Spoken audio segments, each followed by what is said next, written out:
The Abbot of Whalley, Earl Percy there his ancient spread, the half-moon shining all so fair, the Nortons ancient had the cross, and the 5 wounds our Lord did bear. The Rising in the North. The Cistercian Abbey of Whalley was founded by Henry Lacy, Earl of Lincoln, who, having given the advowson of the parish to the Abbey of Stanlaw in Cheshire, the monks procured an appropriation, and removed hither in 1296, increasing their number to 60. The parish church is nearly coeval with the introduction of Christianity into the north of England. This foundation now became the nucleus of a flourishing establishment, continuing, as Dr. Whitaker informs us, for 2 centuries and a half, to exercise unbounded charity and hospitality, to adorn the site thus chosen with a succession of magnificent buildings, to protect the tenants of its ample domains in the enjoyment of independence and plenty, to educate and provide for their children, to employ, clothe, feed, and pay many labourers, herdsmen, and shepherds, to exercise the arts and cultivate the learning of the times, yet unfortunately at the expense of the secular incumbents, whose endowments they had swallowed up, and whose functions they had degraded into those of pensionary vicars or mendicant chaplains. The ruins of Whalley Abbey are situated in a beautifully sequestered spot on the banks of the Calder, presenting some of the most extensive and picturesque remains of antiquity in the county, and the site sufficiently exemplifies that peculiar instinct, if it may be so called, which guided the monks in their choice of situations. Though the Cistercians affected to plant themselves in the solitude of woods, which were to be gradually asserted by the labour of their own hands, and though they obtained an exemption from the payment of tithes on that specific plea, yet they were excellent judges of the quality of land, however concealed, and never set about their laborious task without the assurance of an ample recompense. The following minute account of these ruins is from the pen of the historian of Whalley: a copious stream to the south, a moderate expanse of rich meadow and pasture around, and an amphitheatre of sheltering hills, clad in the verdant covering of their native woods, beyond. These were features in the face of nature which the earlier Cistercians courted with instinctive fondness. Where these combined, it does not appear that they ever abandoned a situation which they had once chosen, and where these were wanting, it is certain they never long or willingly remained. We now proceed to a particular survey of the remains of Whalley Abbey as they exist at present. First, then, the whole area of the close, containing 36 acres, 3 roods, 14 poles, is still defined by the remains of a broad and deep trench which surrounded it. Over this were 2 approaches to the house, through 2 strong and stately gateways yet remaining. They are constructed in that plain and substantial style which characterized the Cistercian houses, a style which approximates to that of fortification, and shows that the monks did not obtain a license to kernel and embattle without an end in view. Within this area, and on the verge of the Calder, which formed the southwest boundary of the close, was the house itself, consisting of 3 quadrangles, besides stables and offices. The first and most westerly of these was the cloister court, of which the nave of the conventual church formed the north side, the chapter house and vestry, yet remaining, the east, the dormitory, also remaining, the west, and the refectory and kitchens the south. The cloister was of wood, supported, as usual, upon corbels, still remaining. The area within was the monks' cemetery, and some of the ancient gravestones here are still remembered. Against the wall, on the south side of this quadrangle, is a wide surbased arch, apparently of Henry VII's time, which has evidently contained the lavatory. The groove of the lead pipe which conveyed the water is still conspicuous, as is also another for the reception of a wooden rail, on which the towels hung. Beyond this court, to the east, is another quadrangle area, formed by the choir of the church, on one side, the opposite side of the chapter house, and on another, a line of ruinous buildings on the third, and a large distinct building, itself surrounding a small quadrangle, on the fourth. This appears evidently to have been the abbot's lodgings, for which reason, as being best adapted to the habits of an ordinary family, it immediately became the residence of the Ashtons, and after many alterations, and a demolition of its best apartments, particularly a gallery nearly 150 feet in length, has still several good and habitable rooms, and is now preserved with due care by its owner. The ancient kitchen, the coquina abatis of the compoters, whence such hecatombs were served up, remains, though roofless, with 2 huge fireplaces. On the southern side of this building is a small but very picturesque and beautiful rain mantled with ivy, which appears to have been a chapel, and was probably the abbot's private oratory. But the conventual church itself, which exceeded many cathedrals in extent, has been levelled nearly to the foundation. This work of havoc was probably an effect of that general panic which seized the layowners of abbeys, on the attempt made by Queen Mary to restore the monks to their cloisters. For now, says Fuller, the edifices of abbeys, which were still entire, looked lovingly again on their ancient owners, in prevention whereof, such as possessed them for the present plucked out their eyes by levelling them to the ground and shaving from them, as much as they could, all abbey characters. However, in the month of August 1798, permission having been obtained from the guardian of the present owner to investigate the foundation by digging, a very successful attempt was made to retrieve the whole iconography of the church, of which there were no remains above the surface to assist conjecture, or to guide research, but one jamb of the west window against the wall of the dormitory, a small portion of the south wall of the nave, a fragment of the south transept, and another jamb of one of the side chapels eastward from the last. An inequality in the ground, eastward from the transept, in an adjoining orchard, showed the half-pace into the choir, of which the outline to the north and east was also defined in the same manner. Upon these slender data we proceeded, first, to investigate the foundations of the columns towards the west end, and having ascertained the distance of one from the south wall, the width of the south aisle, and consequently of the north, followed of course, another digging immediately to the north ascertained the width of the middle aisle, and a third, from east to west, gave one intercolumnation, the length of the nave being already given by the remains of the transept. The number of columns was now proved. A right line drawn along the remnant of the south wall, and continued to the intersection of the nave and transept, proved the length of the latter on the south side, and, consequently, also on the north. The choir evidently appeared to have consisted of a presbytery, with 2 side aisles, and 4 other chapels, 2 to the north, and as many to the south. The site of the choir being determined, it remained to investigate its contents beneath the surface. Accordingly, under the high altar, nothing appeared but a bed of undisturbed and native sand, but beneath the second half-pace, immediately leading up to it, were turned up many broken remains of a painted pavement, consisting of small glazed floor tiles, adorned with various devices, and of different forms and dimensions. At the foot of the stalls, a narrow rectilinear filleting of the same material had bounded the whole. On some was inscribed the word Marie, in Longobardic characters. This pavement had been deeply bedded in mortar, but was altogether displaced, and turned down from 1 to 3 feet beneath the surface, where several skeletons were found very entire, and in their original position, but without any remains of coffins, vestments, or other ornaments, as appeared upon a most minute investigation. These, however, were, beyond a doubt, the abbots of Whalley. From the confused state of the original pavement, the whole floor of the presbytery, from the foot of the stalls, appeared to have been successively covered with gravestones, all of which, however, had been removed, excepting fragments of 2. One of these had a groove, once inlaid with a filleting of brass, and the other, beneath which lay the skeleton of a tall and robust man, had deeply cut upon it the stump of a tree reguled. This I conjecture to have been a thorn, intended as a rebus upon the name of Christopher Thornber, the 15th abbot, who died in 1486. In this search we narrowly missed the fragments of the gravestone of Abbot Lindley, which were casually turned up on this very spot, a.d. 1813. On one, in the Longobardic character of Edward III's time, were the letters IOP, and on the other AJPVIV. From these data, slender as they may seem, I arrive at my conclusion. Thus, first, none but abbots were interred in the high choir. Secondly, the characters cannot be later than the latter end of Edward III, when the Old English black letter was substituted in its place. From the foundation to this time 3 Johns had been abbots of Whalley, Belfield, Topcliffe, and Lindley. The termination of the surname must have immediately preceded the word Hugues, but the letters AJ can only have formed the termination of Lindley, the old orthography of the word. The remains of the laces, wherever deposited, after their removal from Stanlaw, had undoubtedly been preserved with religious reverence, and enclosed in magnificent tombs.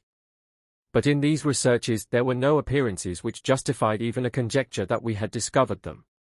12 John Parlew, the last abbot of Whalley, appears, by a reference to his arms, to have been of the Paslews of Wiswall.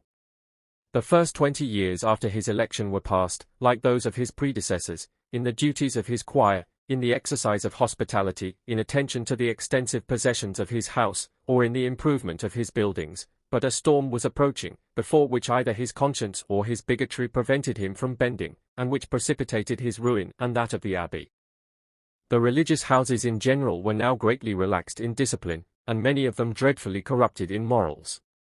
What was the state of Whalley must now be left to conjecture, though charity should incline us to think no evil to those against whom no specific evidence appears. The pilgrimage of grace was now commenced, and Pullew seems to have been pushed into the foremost ranks of the rebellion. When this expedition ended in the discomfiture and disgrace of its promoters, every art of submission and corruption was vainly employed to ward off the blow. Pullew was arraigned for high treason, tried, and condemned, and is supposed to have been interred in the north aisle of the parish church, under a stone yet remaining, the ignominious part of his sentence being remitted, out of respect to his order. The attainder of an abbot was understood, however rightly, by the crown lawyers of that time, to infer a forfeiture of the house, and accordingly, without the form of a surrender, the Abbey of Whalley, with all its appurtenances, was instantly seized into the king's hands, and thus fell this ancient foundation.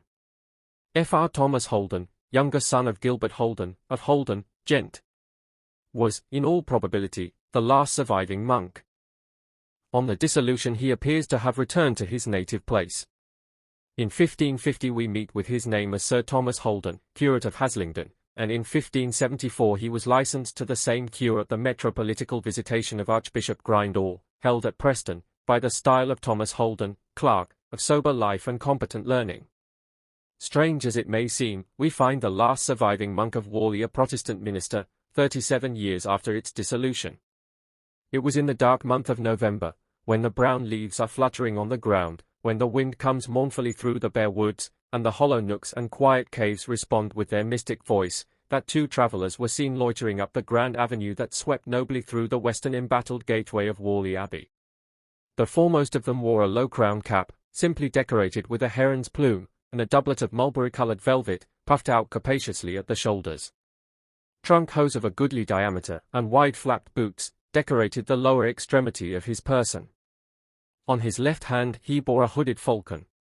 The jesses were of crimson and yellow silk, its legs fancifully adorned with little bells fastened by rings of leather.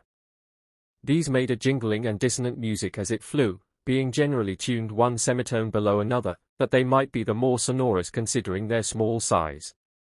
The bearer wore a pair of stout leathern mittens, and he carried a long pole to aid him, as it might seem, in the chase.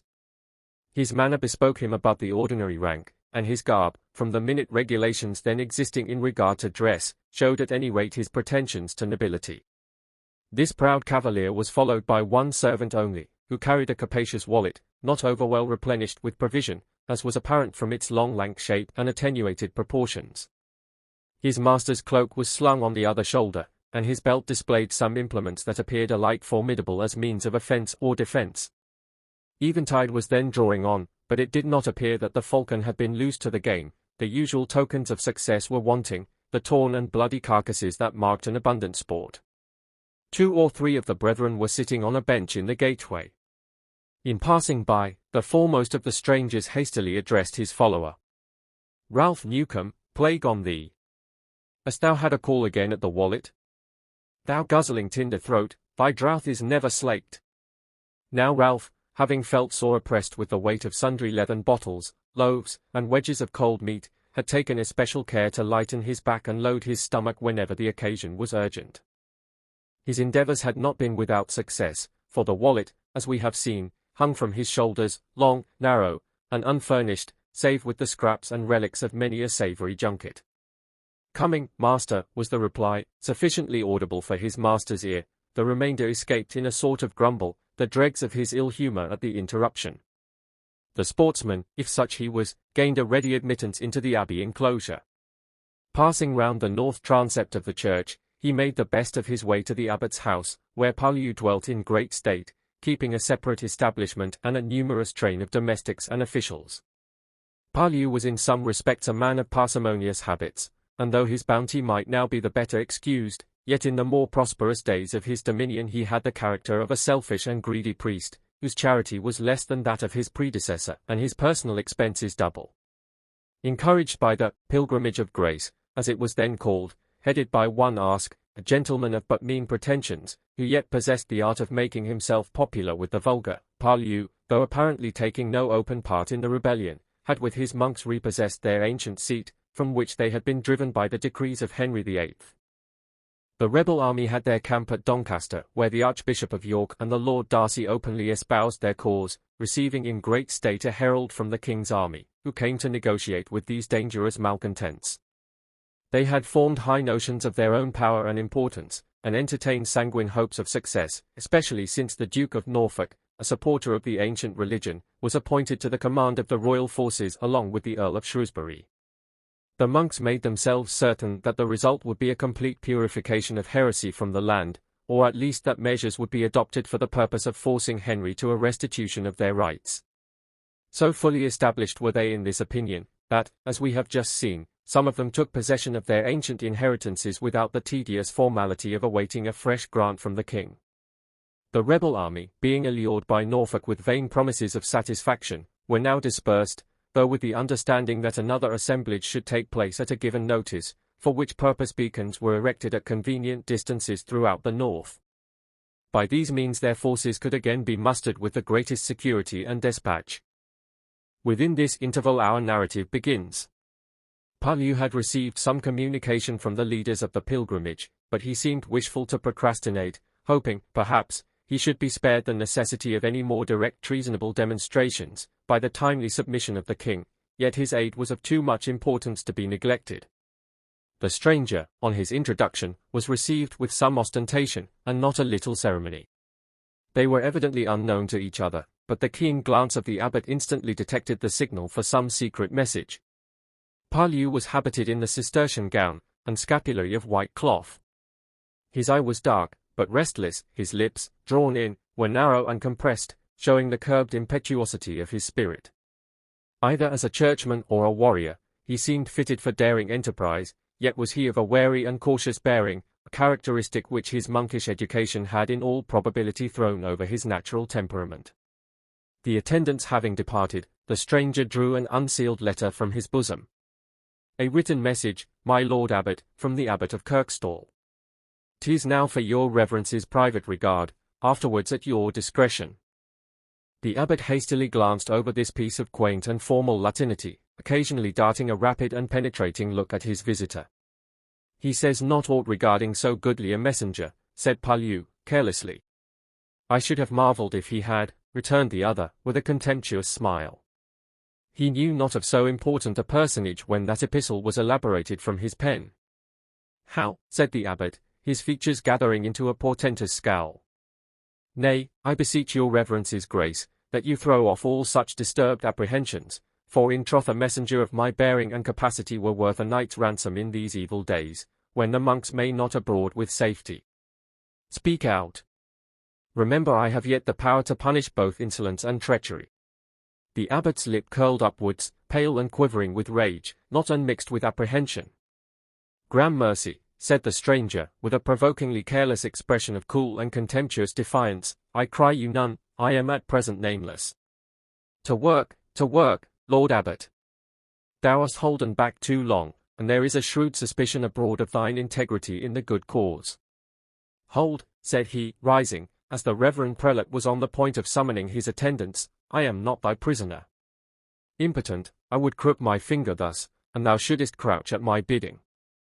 Nay, these be evil days, I say again, and more strange things may come to pass than bidding a lordly abbot in his den. Great was the astonishment of Pahlew. The stranger stood proudly erect, his arms were folded, and a withering glance shot from beneath his brows. Even John Pahlew, unused to a sense of inferiority before his fellow-men, felt cowed before him. For the first time, in all likelihood, he knew not how or what to answer. The stranger interrupted this painful silence. Since the monks are forbidden to be out a-gadding, the cowl and scapulary might have found some hindrance over the moors from Kirkstall. With my hawk and bearing pole, I can follow on to the sport without let or question. The latter part of this speech seemed to throw some light on the purpose for which this messenger had been selected. Pahlew was preparing for a further inquiry, when he was again interrupted. I tell thee, a courier of my condition may go free, though nameless. But to business, Norfolk is tampering with our credulity. He thinks to gain our time to his advantage, but the work must again be urged forward. Yet lack we thy aid. May we depend on its being faithfully rendered? We must have no lukewarm allies in the rear of our camp. The stranger drew from beneath his inner vest a crucifix, with the representation of a chalice and of the 5 wounds of Christ. Palu kissed the token, and his suspicions were at rest. But still, there was a dubiety and hesitation in his manner displeasing to the stranger. He would bind himself to no distinct pledge respecting the time of his appearance at the rebel camp, and altogether seemed to display either cowardice or a want of cordiality. His guest, refusing to stay the night, on a pretext of urgent business farther north, departed soon after the termination of their interview. The night was fast closing when the strangers left the abbey. One by one the pale stars seemed to start out, as if just lighted up in the blue vault. The dark woods threw their giant arms around the sacred domain, as though to guard it against unhallowed intrusion.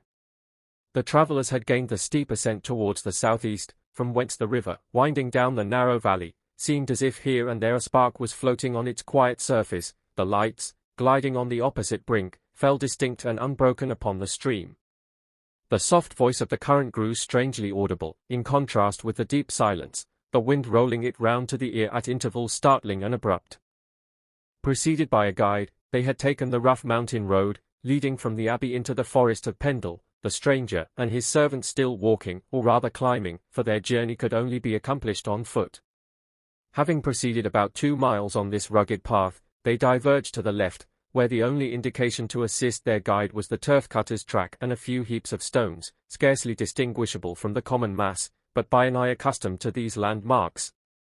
Carefully were they sought for at times, the blazing torch carried by their leader being often requisite for the search. They now descended by a narrow and steep ravine, the termination of which brought them to a small brook. This they crossed, and again commenced a sharp and troublesome ascent. The mighty Pendle rose up before them, huge and dark, engrossing half the hemisphere. To this point, it seemed, their path was directed. The guide now trimmed his torch, the smoke from which had for some time been rather an accompaniment than an assistance to their toil, as it caused them to loiter at an inconvenient distance, thereby enhancing the difficulties they had to encounter. Slow and toilsome was their progress, yet a patient continuance in any path will sooner or later lead to the end. The brow of the hill seemed rapidly diminishing, the abrupt steep was at length gained, when the whole glorious garniture of the heavens, uninterrupted, from that majestic height, was suddenly revealed. True, it was a November night, but unusually clear and vivid, the stars seemed to burn rather than shine, so piercing was their effulgence. The vast track of the Milky Way appeared to span the dark and level platform, like the bow of some triumphal arch. They seemed to stand on a huge circle, black, bare, its verge unapproachable, contrasting deeply with the encompassing splendor. Proceeding onwards, a dark speck was visible, springing out abruptly from the verge of the horizon. Its bulk rapidly increased, their path evidently tending in that direction. A shrill whistle from the guide was now answered by a corresponding signal. Presently they were challenged by a sentinel. "Vale," growled out the rough voice of their conductor. "Is it thou, Will?" said the guard. "And what neck art thou fitting for the noose, breeding occupation for the hangsman, I trow? Not half so ripe as thine own, gossip. Here be 2 gentles that have commission, I guess, to look at the beacons, to see they are in trim and properly watched. 'Tis well the guard is set. Hollo, Nicholas Dewhurst, bring the flagon. I am wheezing like an old wife's bellows, nigh disinherited of my birthright, the free quaffing the air. I shall die and be canonized." Will, in his eagerness to attain this glorious end, left his companions with the sentinel, who speedily conducted them into a rude hut, erected as a temporary shelter to those on the lookout for signals. In this narrow shed a lamp was burning. 2 of the abbot's servants, stretched before a smouldering heap of turf, were scarcely roused by the vociferations of Will, as he strode over them in his way to the provender. A long pull, and a loud smack, announced the satisfactory relish that ensued. "Hoa, ye losel knaves, who sleeps when Will's awake?" This reflection was accompanied by a smart blow on that part of the recumbent's person where it was most conveniently administered. "Begone, sot," was the abrupt reply, not overabundantly expressive of good humor at this disturbance. Will looked again towards the flagon, but great was his dismay on beholding it in the very act of disemboguing its precious contents into another gulf as insatiable as his own. Ralph Newcomb, incited thereto by his own discrimination, together with the resistless relish of their guide, as soon as the latter had partially concluded, took up the subject, and long, powerful, and undeviating were the requisitions that he made. Plague on thy civility, a fly will drink from anybody's cup, and so will a Yorkshireman, growled the uncourteous churl. Ralph had, however, braced himself tightly to the task, and stood with an air of dogged defiance, stoutly confronting his accuser, though, being a man of few words, the principal weight of the argument rested upon Will, whose eloquence was with difficulty interrupted on any subject. Peace, said one of the sleepers, raising himself halfway, I think we be like to bide here till our bones rot. There's naught but the same dun sky, black, black, and unchanging. I should like to see a stiff blaze from some quarter. Our bundle, here, would soon be in a low. Hark, said the other, 'tis something creaking amongst the faggots. The sentinel rushed out, but the beacon was undisturbed. Saint Mary protect us, 'tis the same noise I heard last night, and about the same hour. The stranger here entered the hut. Enveloped in a huge cloak, he sate silent, and apparently inattentive, but the conversation was now abrupt, and broken down into short and interrupted whispers. I wish old Hal and his wives were here, with all my heart, said one, we'd have a rare bonfire. How his fat paunch would swell. But for him and his unlucky women, we had been snug in the chimney corner, snoring out psalmody, or helping old Barnby off with the titbits in the kitchen. Hush, said his neighbour, there be the faggots talking again.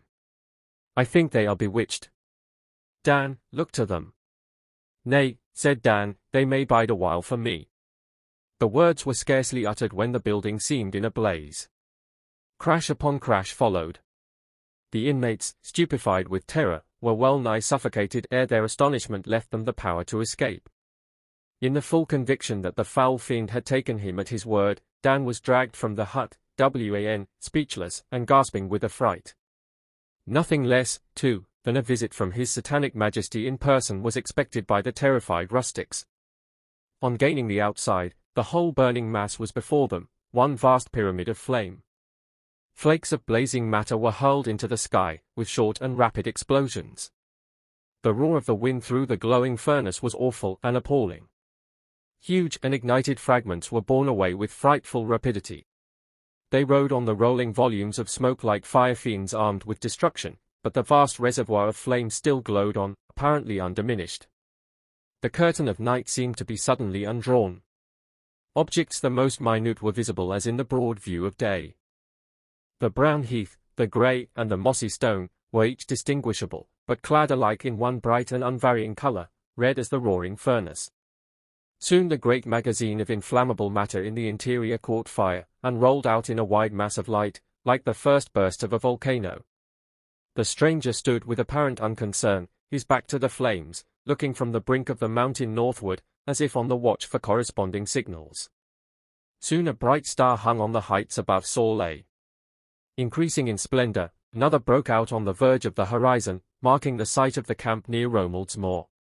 Turning towards the southwest, and looking to the right, beyond the chain of successive heights that form the Vale of Todmorden, he beheld a dim spark in the distance, from the summit of Hades Hill, scarcely penetrating the mist which hung like a dense cloud in that direction, this place and Thieveley Pike forming the connecting links between Pendle Hill and Buckton Castle.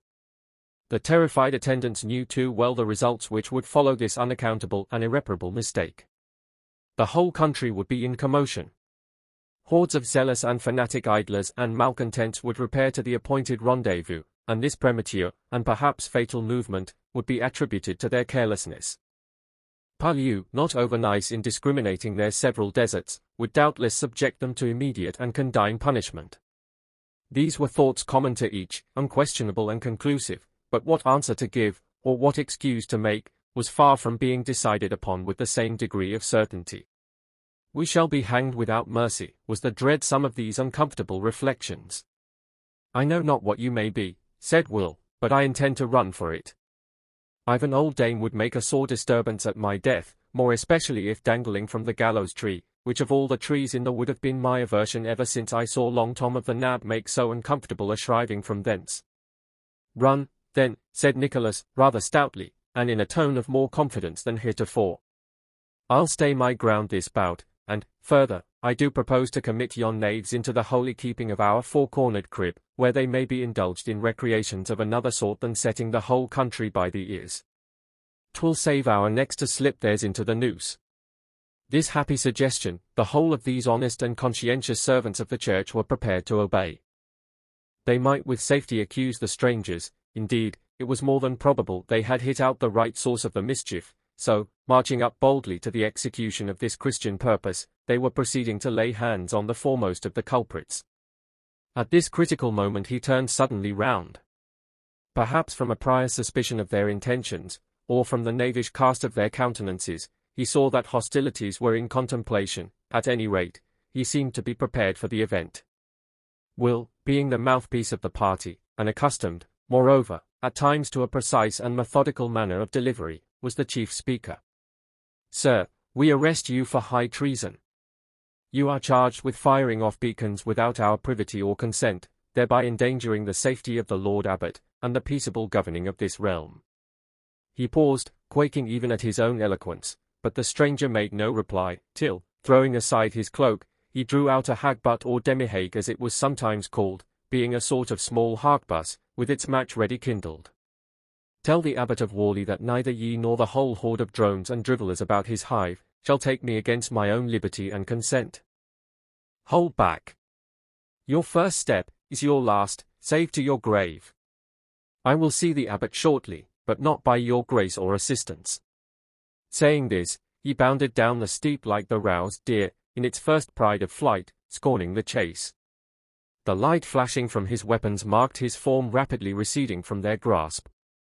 But Ralph, who, as we may suppose, was minded to imitate the evolutions of his master, being it seemed of a more heavy and considerate demeanour, paused for a space ere he leapt.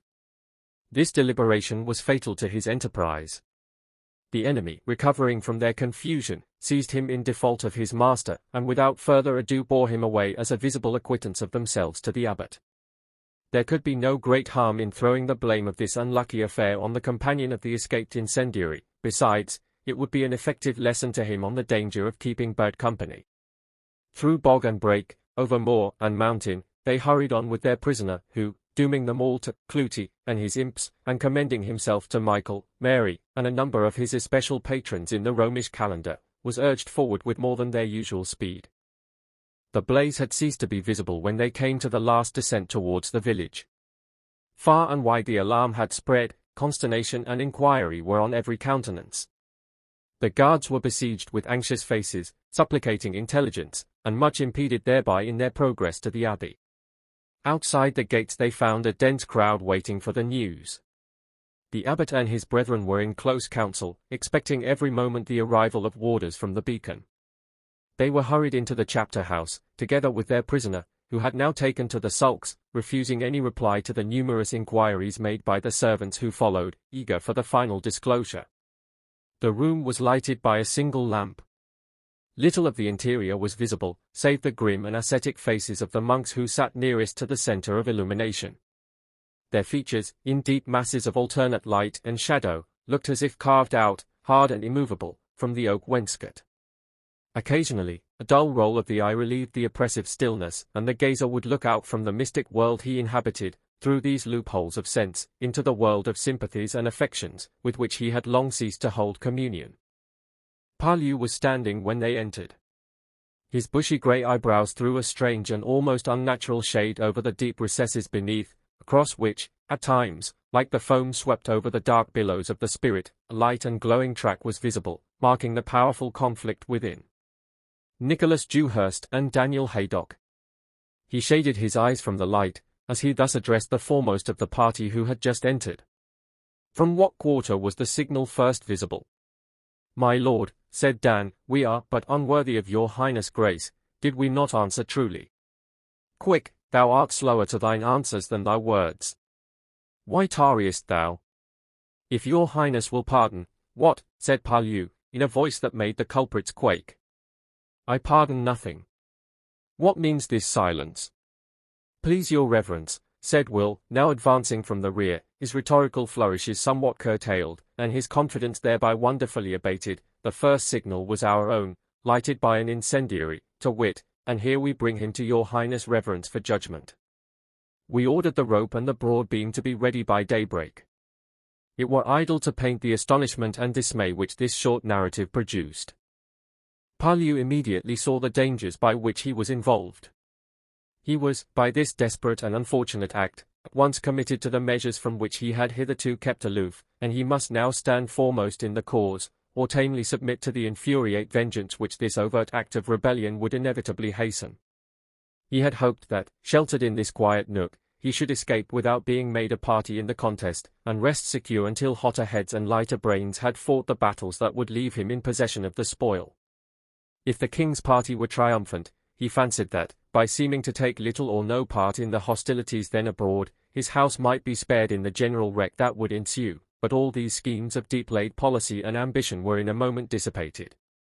No time was to be lost. The whole country would instantly be in array, and the beacon light of Pendle proclaim Palu as the source and instigator of this second rebellion.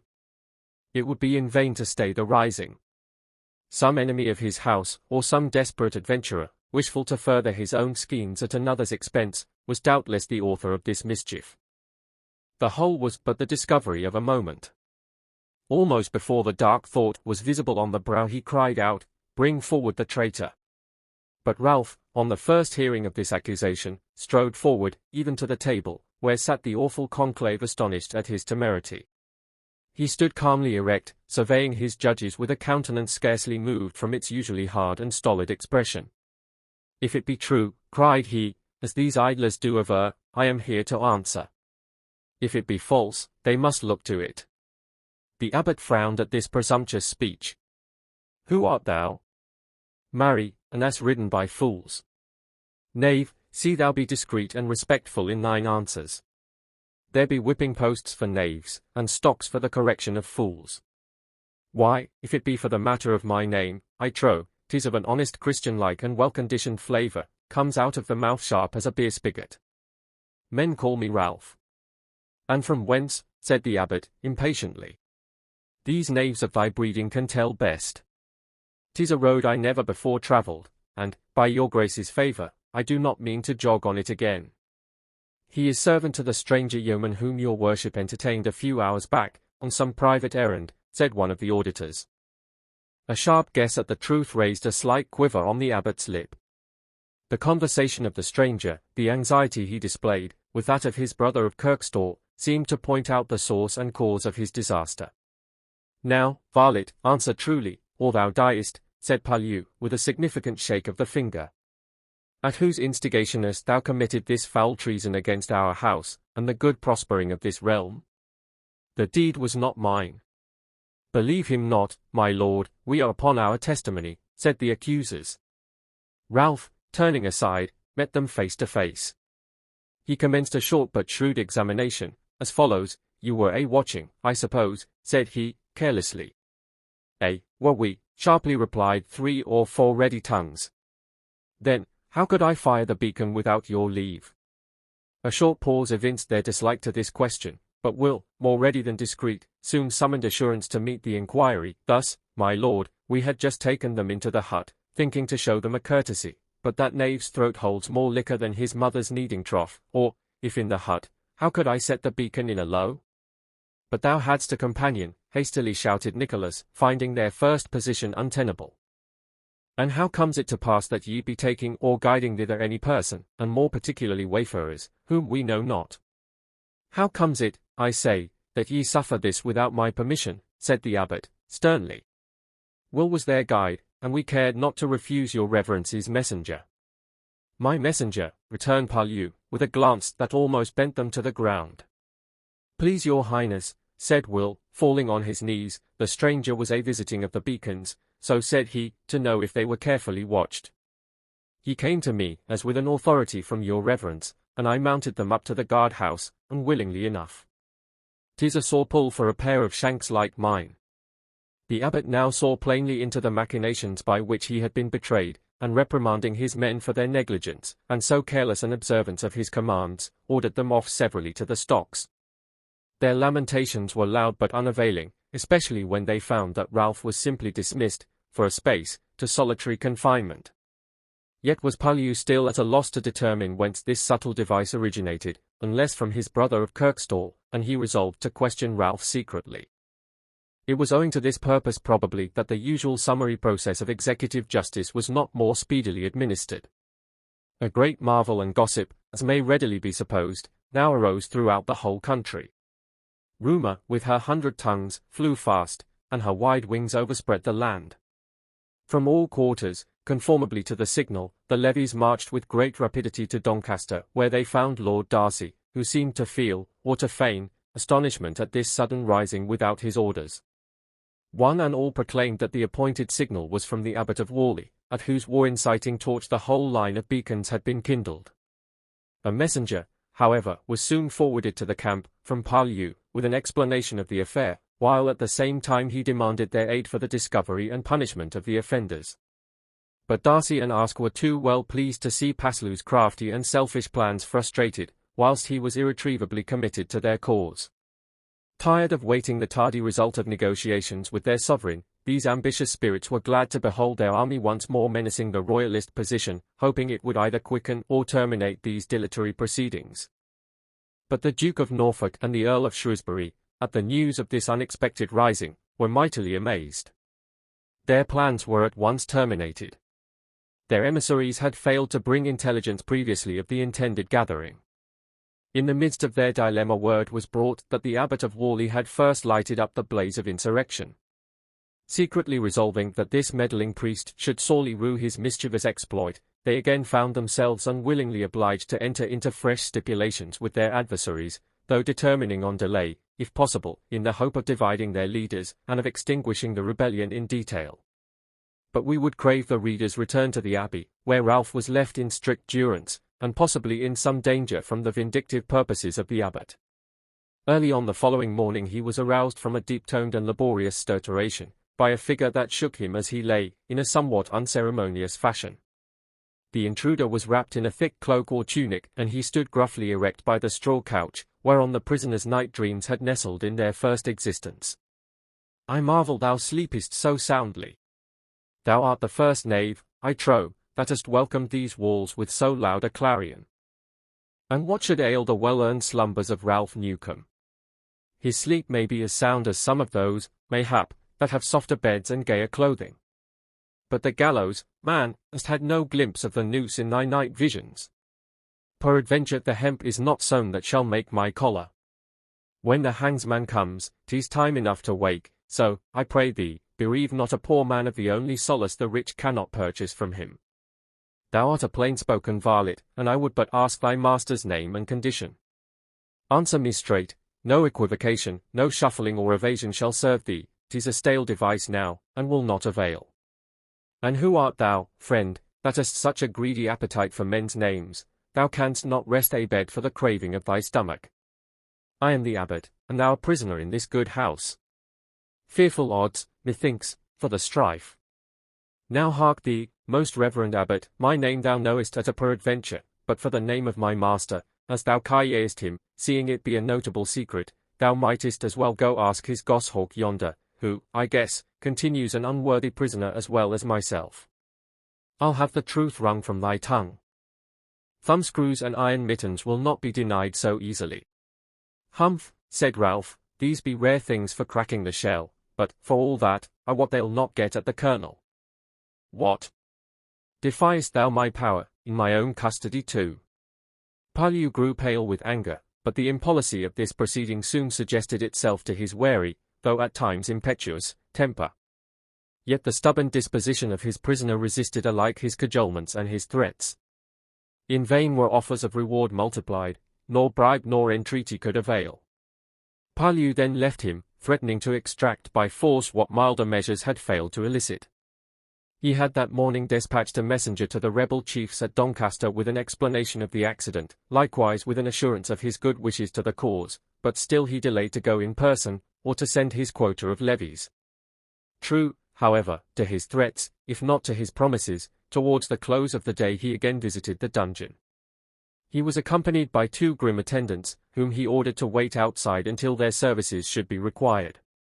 Ralph was striding lustily, and with evident impatience, over the damp floor, yet he scarcely seemed to notice the entrance of the abbot. "How now?" asked Hadord, by way of special discovery, touching the name thou hadst forgotten this morning. "Yes, I have had a notable discovery therein," said Ralph, still holding on his pace diagonally, as heretofore. "And may we graciously participate in the result?" "Doubtless 'tis a comfortable and happy revelation," said the abbot. "'Tis to beware of three most unlucky things, persons, or properties, I trow, to wit, a parson's maid, a prior's sow, and an abbot's dinner. And what lack they in thy honest esteem? A parson's maid lacks honesty, a prior's sow a litter, and an abbot's dinner lacks me. Or, rather, thou lackest it. Why, troth, I am not over-nice in the disposition of vain words, nor should I be over-nice in the disposal of some light scraps from your reverence's buttery. Thou hast not dined? Peradventure not at thy cost. Perchance an empty stomach may be the more apt to yield. A full belly makes a stout heart. I know not. But hasten, I beseech thee. Thy questions over, we may make merry together. Nothing less than a full flagon and a prime haunch will suffice." Ralph rubbed his hands at the bare idea of these prospective dainties. "Wilt thou now disclose the name of thy master?" "No," said Ralph, "and now for dinner." "Prithee, in what haste?" returned Paulus, with a grin of cruel and malicious irony. "There be some slight preliminaries to adjust, something to season thy haunch and whet thine appetite." He stamped with his foot, and the two attendants entered, bearing instruments of uncouth and horrid appearance. "Thou mayest spare my bones and thy gimcracks. With all thy screwing, thou canst not yet squeeze raindrops from the rock. I cry thee favour.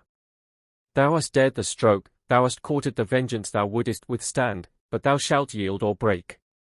Seize him." "Stand back, caitiffs," said Ralph, with a look of deep and unutterable scorn.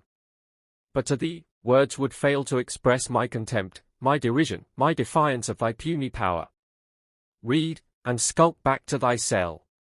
He drew from his doublet a small roll of parchment, which Paulus, with unfeigned astonishment and vexation, recognized as a safe warranty from the Archbishop of York, wherein the bearer, under whatever manner or distinction he might choose to adopt, was charged with a secret mission from the leaders of the pilgrimage, touching the success and well-being of the Catholic faith, and the prosperity of the Holy Church.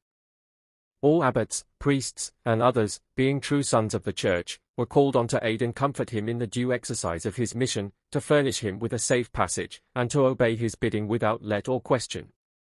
"Herein fail not at your peril," said Ralph, eyeing the abbot with a glance of cool and deliberate scorn. "Why was not this protection from his grace given to me before?" inquired Paulus, beseechingly. "That thy deceit and double-dealing might be the more manifest. Yesternight thou didst refuse thine aid until the beacon of insurrection should be kindled. When kindled, and upon thine own ground, too, still thou holdest back. But think not to escape, think not to watch in safety whilst others work. Whoever wins in this perilous game, thou wilt lose. Marked out for destruction, thine own policy will betray thee. Choose thee one party, and thou hast yet one chance of safety. But double-dealers, such as thou, do ever tumble into the trap baited by their own cunning. Will his Grace of York expect my presence at the camp?" "It is needful thou make thy peace either with him or with the king," said Ralph, "yet am I bold to tell thee, that with Harry thine hope of reconciliation is past. The news, ere this, hath reached Norfolk's ear, and the beacon light of Pendle, the first blaze and signal of the insurrection, denounces the Abbot of Worley as a ringleader, and as having first kindled the torch of rebellion." With a malicious smile, cruel as the triumph of the fiend at the torments of his victim, did this mysterious foe exhibit to him the toils that had been, during his unsuspecting security, wound about him. "Thine only hope is from his grace, go with me, and thou mayest yet dwell in safety, and thine house be established." Paulus saw with dismay the dark gulf which yawned on either hand, and the net so craftily prepared to entangle him. His only hope of security, however, was a prompt acquiescence in the plan pointed out by the stranger, who accordingly engaged to conduct him without delay to the appointed rendezvous. Passing over the difficulties of the journey, the accidents by the way, the slips and damages of sumpter horses, and their often trackless march over the hills, let us behold Paulus, after some narrow escapes from the royalist forces, taking up his quarters at an obscure lodging hard by the town of Doncaster, and nigh to the cantonments of the rebel chiefs, whose forces were once more in formidable array, occupying a conspicuous position on the left bank of the River Don. The left wing of the royalist troops was flanked by a deep morass, called Pottery Car, and their right protected by the walls of the town. The morning that followed Paslew's arrival was the time appointed for a general attack by the rebels, who considerably outnumbered the more disciplined but less zealous army of their sovereign, Darcy and his associates, intending to cross the river by daybreak, with the utmost secrecy, hoping to take the royalist forces by surprise. Parslew arrived alone, just as the consultation of the chiefs was breaking up. His companion, Ralph, had left him some hours before, and galloped on at full speed, first giving directions as to the course he should take, and the measures he was to adopt on his arrival. Conducted in due form to the Archbishop's presence, Parslew found his Grace at supper. The repast was sumptuous, and served up in great state. This high dignitary seldom stirred, but with his kitchen furniture and service for the table, which last was of massy silver, beautifully wrought and embellished. His servants were apparelled in all the pomp and insignia of office, but he affected great plainness and simplicity, both of dress and demeanour. At his right hand sat a stout, muscular figure, whom Parslew immediately recognized, with unequivocal demonstrations of surprise, to be his umquhile prisoner Ralph Newcombe, now habited in a plain suit of velvet, and looking like a country gentleman of some rank and importance. His manner was, however, coarse and abrupt, and he still seemed nothing loath to sustain his full complement of liquor. On the left of the Archbishop sat his nameless visitor at the Abbey, whose personal accomplishments he had good cause to remember.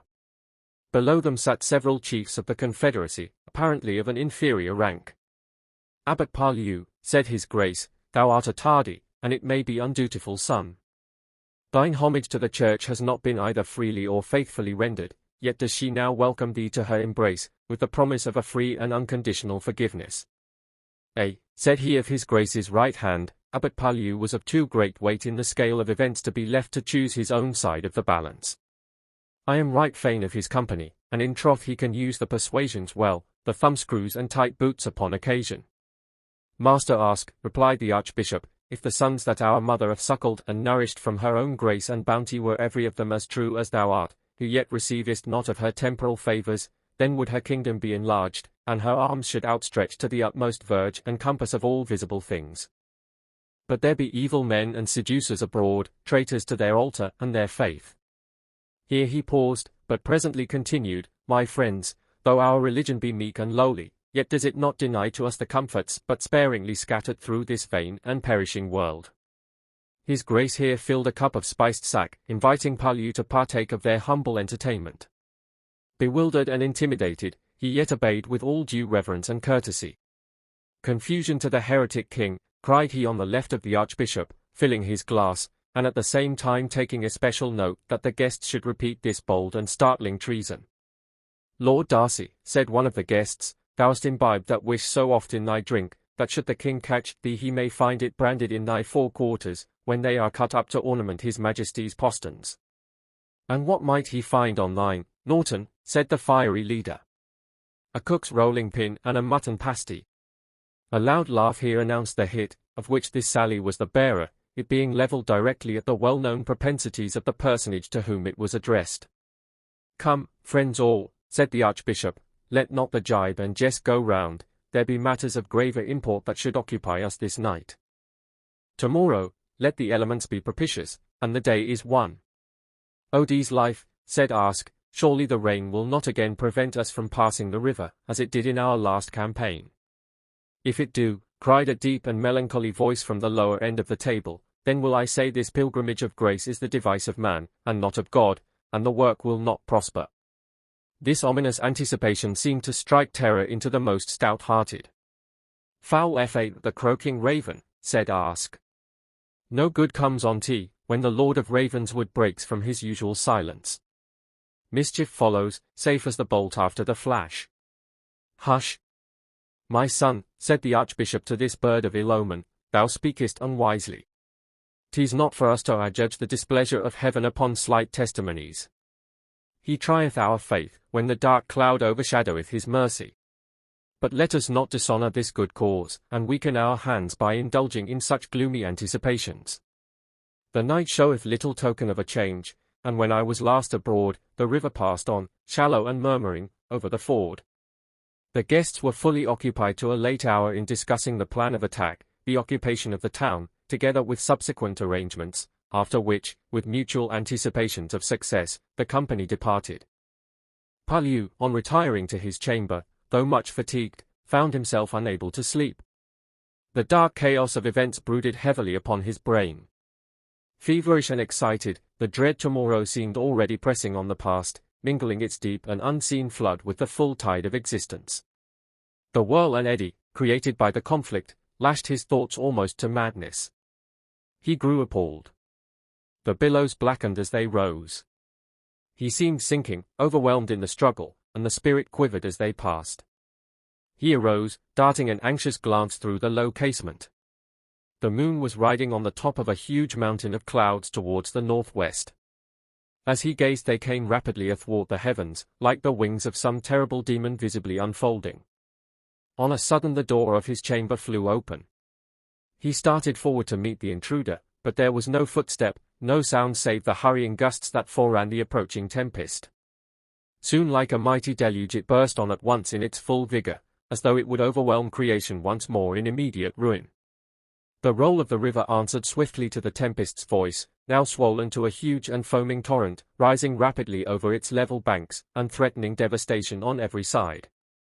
Pao Liu quaked. Gloomy forebodings crept upon him. He beheld in this strange visitation another and a manifest interposition of heaven, fighting against the cause he had unhappily espoused. Rest was out of the question, his whole thoughts being occupied in the contrivance of measures for his own immediate safety.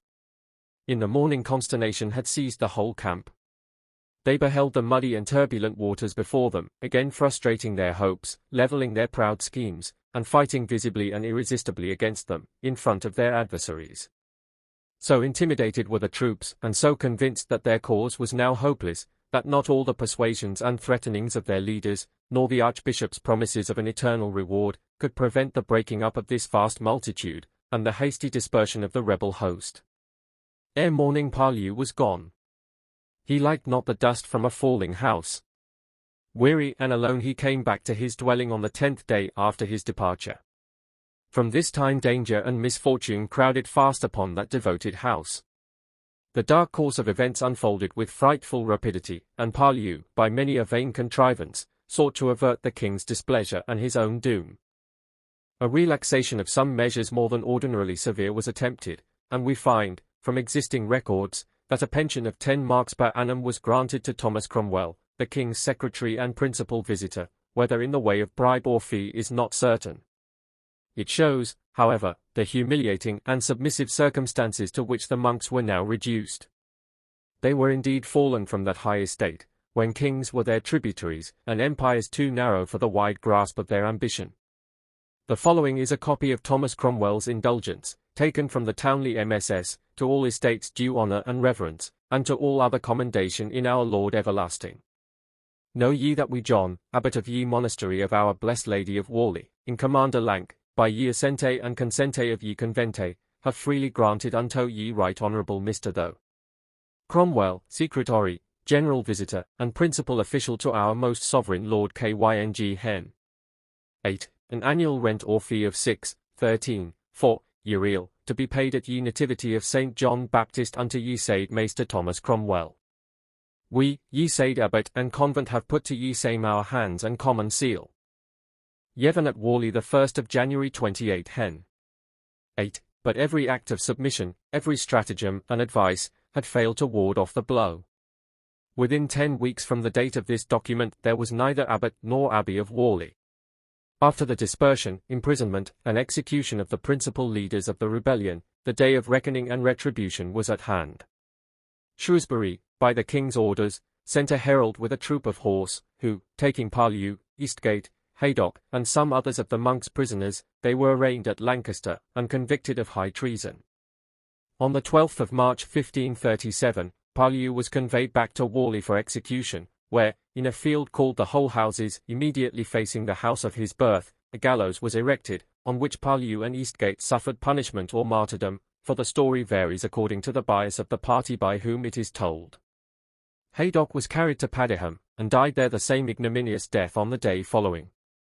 The monks, driven from their asylum, escaped into France, with the exception of a few, who lingered near the scenes of their former enjoyments, hovering like departed hopes round the ruin to which they clung.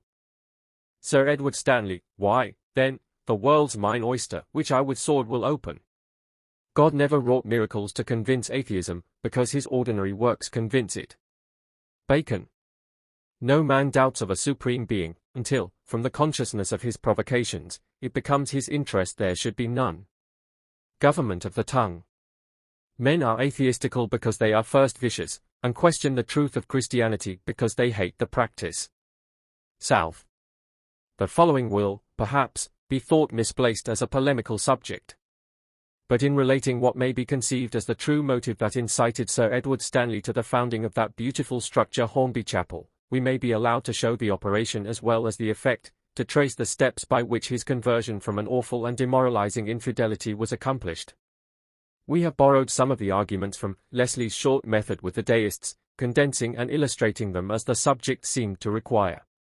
We hope to be pardoned this freedom. The nature of the question would necessarily refer to a range of argument and reply in frequent use, and all that we could expect to accomplish was to place the main arguments in such a position as to receive the light of some well-known and self-evident truth. The dark transactions to which the Parson of Sladeburne obscurely refers may be found in Whitaker's Worley, pp. 475, 476. The same historian remarks in another work, from several hints obliquely thrown out by friends as well as enemies, this man appears to have been a very wicked person, of a cast and character very uncommon in those unreflecting times.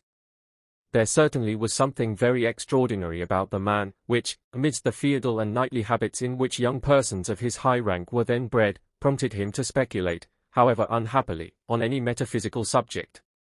Now, whether this abominable persuasion were the cause or the effect of his actual guilt, whether he had reasoned himself into materialism in order to drown the voice of conscience, or fell into the sin of murder because he had previously reasoned himself out of all ideas of responsibility, does not appear, but his practice, as might have been expected, was suited to his principles, and Hornby was too rich a bait to a man who hoped for no enjoyment but in the present life, and feared no retribution in another. Accordingly, we find him loudly accused of having poisoned his brother-in-law, John Harrington, by the agency of a servant, and he is suspected also of having, through subornation of perjury, proved, or attempted to prove, himself tenant of the honour of Hornby. Sir Edward Stanley, the fifth son of Thomas, 1st Earl of Derby, early received the notice and favour of his sovereign King Henry VIII. It is said of him, the camp was his school, and his learning the pike and sword. The king's greeting, when they met, was, "Ho! my soldier!" Honour floated in his veins, and valour danced in his spirits. At the Battle of Flodden he commanded the rear of the English army, and was attacked by the Earls of Lennox and Argyle, both of whom were slain, together with the King of Scots, on that memorable day. Through his great bravery and skill he mainly contributed to its success. A sudden feint inducing the Scots to descend a hill, their stronghold, an opening was caused in their ranks, which Sir Edward Stanley espying, he attacked them on the sudden with his Lancashire bowmen. So unexpected an assault put them into great disorder, which gave the first hopes of success, and kindled fresh courage through the English ranks, ending in the complete overthrow and discomfiture of their enemies. Upon this signal achievement, Sir Edward Stanley, being much advanced thereby in the king's favour, received from the hand of his royal master a letter of thanks, together with an assurance of some future reward. Accordingly, we are told, the year ensuing, the king keeping Whitsuntide at Eltham in Kent, Sir Edward being in his train, he commanded that, for his valiant acts against the Scots, when he won the hill, and relieved the English from their distress, an achievement worthy of his ancestors, who bore an eagle on their crest, he should be created Lord Morneagle, whereupon he had a special summons to Parliament in the same year by the title of Baron Stanley, Lord Morneagle. Twice did he and Sir John Wallop penetrate, with only 800 men, into the very heart of France, and 4 times did he and Sir Thomas Lovell save Calais, the first time by intelligence, the second by stratagem, the third by their valour and undaunted courage, and the fourth by their unwearied patience and assiduity. In the dangerous insurrection by Arscon Captain Cobler, his zeal for the prince's service and the welfare of his country caused him to outstrip his sovereign's commands by putting himself at the head of his troops without the king's commission, for which dangerous piece of loyalty he asked pardon, and received thanks. By stirring up jealousy and sedition, too, amongst the rebels, he gave his majesty time, by pretended treaties, to draw off the most eminent of the faction, and to overcome and dissipate the rest. Yet, with all this outward show of prosperity, and the bruit of noble deeds so various and multiplied, that fame herself seemed weary of rehearsing them, there were not wanting evil reports and dark insinuations against his honor.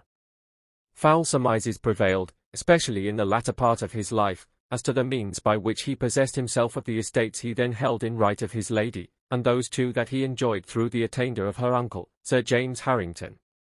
He acknowledged himself a freethinker and a materialist, a character of rare occurrence in those ages, showing him to be as daring in his opinions as in his pursuits. That the soul of man was like the winding up of a watch, and that when the spring was run down the man died, and the soul was extinct, are still recorded as his expressions. In those days of demoralizing ignorance, this open and unhesitating opinion might be the means of creating him many dangerous and deadly enemies, especially amongst the priesthood, whose office, though tending to higher and nobler ends than the mere thralling of man's spirit to creeds and systems of secular ambition, was yet but too often devoted to this purpose. Every power that human cruelty and ingenuity could compass was tried, but happily in vain, to confine the free and unfettered spirit forever in the dark cells of ignorance and superstition. From a number of unconnected accounts respecting this great, if not good man, whose virtues even would have been the vices of our own age, we find as the most prominent parts of his disposition a thorough contempt for the maxims and opinions of the world, and an utter recklessness of its censure or esteem. Marrying into the family of the Harringtons, he resided the latter part of his life at the castle of Hornby, where we find him engaged in schemes for the most part tending to his own wealth and aggrandizement. The chapel which he built is said to have been vowed at Flodden, but this statement is evidently untrue, having no foundation but the averments of those who content not themselves with a plain narrative of facts, but assume a license to invent motives agreeable to their own folly or caprice. That Sir Edward Stanley made any such vow we cannot imagine, much less would he put it into execution. "Let us eat and drink, for tomorrow we die," was the governing principle of his life, and the mainspring of his actions. It would be a strange anomaly in the records of human opinions to find an edifice reared to perpetuate a belief which the founder thought a delusion, a mere system of priestcraft and superstition.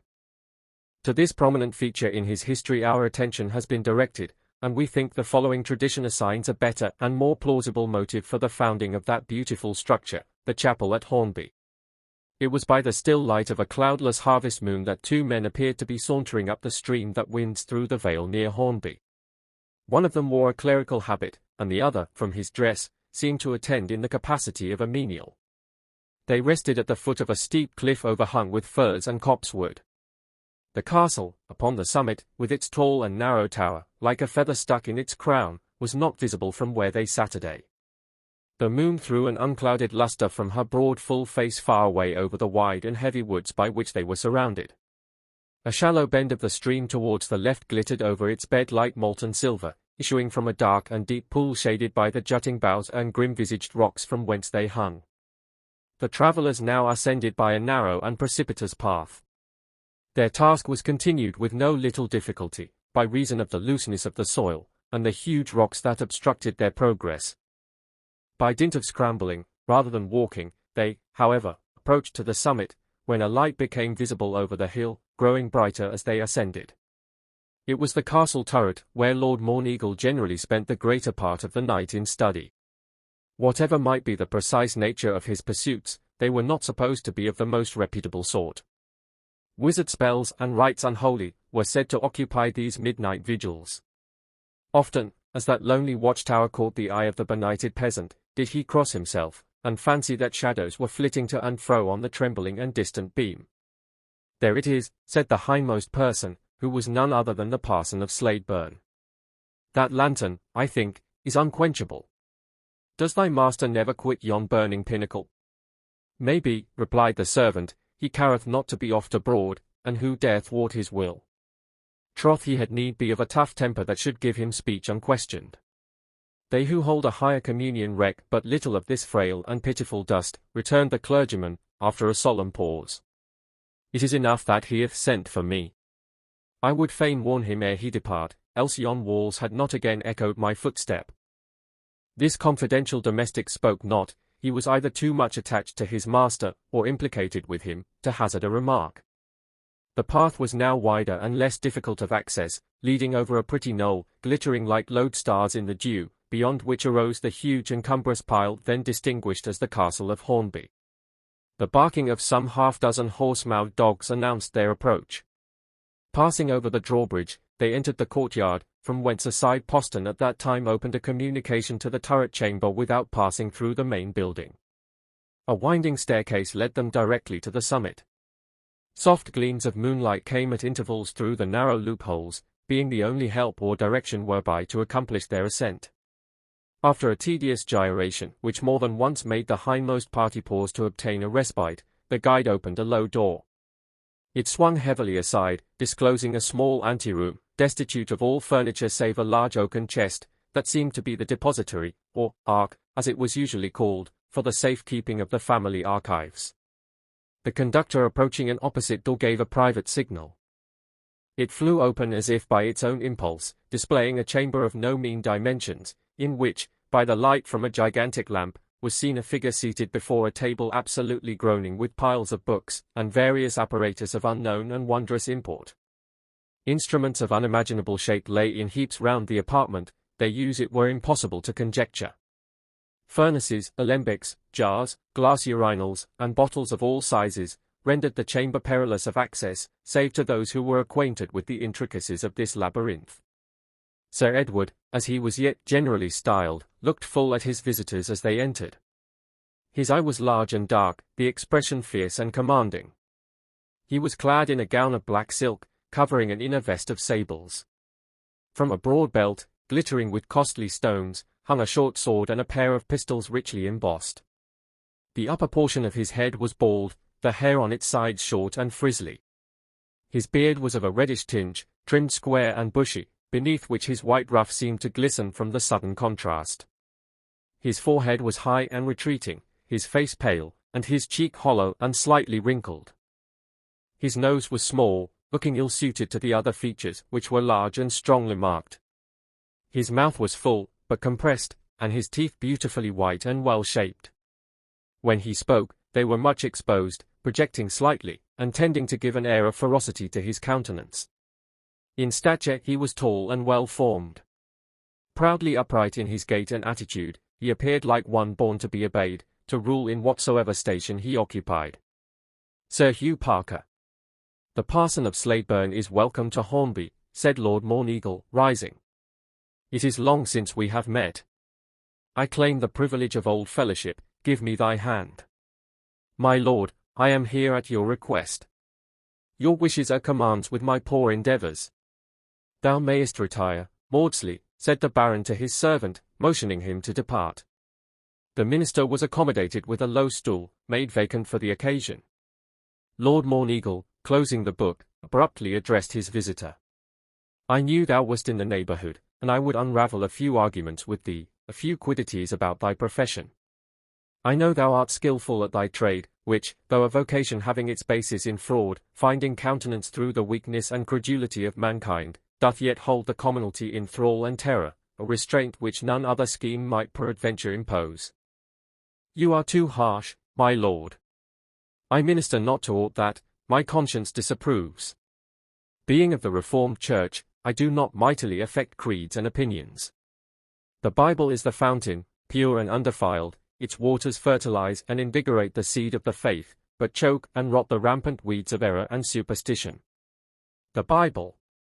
A forgery, the invention of a cunning priesthood to mask and perpetuate their delusions. Prove its falsehoods to be the truth. Distinguish me thy revelation from the impostures of Mahomet, the dreams of the Sibyls, and the lying oracles of heathenry.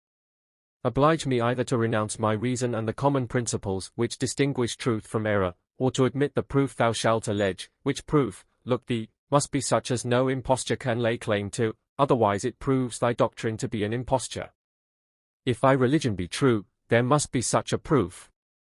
For if the being who gave this revelation, which he requires all men to receive, have left his own truth destitute of the only proof which can distinguish it from an imposture, this will be an impeaching of his wisdom, an error in the very outset of the case, proving him not the all-wise, but liable to infirmity and error. This, thou sayest, will bring our debate within a narrow compass. Nevertheless, I must own the task is hard, replied the clergyman, because of the blindness and impotency of that same reason of which thou vauntest, and the feebleness of our mental sight. For we cannot come at any abstract truth whatsoever, but by many inferences hanging together as by a chain, one link of which, not fully apprehended or made fast, loosens the whole, and the argument falls to the ground. Does the Reformed doctrine, too, require a belief in what the hearer may not comprehend? Said the Baron, scornfully. Nay, there is a sufficiency in the evidence, and a fullness in this testimony, of which none other history can boast. What book is that, my lord? The Anabasis. By whom? Surely thou art in jest. 'Tis Xenophon's. How? Xenophon, said the divine, methinks thou speakest unadvisedly. My reason or apprehension knoweth not of such a man, or that he writ this book, and yet thou boldly affirmest the history to be true. I know not that it was ever doubted, replied the other. The common consent and belief of mankind, the transmission of the record from remote ages, of themselves no mean evidence of its truth. But there must have been a time when it was first written, and as he appeals in it to facts, to matters which were then of recent occurrence, and to the public knowledge and belief of those facts, surely every of these statements would have ensured detection, especially if put forth at or about the time when the events took place. Would it not have been madness to appeal to eyewitnesses of transactions which never happened, which witnesses were then alive, and could easily have belied such an impudent and furtive attempt at imposture? The idea seems almost too absurd to refute. Thou judgest well.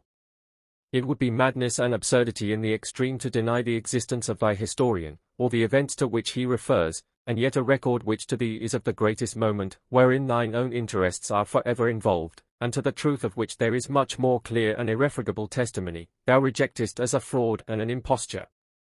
What proof can its promulgers give me of the infallibility of their doctrines, even supposing these events to be true? Miracles, acknowledged to be such, contravening and transcending the common course of nature, these, I reckon, will be a sufficient warranty that the message is from the great author of all things himself. I own these are the strongest evidences that I could require, and I would admit them if I had witnessed their performance. Good. Now to the proof. It is impossible that any simple fact could be imposed, or that a number of persons could be made to believe they had witnessed such fact, unless it had actually taken place. For instance, if I were to assert that I had divided the waters of this river here, in the presence of the inhabitants, and that I had once led the whole of them over dryshod, the waters standing like a wall on each side, to guard their path, appealing to them at the same time in proof of my testimony, it would be impossible, I say, to convince those people it were true, provided the event had not happened. Every person would be at hand to contradict me, and consequently it would be impossible that such an imposition could be put upon them against the direct evidence of their senses. Granted, replied the Baron. But this tale I am not too bold to infer might be invented when that generation had passed, when the credulity of coming ages might lead men to believe in such foolish and monstrous imaginings, like the labors of Hercules, the amours of Jove, and the cannibal exploits of Saturn. Nay, but hear me. Whenever such a story was first promulged, were it then stated that not only public monuments remained to attest the event, but that public rites and ceremonies were kept up for its express commemoration, which rites were to that day continual, and to which those writings appealed as evidence attesting the performance of such miracles, then must the deceit have been rendered but the more glaring and easy of detection, as no such monuments could exist, no rites, no ceremonies demonstrating the truth of this appeal could be in observance. Thus, if I should now invent the tale about something done 2,000-odd years ago, a few might, peradventure, be credulous enough to believe me, but if I were to say that ever after, even to this day, every male had his nose slit and his ears bored in memory of this event, it would be absolutely impossible that I should gain credit for my story, because the universality of the falsehood being manifest, and the attestation thereof visibly untrue, would prove the whole history to be false. Such were the rites and customs of the Jews. But still, rites and observances were practiced by the heathen, which ceremonies ye acknowledge to have been false and impious, yet their followers worshipped and slid their neck into the yoke as readily as thy favourite Hebrews, who are proverbially rogues and cheats in the estimation even of infidels themselves. But impostors appeal not to facts, to eyewitnesses of some event, confirming and attesting the authority of their mission. Moses could not have persuaded 500,000 of persons that he had brought them through the Red Sea, fed them 40 years with manna in the wilderness, and performed many other miracles during their journey, had not the facts been well known, and down to this day the rites and ceremonies of the Jews are, in consequence, linked to these main facts as securely as though we ourselves had formed the first series of the chain, are witnesses to the miracles they attest. Again, the books of Moses expressly represent that they are the great history and transcript of the Jewish law, and speak of their being delivered by him and kept in the ark from his time. Likewise they are commanded to be read at stated periods, and to be taught from father to son throughout all generations, to the end that no imposition might be practiced. In whatever age, therefore, after Moses, these forgeries were committed, it were impossible they should have been believed. Every one must have known they had not even heard of them aforetime, much less been taught all these burdensome precepts by their forefathers. Still the cunning and wily priests might have prepared men's minds for the discovery, having themselves deposited these writings in the ark. A manifest impossibility, my lord, and for this plain reason: those writings profess to be a book of statutes, the standing law of the land, a code of ordinances by which the people had all along been governed. Could any person invent a body of statutes for this good realm of England, and make it pass upon the nation as the only book of laws which they had ever known or observed? Could any man, could any priest, or conspiracy of priests, have persuaded the Jews they had owned and obeyed these ordinances from the time of Moses, when they had not even so much as heard of them in times past? These rites, it is most likely, having their origin in the simplest occurrences, might still have been practiced prior to the forgeries, and these books, by allusions to them, deceived the nation, causing it to believe they were performed in memory of some miraculous events which never happened. What? Is it possible to persuade men they have kept laws which they have not even heard of? If I were to frame some idle story of things done a long while ago, and say that our Sabbath was kept holy in commemoration of these events, this, I think, my lord, will answer to the terms of your assertion. Suppose I made an attempt to persuade the people this day was kept holy in memory of Julius Caesar or Mahomet, and that everybody had been circumcised or baptized in their names, that in the courts of judicature oaths had been taken on these very writings I had fabricated, and which, of necessity, they could not have seen prior to my attempt, and that these books likewise contained their laws and religion, ordinances which they had always acknowledged. Is it possible, I ask, that such a cheat could for one moment have existed? An impostor would not have dared to make any such references, knowing they must inevitably have led to the rejection of his testimony. But surely if this great transaction, the passage of the Red Sea, had really happened, and in the way thou hast pointed out, the evidence would not have been suffered to rest solely on the frail and uncertain records to which thou hast referred. Books of laws, for instance, the writings of Mahomet, we know have been forged, as even thou wilt acknowledge. True, but those books refer not to miracles and the testimony of eyewitnesses, nor to laws and ordinances handed down from generation to generation, even to that time. That Mahomet pretended not to the working of miracles, he tells us in the Quran. The ridiculous legends related by his followers are rejected as spurious by the scholars and expounders of the Prophet, and even his converse with the moon, his night journey from Mecca to Jerusalem, and from thence to heaven, were not performed before witnesses. The same may be said of the absurd exploits related of the heathen deities. But had not the heathen their priests, their public rites and sacrifices, equally with the Jews? They had. But it was not even pretended that these rites commenced at the time when the things which they commemorate were said to have happened. The Bacchanalia, for example, and other festivals, were established long after the fabulous events to which they refer. The priests of Juno and Venus were not appointed by those imaginary deities, but arose in some after age, and are therefore no evidence whatever to the truth of their worship. But where is thy proof in the unwritten evidence, monuments which cannot lie, bearing silent but convincing testimony to the truth of these miracles? 12 stones, it is said, were set up at Gilgal to commemorate the passage over Jordan. In thy book we read it. But mark the intention, to which no lying imposture durst have referred, to the end, it is written, that when the children of those who had witnessed this miracle, and their children's children, should ask their meaning, it should be told them. Now the miracle for which these stones were set up as a memorial by the eyewitnesses themselves, could not, as before proved, have been imposed upon the people at the time it happened, had it not really occurred. All this I can safely grant. Yet thou lackest wherewith to conclude thine argument. Bear with me, my lord, until I have made an end. Let us suppose, for one moment, there was no such miracle wrought as this same passage over Jordan. Which supposition of thine I do hold to be the truth as firmly as I believe your revelation is an imposture. And yet if it should be true, my lord? The minister said this in a tone that made the listener start. He bit his lips. But the feeling had subsided, as, with a sharp and hurried accent, he exclaimed, "Why this pause? I am prepared to listen." These stones, continued the divine, were, of necessity, well known as public monuments existing at the time when these writings were first rehearsed in the ears of all the people, because they are here referred to as testimonials of the event. But supposing them to have been set up on some unknown occasion, as you say, and that designing men in after ages invented the book of Joshua, affirming it was written at the time of that imaginary event by Joshua himself, adducing this pile of stones in evidence of its truth, what is the answer which every one who heard it must have made to this witless falsehood? We know this pile of stones, they would say, but of such an origin as thou hast related we have not heard, nor even of this book of Joshua. Where has it been concealed, and from whence was it brought forth? Besides, it solemnly inculcates that this miraculous event, our fathers' passage over Jordan, should be taught their children and children's children from that day forward, who were to be shown and carefully instructed as to the meaning and design of this very monument, but of this we have not so much as heard, nor has thy history been handed down to us from our forefathers. It is a lying testimony, therefore, and we cannot receive it.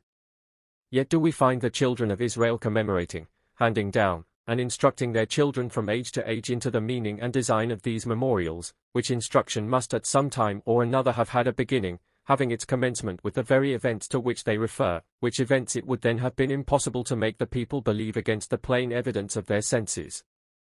Is the chain complete, my lord? But what has all this to do with thy religion, a system far different, methinks, from the primitive institutions of these remote ages? The self-same reasoning will apply, and in precisely the same mode, to the miracles of our Lord and his apostles, together with their transmission by records from their times.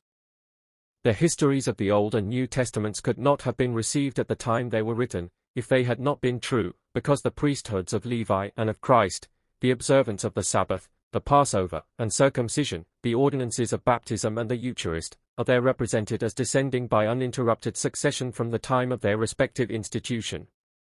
It would have been as impossible to persuade men in after ages that they had been circumcised or baptized, had celebrated Passovers and Sabbaths under the ministration of a certain order of priests, if it were not so, as to make them believe they had gone through the seas dryshod, seen the dead raised, and so forth.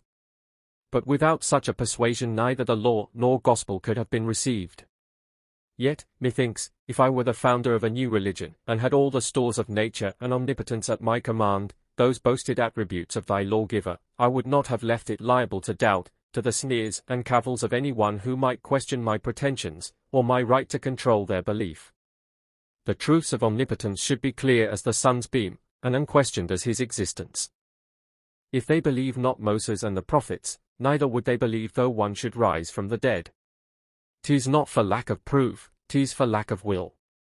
'Tis not for lack of testimony, one tithe of which would have gained a ready assent to any of the drivelling absurdities of heathen mythology, 'tis for lack of inclination, 'tis a wish that these revelations may not be true, and where the heart inclines, the judgment is easily biased. True, as the fool thinks. The proverb is somewhat stale. I marvel thou findest not its application to thine own bias, but I. At any rate, if I am fooled, I am none the worse for my belief, if my creed be not true. But if man, as thou wouldest fain hope, is like the beasts that perish, I am still at quits with thee. And if this dream of thine should prove but a dream, and thou shouldest awake, to the horrors of the pit, and the torments of the worm that dieth not. Peace, thou croaker. I did not send for thee to prophesy, but to prove, I would break a lance and hold a tilt at thine argument. Now, I have a weapon in reserve which shall break down thy defences, the web of thy reasoning shall vanish. The fear of punishment and the hope of future reward, held out as a bait to the cowardly and the selfish, shall be of no avail when the object of my research is accomplished. Hast thou not heard of the supreme elixir, the pabulum of life, which, if a man find, he may renew his years, and bid defiance alike to time and the destroyer? Then what will become of thy boasted system of opinions, begotten by priesthood and nurtured by folly? And this phantasma, which man has never seen, which exists not upon the least shadow of evidence, which has not even the lowest dictates of sense and plausibility in its favor, on this ignis fatuus, eluding the grasp, and forever mocking the folly of its pursuers, thou canst build thine hopes, because it flatters thy wishes and thy fears. My fears, said the Baron, rising, and who speaks of my fears? I would chastise thee, thou insolent priest, wert thou not protected by the laws of courtesy. Yes, thy fears, Baron Mourneagle, said this undaunted minister of the truth. Thou wouldest not care to face thy lady's cousin. His blood yet crieth from the ground. And who dares whisper, even to the walls, that I murdered John Harrington? Cried the astonished adept, trembling with ill-suppressed rage.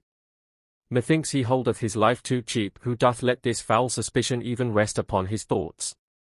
He drew his sword as he spoke, but the minister stood undaunted, surveying his adversary with a look of pity and commiseration. Put up thy sword. Thou hast enow of sins to repent thee of without an old man's blood added to the number. How hast thou dared this insult? By nay, spare your oaths, my lord, they are better unspoken than unkept. Have I sent for thee to make sport? To gibe and taunt me even to my face? I'll tell thee for what cause thou didst crave my presence, replied the other, firmly.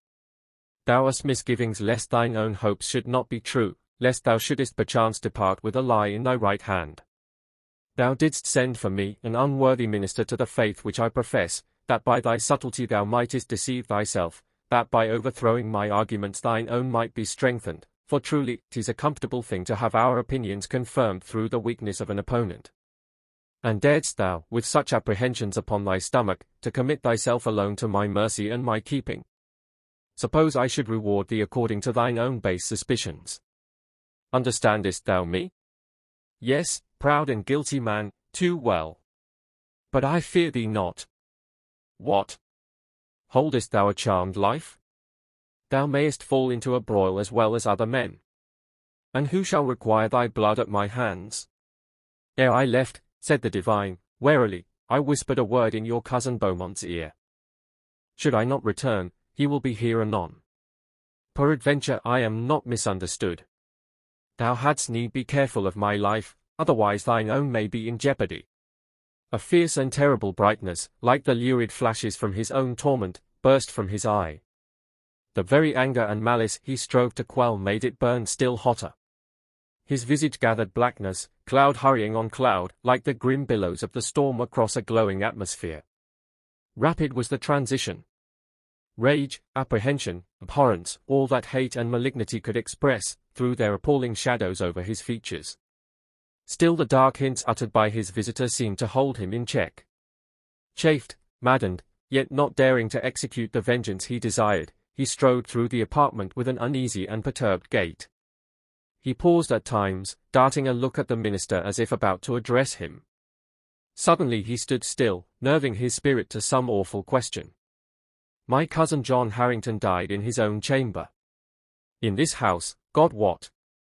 Thou didst shrive him at his last shift, and how sayest thou he was poisoned? I said not aught so plainly, but thou hast spoken out. Behold him, there. The divine pointed his finger slowly round the apartment. Within a short space he cites thee to that bar where his presence will be a swift witness to thy doom. Had the spirit of the unfortunate heir of Hornby suddenly appeared, the Baron could not have followed the movement of the minister's hand with greater dismay and astonishment. The strong barrier of guilt seemed breaking down. Conscience aroused, as if at once the veil that concealed his iniquities had been withdrawn, they rose in all their unmitigated horror and enormity. An arrow, drawn at a venture, had pierced the joints of the harness. He stood powerless and without defense, motionless as the image of despair. By a strange coincidence a thick white cloud seemed to coil itself heavily round the room. Whether to the heated imaginations of the disputants this appearance might not present an image of the form then visible to their minds, it would be impossible to determine. Suffice it to say, the effect was memorable, from whatever cause it was produced. An altered man was the Baron Mourneagle. The arguments of this champion of the truth had in some measure prepared his mind for its reception. Under his ministrations he felt gradually more enlightened. His terrors were calmed. Soon afterwards rose that noble structure, the Chapel of Hornby, bearing on its front the following legend: Edward S. Stanley Miles, D.N.S. Morneagle, mi fieri fecit. It is recorded that Sir Edward Stanley, Baron Morneagle, died in the faith he had once despised, and we trust he has found a place at the footstool of that mercy whose interposition was not solicited in vain. George Marsh, the martyr: heavy persecution shall arise of all who in the worship persevere of spirit and truth. Milton. Smithills or Smethills Hall is situated in a wood, above a small glen, 2.5 miles from Bolton. The court gate exhibits nothing remarkable in its construction. On the left hand was the principal entrance, and a flight of stairs leading from the court. The glass casements, and greater part of the ancient front, have been removed, giving place to a more comfortable, if not a more pleasing style of architecture. The wainscot once displayed a profuse assemblage of ornaments, some of which now remain. Amongst them was formerly shown a likeness, said to be of King Egbert, though from what cause it should be assigned more particularly to that illustrious monarch, it would be difficult to conjecture. In a room called the Green Chamber, it is said that George Marsh, the subject of the following history, was examined before Sir Roger Barton. In a passage near the door of the dining room is a cavity, in a flag, bearing some resemblance to the print of a man's foot, which is supposed to be the place where the holy martyr stamped, to confirm his testimony, and which is shown to this day as a memorial of his good confession. The stone was once removed for a frolic by 2 or 3 young men who lived in the house. Taking advantage of their parents' absence, they cast it into the glen behind the hall. That same night, on retiring to rest, the inhabitants were disturbed by many strange and hideous noises. Much alarm and inquiry being excited, the offenders confessed, and the stone was restored to its place with great reverence and solemnity. Some fragments that were broken off upon its removal were carefully replaced, after which, according to common report, the noises ceased. Another story current in the neighborhood is as follows: about the latter end of the year 1732, one Saturday night, a stranger sleeping alone in the Green Chamber was much terrified by an apparition. He stated that about 10 o'clock, as he was preparing for bed, there appeared a person before him dressed like a minister, in a white robe and bands, with a book in his hand. The stranger, getting into bed, saw it stand by his bedside for a short time.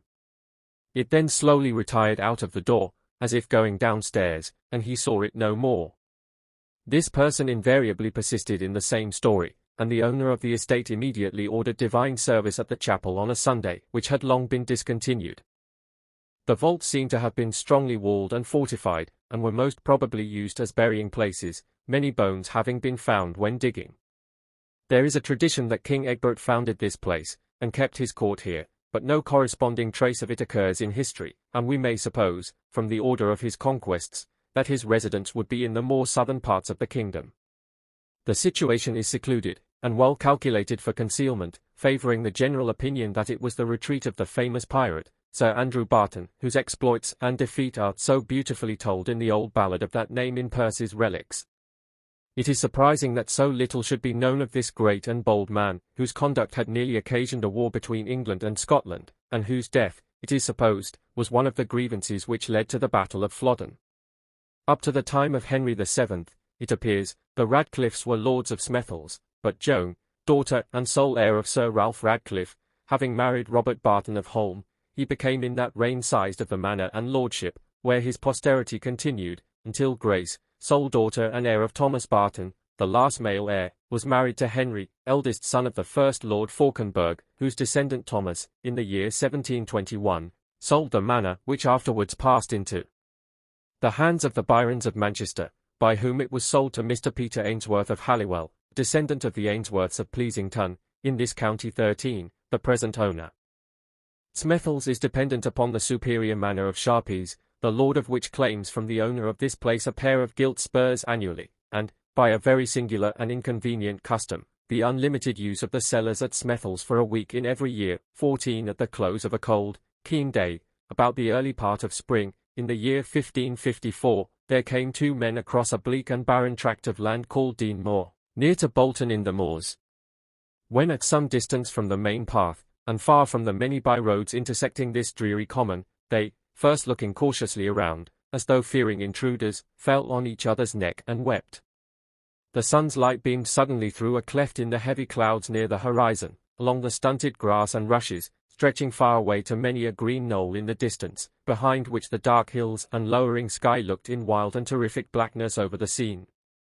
The sun, descending fast below the hills towards Black Road, beamed forth as if to cast one short ray of gladness on the world of sorrow he was just quitting.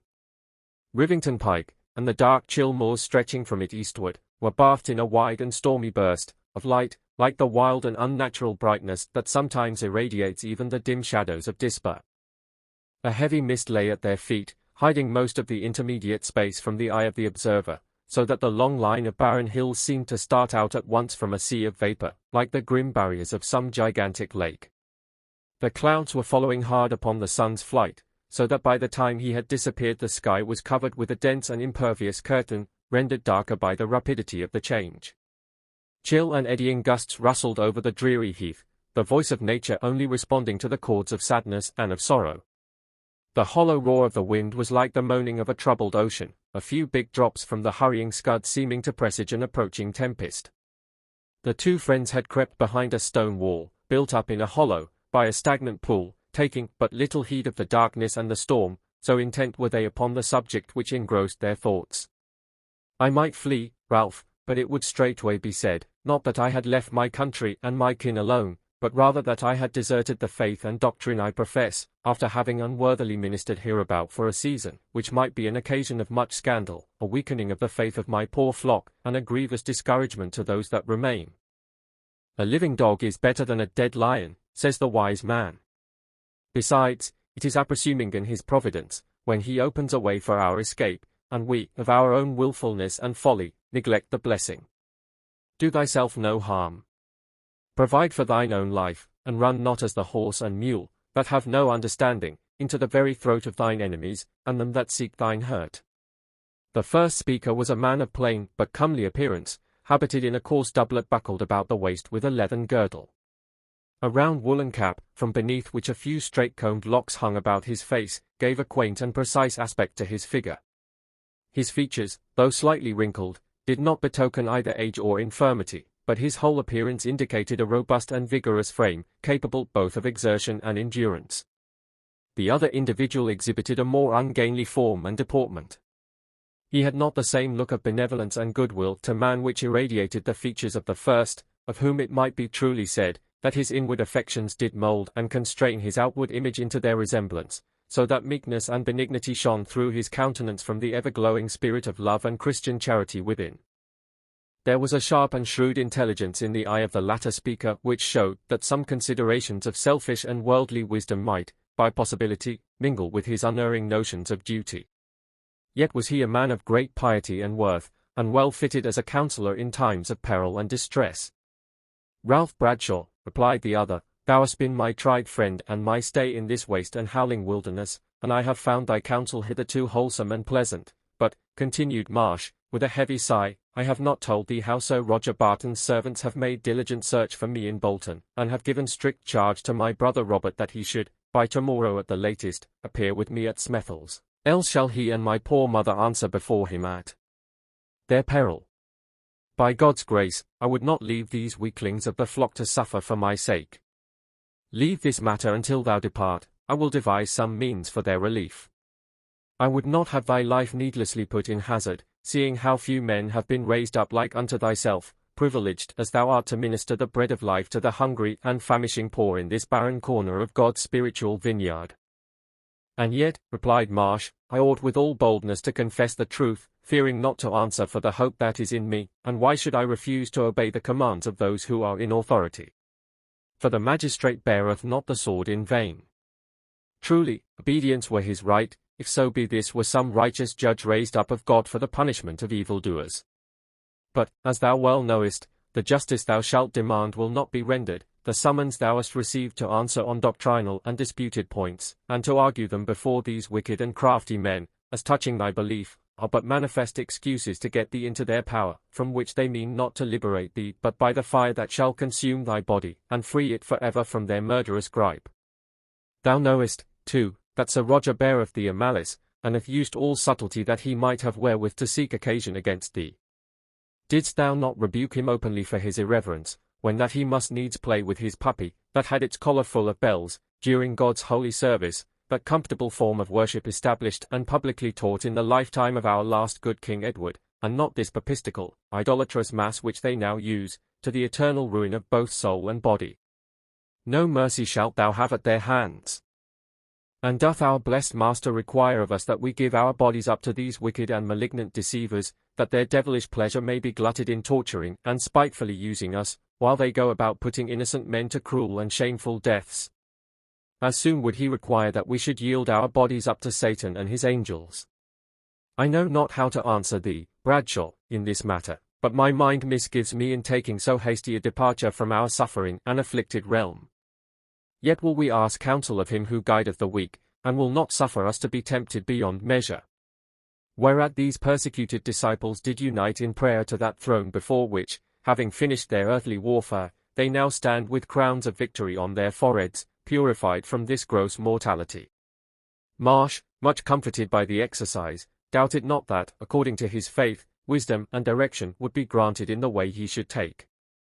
Hereupon they separated, wishing each other Godspeed.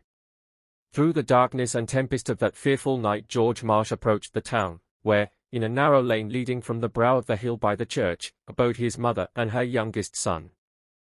Raising the latch, he saw the old woman alone, seated by the fire, weeping. "Praised be his mercy, thou art yet safe," said she, clasping her withered hands together. "They have again been here to seek for thee, and I was fearful thou hadst not escaped their power. Who has been here, and from whence?" "Divers of Justice Barton's servants were here again, not an hour ago, who have charged thy brother Robert and thy cousin William Marsh to seek for thee, and by tomorrow, ere noon, to render thee up at Smethels. They are now gone to Atherton, and elsewhere, for aught I know. Then may I not tarry here tonight? Nay, I beseech thee, flee for thy life. In tarrying here shalt thou not escape, for a man's enemies are now truly those of his own household." Marsh, after a pause, determined to listen to her advice, and departed. Cold and weary, he retraced his steps, going beyond Dean Church, where, at a friend's house, he stayed for the night, taking ill rest, as he quaintly expresses it in his journal, and consulting much with myself of my trouble. He expected, or at least hoped, that some intimation would be vouchsafed from his master as touching the way he should pursue, but none was granted, and he lay there, full of tossing and unquiet, the greater part of the night. On the following morning, at his first awaking, which was early, being still in heaviness, and not knowing what to do, came another friend to his bedside, who advised him that he should in no wise depart, but abide boldly, and confess the faith. At these words he felt so convinced, and, as it were, suddenly established in his conscience, that he doubted not, as he says, but the message was from God. He thenceforth consulted not with flesh and blood, but resolved on immediately presenting himself before his persecutors, and patiently bearing such cross as it might please heaven to lay upon him. He arose betimes, and as his custom was, recited the English litany, with other prayers, kneeling by his bedside, after which he prepared to go towards Smethels, calling, as he went, at the dwellings of several whom he knew, desiring them to pray for him, to commend him to all his friends, and to comfort his mother and his little children, for, as he then said, he felt assured that they should not see his face any more. Taking leave, with many tears and much sorrow of heart, he came nigh to the residence of Sir Roger Barton, a bigoted persecutor, and an avowed enemy of the Reformed Church. It was about 9 o'clock, on a cold and bitter morning, when he came in sight of the court gate. Then surrounded with trees, the mansion itself was not visible but within a short distance. This house, now ancient and decayed, then existed in all its pomp and magnificence, having only been erected, as tradition informs us, some 50 years before, by Sir Andrew Barton, a famous pirate or free rover, who was knighted by James III. of Scotland for his great bravery. In the 3rd year of Henry VIII, with 2 stout vessels called the Lion and the Jenny Powyn, he considerably interrupted the navigation on the English coasts. His pretence was letters of reprisals granted him against the Portuguese by James III. Under colour of this grant, he took ships of all nations, alleging that they had Portuguese goods on board. Complaint being made to the Privy Council of England, the Earl of Surrey said, the narrow seas should not be infested while he had estate enough to furnish a ship, or a son capable of commanding it. Upon this, 2 ships were immediately fitted out, and commanded by Sir Thomas and Sir Edward Howard, sons to the Earl of Surrey, at their own expense, when, having been some days at sea, they were separated by a storm, which gave Sir Thomas Howard an opportunity of coming up with Sir Andrew Barton in the Lion, whom he immediately engaged. The fight was long and doubtful, for Barton, being an experienced seaman, and having under him a determined crew, made a desperate defence, himself cheering them with a boatswain's whistle to his last breath. The loss of their commander, however, caused them to submit, on which they received fair quarter and good usage. In the meantime, Sir Edward attacked and captured the Jenny Powyn, after an obstinate resistance. Both these ships, with as many of their crew as were left alive, about 150, were brought into the River Thames, on the 2nd of August 1511, as trophies of the victory. The prisoners were sent to the Archbishop of York's palace, now Whitehall, where they remained for some time, but were afterwards dismissed and sent into Scotland. James IV, having then ascended the Scottish throne, after the murder of his predecessor, exceedingly resented this action, and instantly sent ambassadors to Henry demanding satisfaction, on which the king gave this memorable answer, that the punishment of pirates was never held a breach of peace among princes. King James, however, was still dissatisfied, and from that time was never thoroughly reconciled to the English nation. Sir Andrew was descended from a good family in Scotland, and adopted a seafaring life when very young. A motive of concealment might be the cause of his erecting a mansion here, the roads being then almost impassable, and the extensive woods, which lay in almost every direction from this spot, together with its great distance from the seaside, might be additional recommendations in its favour. An opinion exists, though now involved in much doubt and obscurity, that his immediate descendant was the Sir Roger Barton whom we have already named, and unto whom this pious servant of the truth was about to commit himself. On venturing through the gate, Marsh observed several men standing by a door on the left hand, being the principal entrance. "What, ho," said one, "art come to morning prayers?" "Nay," replied another, "his cap cleaves to a heretic's sconce." "'Tis Marsh," said the foremost of the group, who proved to be Roger Rinstone, the knight's prime minister, constable, and entrapper of heretics. "Now, by my faith," he continued, "if this wily fox do not think, by his coming, to take justice by the nose, and outface her through his impudence. But he will be sore mistaken if he think to outwit our master by his cunning."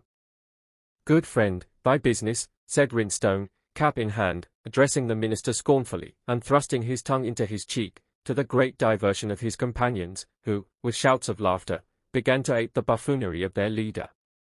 "I would fain speak with the justice," said the stranger, meekly. "And suppose I were he," said Rinstone, putting himself into an attitude of great authority and importance, setting out his paunch, at the same time, something like unto the knight himself. Another laugh, or rather titter, went through the courtyard at this exploit. A suspicious glance, however, was directed towards the casement above, some apprehensions evidently existing lest Sir Roger should have been eyewitness to the ceremony. "Roger Rinstone, thy mocking is ill-timed," said Marsh, with a severe and steadfast gaze, which seemed to awe even this unblushing minion of intolerance. "If thy master be not arisen, I will tarry a while his worship's leisure." "Sir Roger is with his priest at confession," said one, with a shout of derision. "Art come to confess him too, Father Marsh," and with that they plucked him by the beard, mocking and ill-treating him. But, filled with joy that he was accounted worthy to suffer, he passed from them into the great hall, at that period a large and lofty room, which, as tradition reports, would have dined all the monarchs of Europe, and all their trains. It has since been much curtailed of its proportions, modern improvements having appropriated it to more useful purposes. The wainscots were enriched with choice and beautiful carvings, representing bucks' heads, flowers, and portraits of the most distinguished ancestors of the family. So numerous and varied were these ornaments, that, it is commonly reported, the artist wrought out his apprenticeship in executing this grand work, which for minuteness and the astonishing number and ingenuity of the devices, perhaps exceeded most of the like nature throughout the realm. Amongst other whimsical fancies was a tun crossed with a bar, having the ciphers A and B above and below, which worthless and absurd pun, a sort of emblematic wit much cultivated by our forefathers, indicated the name of the founder, Sir Andrew Barton. Marsh, on his first entrance, inquired of a servitor if the justice might be spoken with. The menial was bearing off the remains of a substantial breakfast, and having a flagon of beer at hand, invited the stranger to a hearty draught, saying that he looked tired and in need of refreshment, but he meekly put it aside, with due courtesy, still standing as he repeated his question. The man departed to make the inquiry, when presently followed the constable and his gang, who, seeing that the hall was cleared, strode in, rudely seizing Marsh by the shoulder. "Thou art my prisoner," said Rinstone, "I arrest thee in the Queen's name." At this moment came running in a little girl, bounding and frolicsome as a young fawn from its covert, who, hearing the word prisoner, and seeing a man of such a prepossessing and benign aspect in custody, immediately came up to Rinstone, and laid hold of the skirts of his doublet, saying, "You shan't, Rinstone. If he has done amiss, let him go, and I'll give thee some plums out of my mid-Lent pasty." The meekness and peaceable demeanour of this unoffending servant of the church had in a moment won the heart of the child, and she pulled him by the hand, as if to convey him from the grasp of his persecutor. "May Heaven bless thee, my child, and make thee a blessing." He lifted up his eyes while he thus spake. "Thy nature hath not yet learnt the cruel disposition of these tormentors." It is said that his prayer was heard, and a passage in the subsequent history of this little girl may, in all likelihood, find a place in another series of our traditions. A tear for the first time trembled in the poor man's eye as he looked on this tender and compassionate babe. He thought upon his own sufferings, and the hard fate of his own little ones. But he soon repressed the rising murmur, calmly awaiting the result. The child still clung to him, nor would she depart, though threatened with Sir Roger's displeasure by his deputy. Indeed, she cared little for the issue, being fully indulged in all her caprices by the knight, her grandfather, who was mightily entertained with her humours. But threats and cajolements failing in their effect, they were glad to let this wilful creature accompany them to the presence of Sir Roger as the dispenser of justice, or rather of his own vindictive will, and to his private chamber they were shortly summoned. Now this distinguished knight was heavy and well-fed, and of a rich and rubicund countenance. From overindulgence he had become unwieldy, being propped up in a well-stuffed chair, one leg resting on a low stool, his whole frame bloated by indolence and sensuality. He was short-necked and full-chested. His eyes, grey and fiery, were almost starting from his head, by reason of some obstruction to the free current of the blood in that direction. This was accompanied by a wheezing and phlegethric cough, which oft troubled him.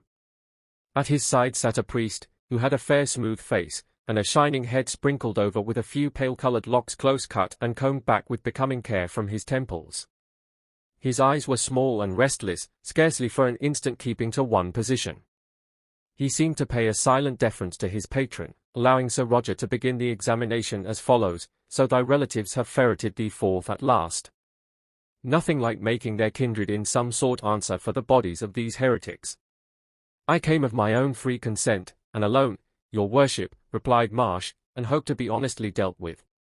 If I have offended the laws, I am here to answer; if not, I claim your protection." "Peace! Will none o' ye stop that fellow's prating? Justice thou shalt have, and that speedily, as thou sayest, but not in the way thou couldst desire. Look thee." He fumbled in his pouch as he spake. Drawing out a letter, he continued, "My Lord Derby hath commanded that thou be sent to Lathom along with some others who do mightily trouble us, and sow evil seed and dissension among the people.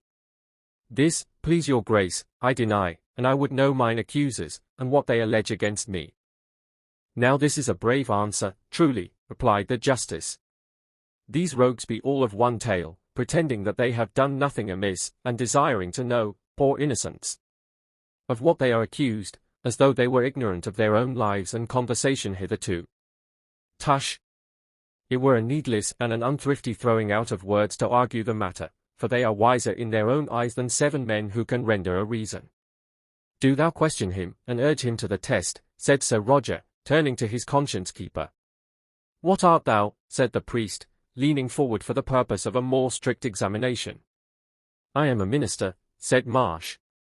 "It is but a short time ago since I served a cure hereabouts." "Who gave the orders? Or hast thou indeed received any?" "The bishops of London and Lincoln, after that I had diligently studied and kept terms aforetime at Cambridge." "Humph," said Sir Roger. "These bishops be of the Reformed sect, and, I have a notion, will some day or another answer for it before the Queen's Council. What knowledge hast thou of these men?" "I never saw them but at the time I received ordination." After a few more questions of little moment, the priest threw out the usual net with which his fraternity were wont to entangle those of heretical opinions. 15. What is thy belief respecting the sacrament? That is a question of too general and multifarious a nature for a plain and faithful answer. Are the bread and wine, by virtue of the words pronounced by the priest, changed into the body and blood of Christ? And is the sacrament, whether reserved or received, the very body and blood of Christ? I am not careful to answer such inquiries, seeing that I am but unskilled and unlearned in scholastic disputes. Why do ye ask me these hard and unprofitable questions, to bring my body in danger of death, and to suck my blood? We are not bloodsuckers, and intend none other than to make thee a better man and a good Christian, said the priest, mightily offended. Whereat Roger Rinstone, in his great zeal and affection for the Holy Church, smote Marsh a lusty blow on the mouth, saying, Answerest thou the priest so? By your worship's leave I will mend his ill manners. The little girl at this rebuke fell a-crying, and her grief became so loud that Sir Roger was fain to pacify her by ordering Rinstone to stand farther apart. With red and glistening eyes she looked up and smiled at the suffering martyr, who, remembering his own dear babes, could scarce refrain from embracing her as she clung about him, to the great displeasure of Sir Roger. Answer this reverend and spiritual admonisher, to the true purport and bearing of his question, said Sir Roger, with a mighty affectation of sagacity. I do believe Christ to be present with his sacrament, inasmuch as he is always with his people to the end of time. But as I am not skilful in matters of such nicety, I would ask of this reverend casuist, who is more able to answer in questions of such weight than I, who am, as I said before, unlearned in disputed points, and truly I am in nothing more wishful than to come at a right knowledge and understanding of the truth. Say on, said the priest, something flattered by this modest appeal to his opinion. Our Lord took the cup and blessed it, of which he then drank, and afterwards his disciples? Yes. But this doth not sanction its being sent round to the laity, replied the priest, not aware of the drift and true bearing of the inquiry. Then he took the bread and brake, and did eat likewise with his disciples? Of a truth, replied the unwary disputant. For these questions need but a plain and simple answer. Then, said Marsh, of a surety he must have ate and drank himself, nay, continued he, seeing the priest turn pale with rage and vexation, I can find none other alternative. For, unlearned and unpractised as I am, the absurdity of your belief is manifest. Thou art a child of perdition, an impious and pestilent heretic. Thou eatest and drinkest damnation to thyself, and the Holy Church consigns all such to the flames, and to the fire of eternal wrath hereafter, roared the infuriate priest, whose choler waxed hotter in proportion as he felt unable to withstand the conclusion of his opponent. For, as it has been observed, even by some of the most enlightened Catholics themselves, 16, theological animosity, so far from being an argument of men's conviction in their opposite sects, is a certain proof that they have never reached any serious persuasion with regard to these sublime subjects. Even those who are most impatient of contradiction in other controversies, mild and moderate in comparison of polemical divines, and whenever a man's knowledge and experience give him a perfect assurance in his own opinion, he regards with contempt rather than anger the opposition and mistakes of others. But while men zealously maintain what they neither clearly comprehend nor entirely believe, they are shaken in their imagined faith by the opposite persuasion, or even doubts of other men, and vent on their antagonists that anger and impatience which is the natural result of this state of the understanding. Master, cried Rinstone, shall I fetch the bridle that we so oft use for scolds and ill women? Do, prithee run, Roger, said the child, hastily, and looking towards him, for my grandfather's priest is like to need it soon. At this the worthy professor of Christian charity and goodwill, darting a furious look at the girl, exclaimed, Sir Roger, beware lest this viper thou art hatching be suffered to sting us. Look to it. This minion of thine is not too young either to work mischief or to escape its punishment. Whereupon Sir Roger, mightily afraid of his spiritual guide and granter of indulgences, rebuked the offending little one, and ordered her out of the room. With some difficulty this command was executed, but the disturbance at the door became so loud, that they were fain again to admit her, upon a sullen promise that she would behave in a more reverent manner to the priest, and refrain from interruption. Answer me no more with thy deep and devilish subtlety, continued this champion of the Catholic faith, for of a truth the devil doth wonderfully aid and abet ye in all disputes touching this holy sacrament, but show me thy belief in regard to so wholesome and comfortable a doctrine. I have answered before, as far as my weak understanding will permit, and by God's grace I will not swerve from my profession.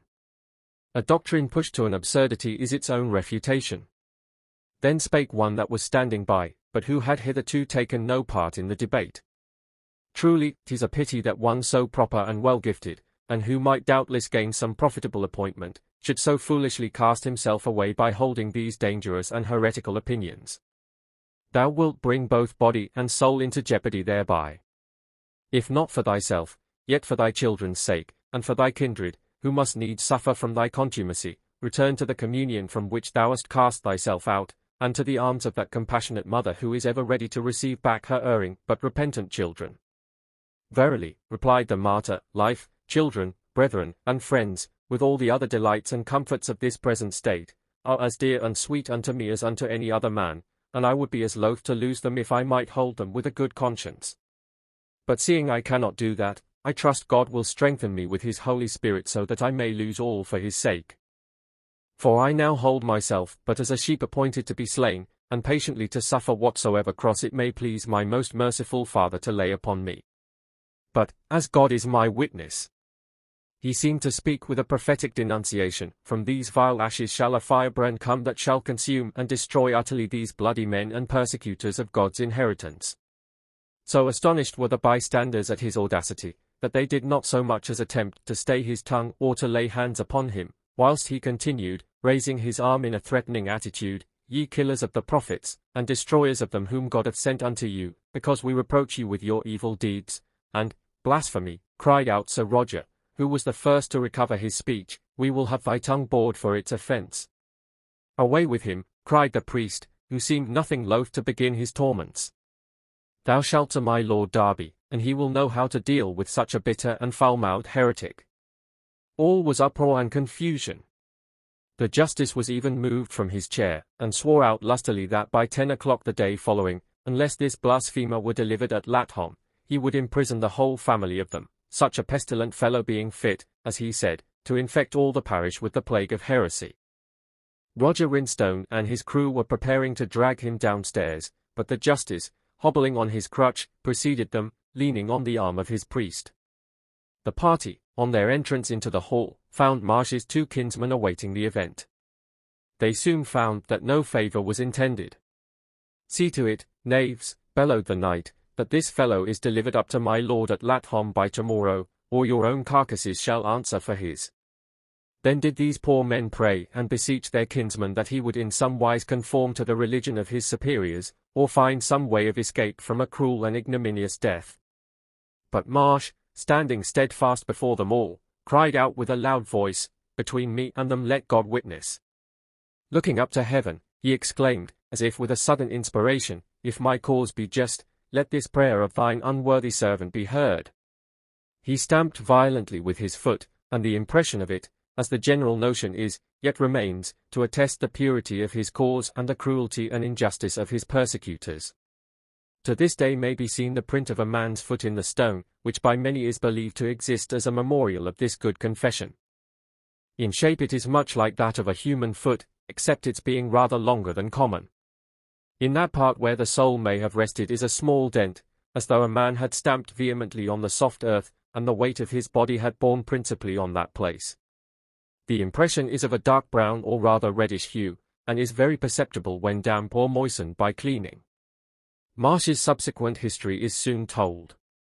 From Lathom, where he was examined before Lord Derby and his council, and found guilty of heretical opinions, he was committed to Lancaster, and from thence to the ecclesiastical court at Chester, where, after several examinations before Dr. Coates, then bishop of this diocese, he was adjudged to the stake, and burnt in pursuance of his sentence, at the place of public execution near that city, on the 24th of April 1555. Dr. D, the astrologer, dark was the vaulted room of gramarye to which the wizard led the gallant knight, save that before a mirror huge and high a hallowed taper shed a glimmering light on mystic implements of magic might, on cross, and character, and talisman, and almagest and altar, nothing bright, for fitful was the lustre, pale and wan, as watchlight by the bed of some departing man. Lay of the Last Minstrel. The character of D, our English, Faust, as he is not inaptly called, has both been misrepresented and misunderstood. An enthusiast he undoubtedly was, but not the drivelling dotard that some of his biographers imagine. A man of profound learning, distinguished for attainments far beyond the general range of his contemporaries, he, like Faustus and the wisest of humankind, had found out how little he knew, had perceived that the great ocean of truth yet lay unexplored before him. Pursuing his inquiries to the bound and limit, as he thought, of human knowledge, and finding it altogether vanity, he had recourse to forbidden practices, to experiments through which the occult and hidden qualities of nature and spirit should be unveiled and subdued to his own will. Evidently prompted to unhallowed intercourse by pride and ambition, he deluded himself with the vain and wicked hope that the God who spurned his impious requests would vouchsafe to him a new and peculiar revelation. He would not bow to the plain and humbling tenets already revealed, but sought another sign, a miraculous testimony to himself alone.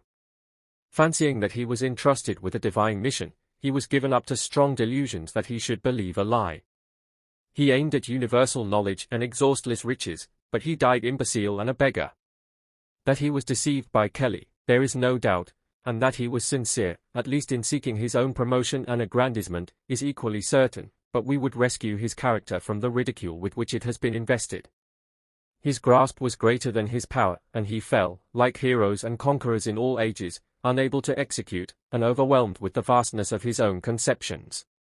John Dee was born July 13, 1527, in London. His parents were in good circumstances. At an early age, 15 years, he studied at St. John's College, Cambridge. His application was intense. For 3 years, by his own account, he only slept 4 hours every night. 2 hours were allowed for meals and recreation, and the rest was spent in learning and devotion. 5 years afterwards he went into the Low Countries, for the purpose of conversing with Frisius, Mercator, and others. Returning to Cambridge, he was chosen a Fellow of Trinity College, then founded by Henry VIII. His reputation stood very high, and his astronomical pursuits, in those days generally connected with astrology, drew upon him the imputation of being a conjurer, which character clung to him through life. This opinion was much strengthened by an accident which, he says, happened soon after his removal from St. John's College, and his being chosen a Fellow of Trinity. Hereupon, he continues, I did set forth a Greek comedy of Aristophanes, named in Greek with the performance of the Scarabaeus, or beetle, is flying up to Jupiter's palace with a man and his basket of victuals on her back, whereat was great wondering, and many vain reports spread abroad of the means how that was effected. He left England again soon afterwards, distinguishing himself at several foreign universities, and attracting the notice of many persons of high rank, amongst which were the Duke of Mantua and Don Luis de la Cerda, afterwards Duke of Medina Celi. In 1551 he returned to England, being well received by King Edward and his court. A pension of 100 crowns per annum was granted him, which he afterwards exchanged for the rectory of Upton-upon-Severn. In Queen Mary's reign he was accused of some correspondence with the Lady Elizabeth's servants, and of practicing against the Queen's life by enchantments. He was seized and confined, but acquitted of the charge. He was then turned over to Borne, to see if heresy might not be found in him. After a tedious prosecution he was set at liberty, August 19, 1555, by an order of the Council. Upon Queen Elizabeth's accession he was consulted as to a fit day for the coronation, and received many splendid promises of preferment, which were never realized. In the spring of the year 1564, he made another journey abroad, when he presented to the Emperor Maximilian his book, entitled Monas Hieroglyphica, printed at Antwerp the same year. He returned to England in the summer, producing several learned works, which showed his extraordinary skill in the mathematics. In 1571 he went to Lorraine, where, falling very ill, he was honored with the solicitude of the Queen, who sent 2 of her physicians, and gave him many other proofs of her regard. Upon his return to England he now settled himself in his own house at Mortlake in Surrey, where he collected a noble library, and prosecuted his studies with great diligence. His collection is said to have consisted of more than 4,000 books, nearly a fourth part of them manuscripts, which were afterwards dispersed and lost. This library, and a great number of mathematical and mechanical instruments, were destroyed by the fury of the populace in 1583, who, believing him to be a conjurer, and one that dealt with the devil, broke into his house, and tore and destroyed the fruit of his labors during the 40 years preceding. On the 16th of March 1575, Queen Elizabeth, attended by many of her court, visited Dr. Dee's house to see his library, but having buried his wife only a few hours before, he could not entertain Her Majesty in the way he wished. However, he brought out a glass, the properties of which he explained to his royal mistress, hoping to wipe off the aspersion, under which he had long laboured, of being a magician. In 1578, Her Majesty being indisposed, Dee was sent abroad to consult with some German physicians about the nature of her complaint. But that part of his life in which he was most known to the world commenced in 1581, when his intercourse began with Edward Kelly. This man pretended to instruct him how to obtain, by means of certain invocations, an intercourse with spirits.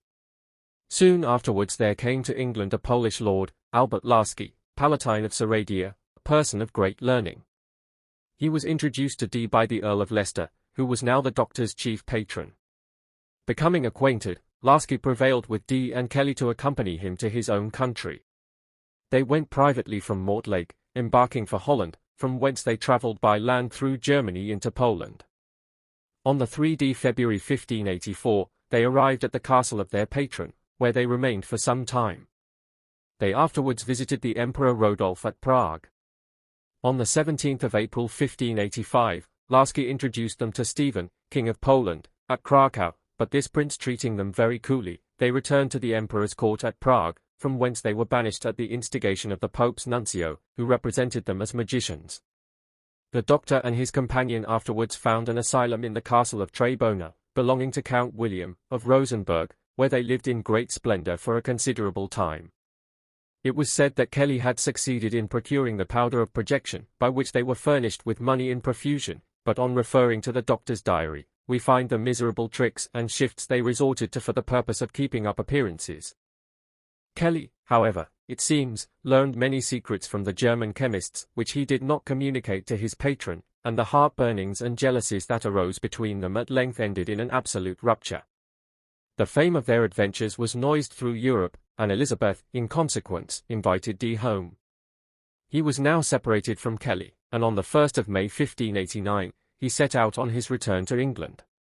He travelled with great pomp, was attended by a guard of horse, and besides wagons for his goods, had no less than 3 coaches for the use of his family. He landed at Gravesend on the 23rd of November, and on the 9th of December was graciously received at Richmond by the Queen. He found his house at Mortlake had been pillaged, but he collected the scattered remains of his library, and was so successful, by the assistance of his friends, as to recover about 3/4 of his books, estimating his loss at about £400. He had many friends, and received great presents, but was always craving and in want. The Queen sent him money from time to time, promising him 200 angels at Christmas. 1/2 he received, but he gave a broad hint that the Queen and himself were defrauded of the rest. He now resolved to apply for some settled subsistence, and sent a memorial by the Countess of Warwick to Her Majesty, earnestly requesting that commissioners might be appointed to hear his pretensions and decide upon his claims. 2 commissioners were accordingly sent to Mortlake, where Dee showed them a book containing a distinct account of all the memorable transactions of his life, except those which occurred in his last journey abroad. He detailed to them the injuries, damages, and indignities which he had suffered, and humbly supplicated reparation at their hands. The Queen, in consequence, sent 100 marks to Mrs. Dee, and promises to her husband. At length, on December 8, 1594, he obtained a grant of the Chancellorship of St. Paul's. But this did not answer his expectations, upon which he applied to Whitgift, Archbishop of Canterbury, giving an account of all the books he had either written or published. This, with other applications, led to his being presented with the wardenship of Manchester College, vacant by the removal of Dr. William Chatterton to the See of Chester. On the 14th of February 1596, he arrived with his family in that town, and on the 20th he was installed in his new charge. He continued here about 7 years, passing his time in a very turbulent and unquiet manner. On the 5th of June 1604, he presented a petition to King James, earnestly desiring that he might be brought to trial and delivered, by a judicial sentence, from those suspicions which his astrological and other inquiries had brought upon him. But the king, knowing the nature of his studies, was very far from showing him any mark of his favour. In November, the same year, he quitted Manchester, returning to his house at Mortlake, where he died, old, infirm, and forsaken of his friends, being very often obliged to sell some book or other to procure a dinner. The following account of Dr. D's expenses from Treboner to London, copied from a statement in his own handwriting. 17. We have thought too curious to omit the charges of my last return from beyond seas, 1589, being favourably called home by Her Majesty from Trebon Castle in Bohemia.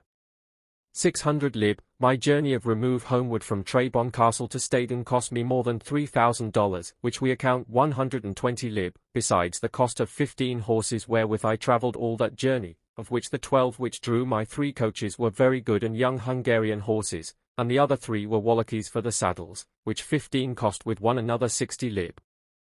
The 3 new coaches made purposely for my aforesaid journey, with the furniture for the 12 coach horses, and with the saddles and bridles for the rest, cost more than £60, the charge of wains to carry my goods from Trebon to Staden, they being 2 and sometimes 3, for more easy and light passage in some places, cost above £110, which I account, for 100 of it, under my former sum of 600 lib. Under which 600 lib also I do account for the charges of the 24 soldiers, well appointed, which, by virtue of the Emperor's passport, I took up in my way from Diefold, and again from Oldenburg, the charges of the 6 harquebusiers and musketeers, which the Earl of Oldenburg lent me out of his own garrison there, I gave to one with another $1 a man for the day, and their meat and drink full. For at the first, 18 enemies, horsemen, well appointed, from Lingen and Wilstrusen, had lain 5 days attending thereabout, to have set upon me and mine, and at Olderborch, a Scot, one of the garrison, gave me warning of an ill-minded company lying and hovering for me in the way which I was to pass, as by a letter may appear here present. Of the former danger, the Landgrave of Hesse his letters unto me may give some evidence. The charges of the 4 swart routers, very well mounted, and appointed to attend on me at Staden, from Bream, being honourably and very carefully sent unto me by the noble consuls and senators of Bream, and that with a friendly farewell, delivered unto me by the speech of one of their secretaries at my lodgings, need not be specified here what it was. For their going with me in 2 days to Staden, their abode there, and as much homeward, being in all 5 days' charges, $30. This was a very dangerous time to ride abroad in thereabouts, as the merchants of Staden can well remember.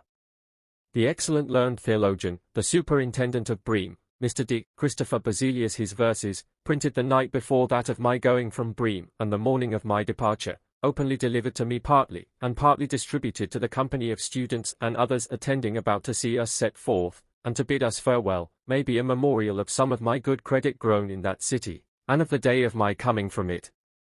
I will not enlarge my lines to specific what other charges I was at to further some of Her Majesty's servants at my lying at Bream, as $70 given or lent to one Conradus Justus Newbrenner, and about 40 given to get some letters of great importance brought to our Sovereign's Honourable Privy Council in due time. 10 lib. The charge of my fraught and passage from Staden to London for my goods, myself, my wife, children, and servants 796 lib., so that the sum total of money, spent and laid out, in and for my remove from Trebon to London doth amount to 1510 lib., whereby the whole sum of the former damages and losses 796 lib., and the removing charges doth amount, with the least, to 2306 lib., besides the $100 disbursed at Bream for dutiful love to Queen and country. One minor occurrence in the following tradition, viz., the loss of the horse, is related by Lilly as happening to another of the fraternity, but we claim it, upon grounds too trivial it might be deemed by some, for the Doctor. It is not our intention to spoil a good story by rejecting what we cannot verify. Sufficient for us that the tale exists, though we take the liberty of telling it in our own way. There came a thin spare man one evening to Dr. D's residence in the college at Manchester, where he then dwelt by permission only from the Earl of Derby, though living there in the capacity of warden to the church. The college being dissolved in the 1st of Edward VI. 1547, the possessions fell into the hands of that nobleman, who, however, kept ministers at his own charge to officiate in the church. Mary refounded the establishment, restoring the greater part of the lands, but Lord Derby still kept the college house. In 1578 Elizabeth granted a new foundation to the college, appointing her own wardens. Dr. D, being the third on the new establishment, was installed with great solemnity on the 20th of February 1596. The visitor we have just noticed was muffled in a dark cloak, having a wide and ample collar, which he threw over his head, as though anxious for concealment. The doctor, having retired into his study, was not to be disturbed, but the stranger was urgent for admission, while Lettice Gostwich, D's help at all work, a pert ungracious slattern, was fully resolved not to permit his access to her master. Then, since nothing else will do, said the pertinacious intruder, convey me this message, to wit, a stranger comes to him on business of great moment regarding his own welfare and that of the matter or event whose corollarium he is now studying.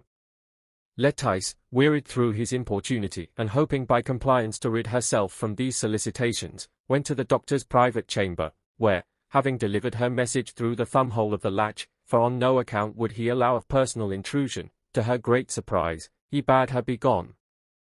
"Show the stranger upstairs," said he. "Why hast thou kept him so long tarrying?" Lettice, with little speed and less goodwill, obeyed the doctor's behest, grumbling loud at the capricious and uncertain humours of her master. The visitor was at length ushered into the presence of this celebrated scholar and professor of the celestial sciences, whose predictions at one period astonished Europe, his presence, like some portentous comet, threatening war and disaster, perplexing even emperors and princes, and filling them with apprehension and dismay. But D was somewhat fallen from this high and dangerous celebrity. He was become querulous and ill-tempered. Never satisfied with his present condition, but always aiming at some greater thing, he generally contrived to lose what he already possessed. At one time, to control the destinies and acquire the supreme direction of affairs, either as the high priest or the grand lama of Europe, was not beyond the compass of his thoughts or the scope of his ambition. Now, he was petitioning the Queen for a small increase to his worldly pittance, and an opportunity of clearing himself before Her Majesty's Council from the foul and slanderous accusations by which he was continually assailed. Yet he had not abandoned his former projects. Though failing in his mission aforetime to the Emperor of Germany, the King of Poland, and others, to whom he evidently went for political purposes, and with offers of his aid, through the foreknowledge and spiritual intercourse by which he thought himself favoured, yet he still cherished the hope of promotion by such visionary follies. That chimera of the imagination, the invention of the philosopher's stone, still haunted him, and he did not yet despair of one day becoming a ruler among princes, the supreme arbiter and depositary of the fate of nations. The delusions imposed on him by Kelly, his seer and confederate, had so impressed him with this belief, that he still purposed going abroad on a divine mission, as he called it, and only awaited the auspicious time when his spiritual instructors should point out another seer in Kelly's room, from whom he had been long separated. Though now in his 71st year, he was not deterred from making another attempt to reach the goal of his ambition. Such is the folly and madness of these enthusiasts, that, let them be never so often foiled in their inordinate expectations, yet does it in no wise hinder, but, on the contrary, sets them more fully on their desire. Casaubon, in his preface to the account of D's intercourse with spirits, gives a strange instance of their infatuation. He says, in the days of Martin Luther, there lived one Michael Stifelius, who applying to himself some place of the Apocalypse, took upon himself to prophesy. He foretold that in the year of the Lord 1533, before the 29th of September, the end of the world and Christ's coming to judgment would be. He did show so much confidence that, some write, Luther himself was somewhat startled at the first. But that day past, he came a second time to Luther with new calculations, and had digested the whole business into 22 articles, the effect of which was to demonstrate that the end of the world would be in October following. But now Luther thought that he had had trial enough, and gave so little credit to him, that he, though he loved the man, silenced him for a time, which our apocalyptical prophet took very ill at his hands, and wondered much at his incredulity. Well, that month and some after that over, our prophet, who had made no little stir in the country by his prophesying, was cast into prison for his obstinacy. After a while Luther visited him, thinking by that time to find him of another mind, but so far was he from acknowledging his error, that he downright railed at Luther for giving him good counsel. And some write, that to his dying day, having lived to the age of 80 years, he never recanted. These air-built hopes and projects may in some sort account for the readiness with which D admitted the stranger after hearing his message. It seemed to be the very echo of his own thoughts, floating on their dark current, which it quickened by some unknown and mysterious impulse. The doctor was sitting in a high and curiously wrought chair, cushioned with black leather, gilt and ornamented after the antique fashion. His upper garment was of black serge, the neck and breast furred with sables. A cap of the same materials concealed his bald and shining head, giving his pale shriveled features a peculiar look of learning and hard study. His face was long, and his beard pointed. Age and anxiety were indelibly marked upon his lank visage, but his eye was yet undimmed, small, keen, and restless. It seemed the image of his own insatiable desire, consuming soul and body in the fire and fervor of its inordinate and uncontrolled appetite. "Thy name," said D sharply, as the stranger bowed himself before the reputed magician. "Bartholomew Hickman." "And thy business?" inquired the doctor, with an inquisitive glance. "Since your reverence hath dismissed Kelly, you have been but indifferently served in the capacity of seer. Mine errand is to this purport: if we agree for wages, I will serve you, and I doubt not but my faculty of seeing will equal that of Master Kelly, provided you have a glass whose quality and virtue shall be equivalent." "My glass," replied the doctor, "is not to be matched throughout the world. Even Cornelius Agrippa had not its like, nor was his famous mirror fit to compare with it. Hast heard aught of its history?" "I would listen, Master D, for my knowledge thereof is but gathered from the vulgar report." "Know then," said D, with an air of great pride and complacency, "that my stone was brought by the ministration of angels, in answer to fervent and oft-repeated prayer. One night, as I sate with Kelly, discoursing on the rise and fall of empires, the setting up and the downfall of estates, and many other matters of grave and weighty import, he looked uneasy for a while, saying that he felt a strange sensation, and, as it were, a heavy weight on his right shoulder, as though something sat there. He said a spirit, invisible at that time, was in all likelihood hearkening to our discourse, and wished to communicate with us. He then spake as though to some one behind him, and listened. Sayest thou so, said he, then will I speedily apprise the doctor. He then told me it was the angel Uriel, who would bring us a wonderful glass or crystal, whereby a seer, properly gifted, would be enabled to see many wonderful things, but this surprising faculty I do not possess, by reason of a fiery sign not occupying the cusp of my ascendant and medium causalie. Edward Kelly was, however, permitted to supply this defect, and I might confidently rely, he said, on the truth of those revelations, which I was to note down for the benefit of mankind, and the establishing of a new dispensation upon the earth. None but good angels could enter into this glass, and they would teach me, as he then foretold, many things, whereby, gaining great honor and renown, kings and princes should be reproved of me, who was raised up for their sakes. At this revelation I was exceeding glad, and more so on finding the day following in my study this precious gem, which, as I once told the Emperor Rodolph, is of such value that no earthly kingdom is worthy to be compared to the virtue or dignity thereof. I well remember the time, said D, delighting to dwell on these recollections. I was at Prague, the Emperor having sent for me. I went up to the castle, where, in the Ritter stove, or guard chamber, I stayed a little. Octavius Spinola, that was the chamberlain, saluted me very courteously, having understood that I was he whom the Emperor waited for. Returning to the privy chamber, he came out again, leading me by the skirt through the dining chamber and the privy chamber, where the Emperor sat at a table with a great chest and standish of silver, and my book and letters before him. Then craved I pardon, at his Majesty's hand, for my boldness in sending him my Mona's Hieroglyphica, dedicated to his father, but I did it of the sincere and entire goodwill that I bear to his father Maximilian, and also unto his Majesty. He then thanked me very kindly, saying that he knew of my great endowments, and the esteem I had gotten of the learned. Of this he had been informed by the Spanish ambassador. He said my book was rather too hard for his capacity, but he heard I had something to say to him, quod esset pro sua utilitate. And so I have, I replied, looking back to see first that we were alone. Hereupon, I began to declare how all my lifetime had been spent in learning, and with great pains and cost I had come to the best knowledge that man might attain to in this world. I had found, too, that no man living, neither any book, was able to teach me those truths that I desired and longed for. Therefore I concluded within myself to make intercession and prayer to the Giver of all wisdom to send unto me knowledge, whereby I might know the nature of his creatures, and also enjoy means to use them to his honor and glory. At length it pleased God to send me his light, the angel Uriel, whereby I was assured of his merciful and gracious answer. For the space of 2 years and a half, as I told his Majesty, angels had not ceased to minister unto me through this wonderful stone, whose history I related. Furthermore, I said that I had a message from them unto his Majesty. The angel of the Lord hath appeared unto me, I cried, and hath rebuked you for your sins. If you will hear, and believe me, you shall triumph. If you will not hear, the Lord, the God of heaven and earth, under whom you breathe and have your being, putteth his foot against your breast, and will throw you headlong from your seat. Moreover, I said that if he would listen to me, and take me for his counselor, his kingdom should be established, so that there would be none like unto it throughout the world. I was commanded, likewise, to show him the nature of the holy vision, and the manner thereof, which he might witness, and hear the words, though he could not see the fashion of the creatures in the glass. He thanked me, and said that he would thenceforward take me to his recommendation and care. Some more promises he used, though I could not well understand them, he spake so low.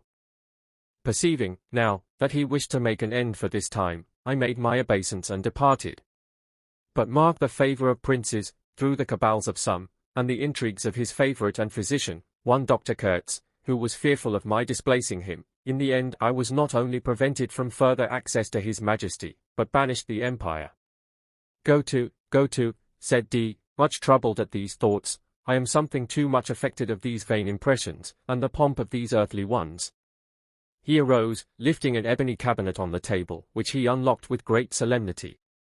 During this operation he fell to muttering many prayers, and with an air of great reverence he took out a richly embossed casket, which being opened, there was displayed a fair crystal of an egg-shaped form, on which he gazed with a long and silent delight. A treasure beyond all price, said Bartholomew, eyeing it with rapture.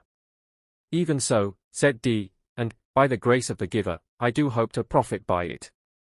Once it was removed from me. Listen. It was in the little chapel, or oratory, next the chambers which Lord William of Rosenberg had allotted us in his castle at Trebona. I had set the stone in its wonted place upon the table, or altar as we called it, when Kelly saw a great flame in the stone, which thing though he told me, I made no end of my usual prayer. But suddenly one seemed to come in at the south window of the chapel, right opposite to Kelly, while the stone was heaved up without hands, and set down again, wonderful to behold. After which I saw the man who came in at the window. He had his lower parts in a cloud, and, with open arms, flew towards Kelly, at which sight he shrunk back, and the creature took up between both hands the stone with its frame of gold, and mounted up the way he came. Kelly caught at it, but could not touch it. Thereupon he was grievously alarmed, and had the tremor cordis for a good while after. 18 This my angelical stone being taken away, I was mightily troubled, for the other stones in my possession being made through man's skill and device, I had not a safe warranty of their virtue, so that I might confidently trust in what they should disclose. I was afraid, too, of the intrusion of wicked spirits into them, who might impose on me with their delusions. This happened on a Friday, being the 24th of April 1587, as I find it recorded in my diary. But mark the manner of its return. The following month, on the 22d day, and on the same day of the week, about 4 hours post-meridian, as I and Kelly were walking out through the orchard, down the riverside, he saw 2 little men fighting there furiously with swords, and one said to the other, Thou hast beguiled me. As I drew near they did not abate their heat, but the fray seemed to wax even hotter than before. I at length said, Good friends, let me take up the matter between you, whereupon they stayed, the elder of them saying, I sent a present to thy wife, and this fellow hath taken it away. With this, they again fought until the other was wounded in his thigh, which seemed to bleed. Being in great pain, he took out of his bosom something that I guessed to be the very treasure that I had lost. Now will I make thee return it, said the first speaker, with that the other, who was wounded, seemed to go suddenly out of sight, but came again ere I could answer a word. The elder of them then asked him, saying, Hast thou laid it under the right pillow of the bed where he lay yesternight? With these words they both went towards a willow tree on the right, by the new stairs, which tree seemed to cleave open, and as they went in it closed, and I never saw them more. With great haste I returned to my chamber, where, lifting up the right pillow, I found my precious stone, being greatly rejoiced, together with my wife, who joined me in thanking God for its return.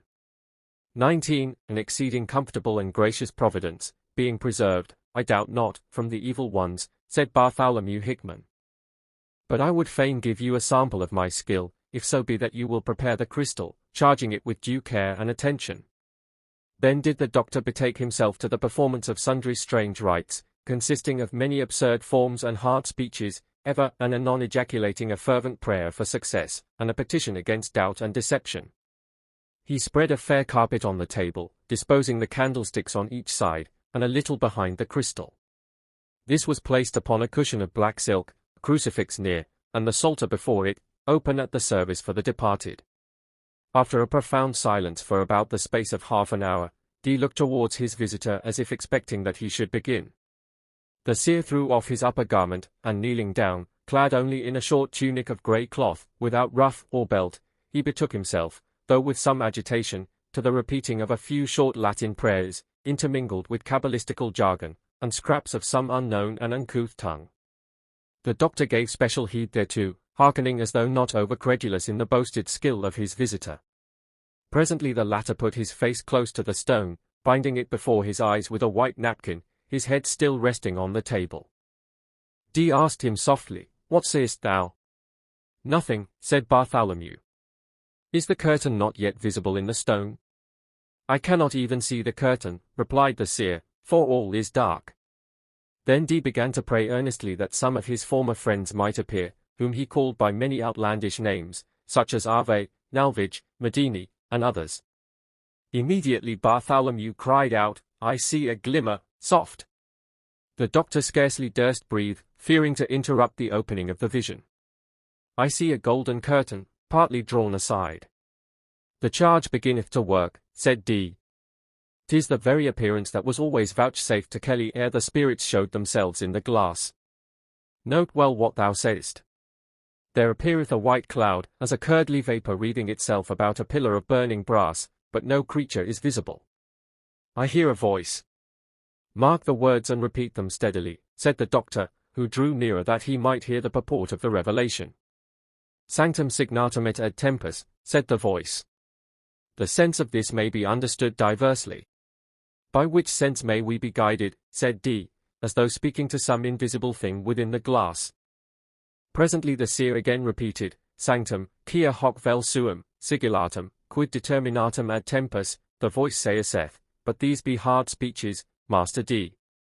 "I hear again, ad tempus, inquam, quia rerum consummatio, all things are at hand, the seat is prepared. Justice hath determined. The time is short." "Sayest thou no creature?" anxiously inquired the doctor. "None. But the pillar openeth as though it were cleft. Now a woman cometh forth out of the pedestal, covered with a cloud. I can see her face dimly at times through this veil, which seemeth to pass over as a thin cloud before the dazzling sun. She standeth as though in a hollow shell, glistening with such fair colours that no earthly brightness may be comparable to it. She now seemeth to wrap the air about her as a garment. She entereth into a thick cloud and disappears. There now cometh one like unto a little girl, her hair turned up before, and flowing behind in long and bright curls. Her raiment sparkles like unto changeable silk, green and red."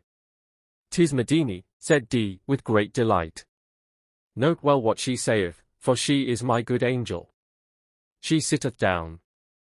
Her lips move as though she were speaking, but I hear nothing." "I will speak to her," said Dee, "for she will answer me through thy ministry, if it really be Medini." "Art thou Medini, that has appeared to me before time?" "I think she answereth, yes. But her voice is very feeble." "I would thou shouldest resolve me 3 things," said the doctor, again addressing himself towards the glass. "To wit, whereto shall I direct my journey, and how shall I cause it to prosper? Secondly, I would speedily be instructed in that great and heavenly mystery, the powder of projection, which I have been oft promised, but never understood aright by reason of my feeble apprehensions, or inability to accomplish the grand and sublime arcanum. Thirdly, how may I find the treasure which was shown to me in a dream 3 several times, but where it is hidden is withheld from me? She says she will answer so far as the will of him that sent her will permit, but she hath a short continuance, and her answer must be brief. With respect to the country, make thine own choice, and thou shalt be directed in it for thy good. The other questions she says she cannot solve, but will send one of the 7 who bear rule over the seals of the metals and their matrix. She hath departed, yet I saw her not. She went like a sudden stroke of light, and now there cometh a man clad in sober apparel, with an inkhorn at his girdle. He holdeth a pen, as though he would write, but his face is veiled. "'Tis a motion that I should bring my tablets," said the doctor. "Now he is writing," continued the seer. "He showeth me a roll of parchment. But the glass becometh dim, and I think that evil spirits are troubling us, for the whole seems to waver, like the glowing air over the furnace." The doctor now fell to his prayers, when Bartholomew assured him the glass grew brighter, gradually becoming still, like the subsiding of waves after some accidental disturbance. He could now see the writing distinctly, and the veil was also removed. "Give me the words to the very letter," said Dee earnestly, as he prepared to write. "It runs thus: the most noble and divine Magister, the beginning and continuation of life. Watch well, and gather him so at the highest, for in 1 hour he descendeth or ascendeth from the purpose.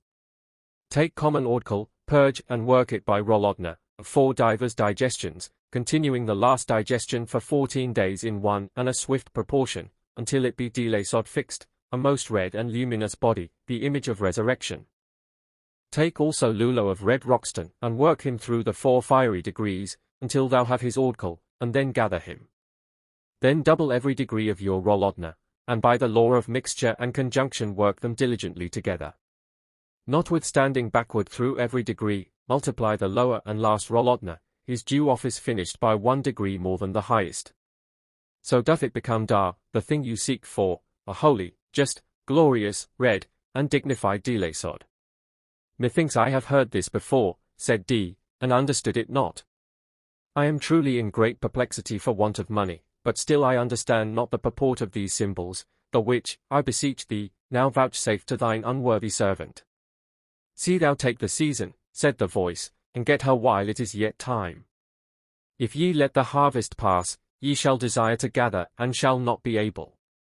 Take pity on mine infirmities, and make it plain," supplicated the doctor, who now began to fear the usual evasions and disappointments. "Before I go," replied the vision, "I will not be hidden from thee. Read thy lesson." "I read, take common ordcal, and so on." "What is ordcal?" inquireth the spirit. "Alas! I know not, but thou knowest. It is gold, and delasod is sulphur. Take also," it says, "Lulo of red Roxton. Roxton is pure and simple wine in herself, and Lulo is her mother. There is yet in these words no slight ambiguity. Lulo is tartar of red wine, and ordcal is his mercury. Da, in the angelical tongue, is the true name of the stone." "He said before that ordcal was gold," said Dee, addressing the seer. "Be thankful," replied Bartholomew, "and keep what thou hast received."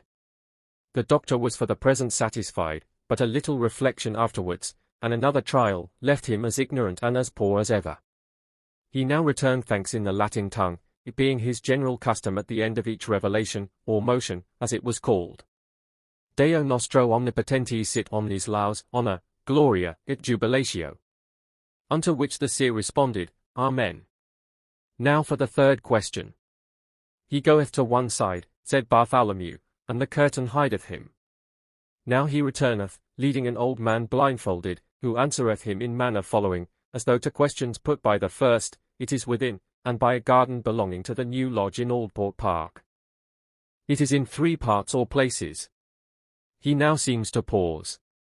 Again he speaks, "Many roots and trees do hinder the gathering of it, but if he be wise, and understand these things, he may obtain his pleasure. 1 part was laid by Sir James Stanley, the warden, 100 years ago. Another portion was hidden by an aged nun. The remainder was left by the Romans, and may be found under the foundations of the castle in the park. The time is short, and the treasure guarded, but he shall overcome. Listen, 9 with twice 7 northerly, and Acer shall disappear. The mystical number added to the number enfolding itself, this shall be added to its own towards the rising sun. Then turn half round, and note well thy right foot. What thou sayst gather, and it shall lead thee on to perfection. Ask him the amount or worth of the treasure," said Dee, whose cupidity gloated over the bare thoughts of this vast hoard. "He says, it is 2,500, besides of money." "How? In gold or silver?" "More than 3 parts thereof are in gold." "Most humbly and heartily do I thank thee." Dee was opening out another form of thanksgiving, when the seer interrupted his hypocritical and blasphemous addresses. The old man goeth aside, groping his way as though it were dark. Now all is dim, and the curtain covereth the stone, by which we are warned to retire. The needful and concluding ceremonies being gone through, the crystal was returned to its place. After pondering a while, the doctor put many questions to his guest about his residence, worldly calling, and so forth. He offered him £50 yearly, besides lodging, and a fair proportion of gold when the celestial and highest projection should be completed. Bartholomew was not hard at making a bargain, and the doctor began to hope that, by a patient waiting and trust in the efficacy of these strange delusions, he should at length accomplish his desires. A low tap at the door again betokened the presence of Lettice, who came to announce a warm friend of the doctor's, one Master Eccleston. On being admitted, the latter brought with him a low, ferret-eyed personage, whose leering aspect betrayed an inward consciousness of great cunning and self-satisfaction therewith. Dee received his guests with becoming dignity, inquiring to what good fortune he was indebted for their visit. "Thou mayest remain, Hickman," said he to his new acquaintance. Eccleston proceeded to business as follows: "You may readily remember that I once happened a sore mischance, to wit, by losing a horse I had but lately bought, and which, through your good offices, kindly and without fee administered, I again got back, to my great joy and comfort. I was telling of this but few days ago to a friend of mine, one Barnabas Hardcastle, whom I have made bold to bring before your reverence. He but laughed at me for my pains, and would in no wise believe it, but mark how he was served. Within this hour, he tells me that he has lost his mare, and would fain have the like help to its recovery." "Hast thou lost thy beast?" inquired the doctor. "Verily I have," said Barnabas, making a respectful acknowledgment to the doctor's dignified address. "It was but this morning she was safe as Man Castle is in the dirt, hard by Mr. Lever's house yonder, in the fields. 'Tis a grievous loss, Master D, seeing that I was offered a score of pounds for the beast last Martinmas." The doctor opened his tables, and erected a scheme or figure of the heavens, to the very minute when this communication was made. Ere it was finished he gave a sharp and shrewd glance at the stranger, saying, "The latter part of the sign Scorpio ascendeth, and it is not safe to give judgment. Mars, lord thereof, is in evil aspect with Venus, lady of the 7th and 6th likewise, or house of servants. Yet is Mercury lord of the 10th, and free from affliction. I will therefore try my skill, though I should fail. The beast thou lackest is either taken by a servant or lost through his neglect. Stay. The dragon's tail, which I have just placed, being located in the 7th, thy mare is certainly lost, and will never be recovered." Dee looked earnestly at the man, who, gathering his features into a grin of contempt, could scarcely refrain from an unmannerly burst of laughter. "Now, oh my troth," said he, "I was but minded to try the skill of your prophet, and to show your folly. The roan mare is safe, and I left her but an hour ago with my lad, who is walking her to and fro just out of the town fields by Widdy Grove, until I have done mine errand." "Thou art a bold man to say so," replied the doctor angrily, and with a glance as though it were meant to annihilate this contemner of the celestial art. "I tell thee she is lost, and shall never be got back. Reward thou hast well earned for thy folly." With a scornful and malicious grin did Master Barnabas receive this denunciation, taking his departure with little ceremony, as if fearful of some mischance. Eccleston, much scandalized at his friend's proceedings, followed him downstairs, not caring to stay longer with the doctor. As Bartholomew and he sate discoursing on the future, and forming many projects, more particularly about the hidden treasures, without which, Dee said, he could not continue his search for the elixir, as he was nigh beggared, they heard a swift footstep on the stairs. Presently in rushed Eccleston, followed by Lettice, who strove to prevent this intrusion. The doctor frowned on his entrance, but Eccleston, breathless and much agitated, could with difficulty declare his errand. "Hardcastle, Hardcastle, I say. He has lost his beast." "Why, I told him so," said the doctor, with great composure. "But he has lost her." "I know it," replied Dee. "I have just left him in great anger, swearing by things both visible and invisible that he will have his own again, that we are confederate in the matter, and that he will cite us both before the chapter or the Star Chamber." "How hath it happened?" said Dee, scrawling listlessly with his pen. "I went with him to the boy, thinking I would see the end on tea. By the way, he did use many taunts and ill-natured speeches about my pursuit after the great arcanum, and belief in the celestial sciences, together with many unpleasant hints that the money we have expended in the adventure will never be got back. Discoursing thus, we came near to the place where he expected to find the boy. Sure enough, he was there, and fast asleep on the ground, but the mare was gone, the bridle being left on the lad's arm, which his master banged about his shoulders until he awaked. "Pray, Master D, be pleased to help him to his mare. I owe him moneys, for which he, taking advantage of the debt, may put me in prison.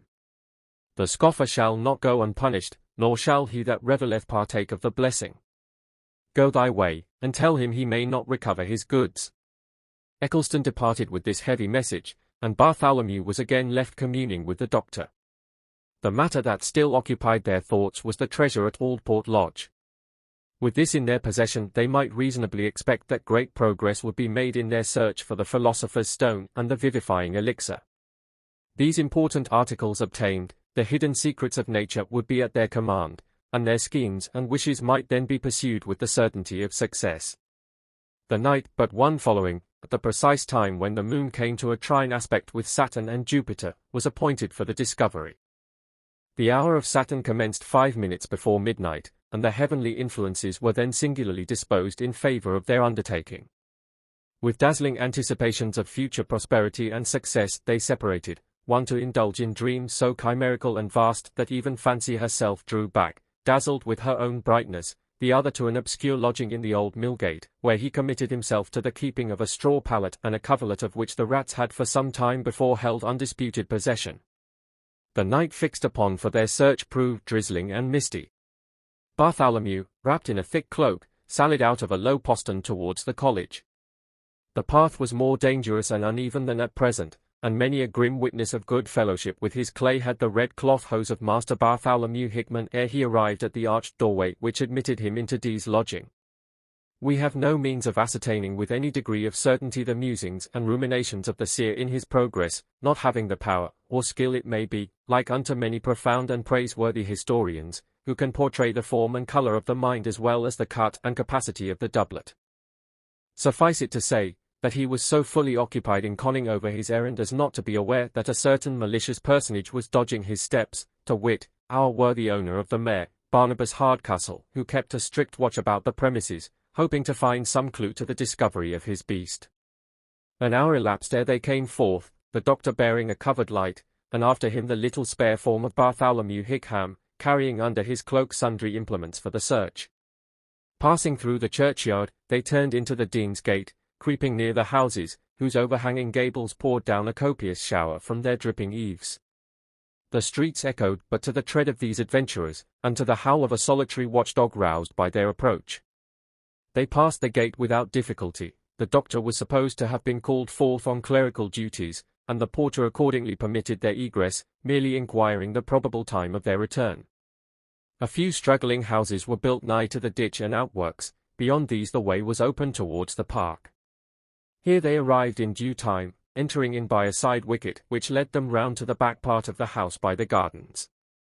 The proprietorship of the lodge had latterly fallen to the lot of Edward Moseley, by a deed of partition between his brother Oswald Moseley and himself, a mercer of great note in Manchester, one Adam Smythe, these parties having purchased, jointly, the lands of Nether and over Aldport from Thomas Roe of Hertford, who had them of Sir Randall Brereton, the next purchaser from William, Earl of Derby.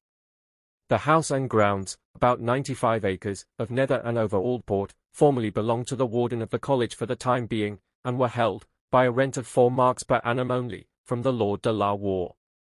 It was enjoyed uninterruptedly by them until the dissolution of this community in the first of Edward VI, when it was granted to the Earl of Derby along with the rest of the college lands. Elizabeth, however, in the 21st year of her reign, granted a new foundation to the college, but the Earl of Derby, who still kept possession of the college house and some portion of the lands, suffered the warden and ministers for some time to lodge there. The house at Aldport was moated round, and a drawbridge stood before the main entrance. The mansion was built of timber and plaster, with huge projecting stone chimneys, gable ends, and deep casements, a fitting residence in those days for rank and nobility. Outside the moat was an extensive garden, laid out in a sumptuous style, beyond which appeared a mound of considerable elevation and extent, the site of Man Castle, famous in history as one of the strongholds of the Romans, some account of which may be found in the legend of Sir Tarquin. "I have been thinking," said Dee, after being silent for a space, "that no savour of dishonesty can attach to our appropriation of this great treasure, seeing the house and all this fair and goodly inheritance did once appertain to the wardens of our college, of which patrimony we have been most unjustly deprived by the statute of King Edward. My gracious mistress, our queen, not having reinstated me into this my lawful possession, I have made bold to remind her majesty of our wrongs, and to supplicate her clemency thereupon." Bartholomew felt fully satisfied of the right they had to these spoils, his conscience being easily quieted on the score of appropriation. The rain becomes heavier, and it is more chill and showery than before. "The mist, too, is driving northeast," said the doctor. "The clouds are cumbrous and broken, coiling, as they roll, into huge masses that will ere long bring some of the dark Atlantic on their tails. Sayest thou not, Bartholomew, as though it were a grim pile of hills on the horizon? I see as it might be a heavy wall of clouds gathering about us, and I think the wind comes on more fitful and squally. These heavy lunges betoken an angry and vicious humour in the air that will not be long in bursting. We shall have it about our ears speedily. We must to work while it is yet a brewing below." The dark pointed roofs and chimneys of the lodge might be distinguished in grotesque masses, changeless and unvarying, against the ever-shifting darkness of the sky. A pale star sometimes looked out as if by stealth, but was obscured almost ere its brightness could be developed. The wind, as it rushed by, broke into short and irregular gusts, like scouts from the main body, betokening its approach. The rain had ceased, save a few hasty drops at intervals plashing heavily on the moat. "What is that?" said Bartholomew in a whisper, pointing to the water. A light had glanced on its surface, and as suddenly had it disappeared. Again. Dee smiled as he looked upwards to a star just twinkling through the cloud. Like some benignant spirit, as it alighted on the dark bosom of the moat, the short sharp gust fluttering over, it seemed to hover there for a while ere it departed. Turning out of the path, they approached a thick yew tree flanking one corner of the garden. "I think we may climb here, Master D, with little risk, there seems a fair gap beside its trunk." They scrambled up a high bank, thrusting themselves, with some difficulty, through the opening. The doctor now, looking round, began to recite his instructions: 9 with twice 7 northerly, and Acer, shall disappear. The mystical number added to the number enfolding itself. This shall be added to its own, towards the rising of the sun. Then turn half round, and note well thy right foot, what thou sayest gather, and it shall lead thee on to perfection. Good, but from what point shall we begin to count? Said the divine, in great perplexity. I know not, said Bartholomew, unless it be from the sycamore tree at the opposite corner yonder by the old wall. Thou knowest the ground hereabout, said the doctor hastily. Peradventure I may, replied the other. Being told aforetime of treasure that was hidden, I have wandered often, at odd times, round the garden. Lead the way, then, it may be this same Acer is the tree of which thou speakest. Time passes, and I would not miss this lucky hour for all my hopes of preferment. Preceded by his guide, the doctor soon came within range of a noble sycamore that threw out its huge branches in all the pride of a long and undisturbed occupation. 9 with twice 7 northerly, and Acer shall disappear. Shall I stride the ground so many steps, or is there a mystic and hidden signification couched in these numbers? I know not, said Bartholomew, but we had best make the trial. The doctor, with great earnestness, began to stride out the number northerly, but the sycamore did not disappear, its long bare boughs were still seen throwing out their leafless and haggard extremities against the lowering sky. They now took counsel, when Bartholomew suggested that, as numbers were often used symbolically, they must look elsewhere for a solution. It might be the exact number of trees lying between the great sycamore and the place signified. And there they be, said the seer, pointing to a goodly row of small twigs newly planted. Now count them northerly, beginning as at first.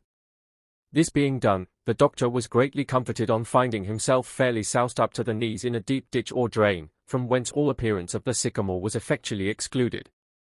Now, said the adept, still standing as before, the mystical number, which is 3, added to the most excellent number, which I take to be 3 times 3, or the number enfolding itself, will make 12, but there be no trees eastward, or towards the rising sun. Then try the steps once more, said Bartholomew, and take heed they are of the right length, proper easygoing steps.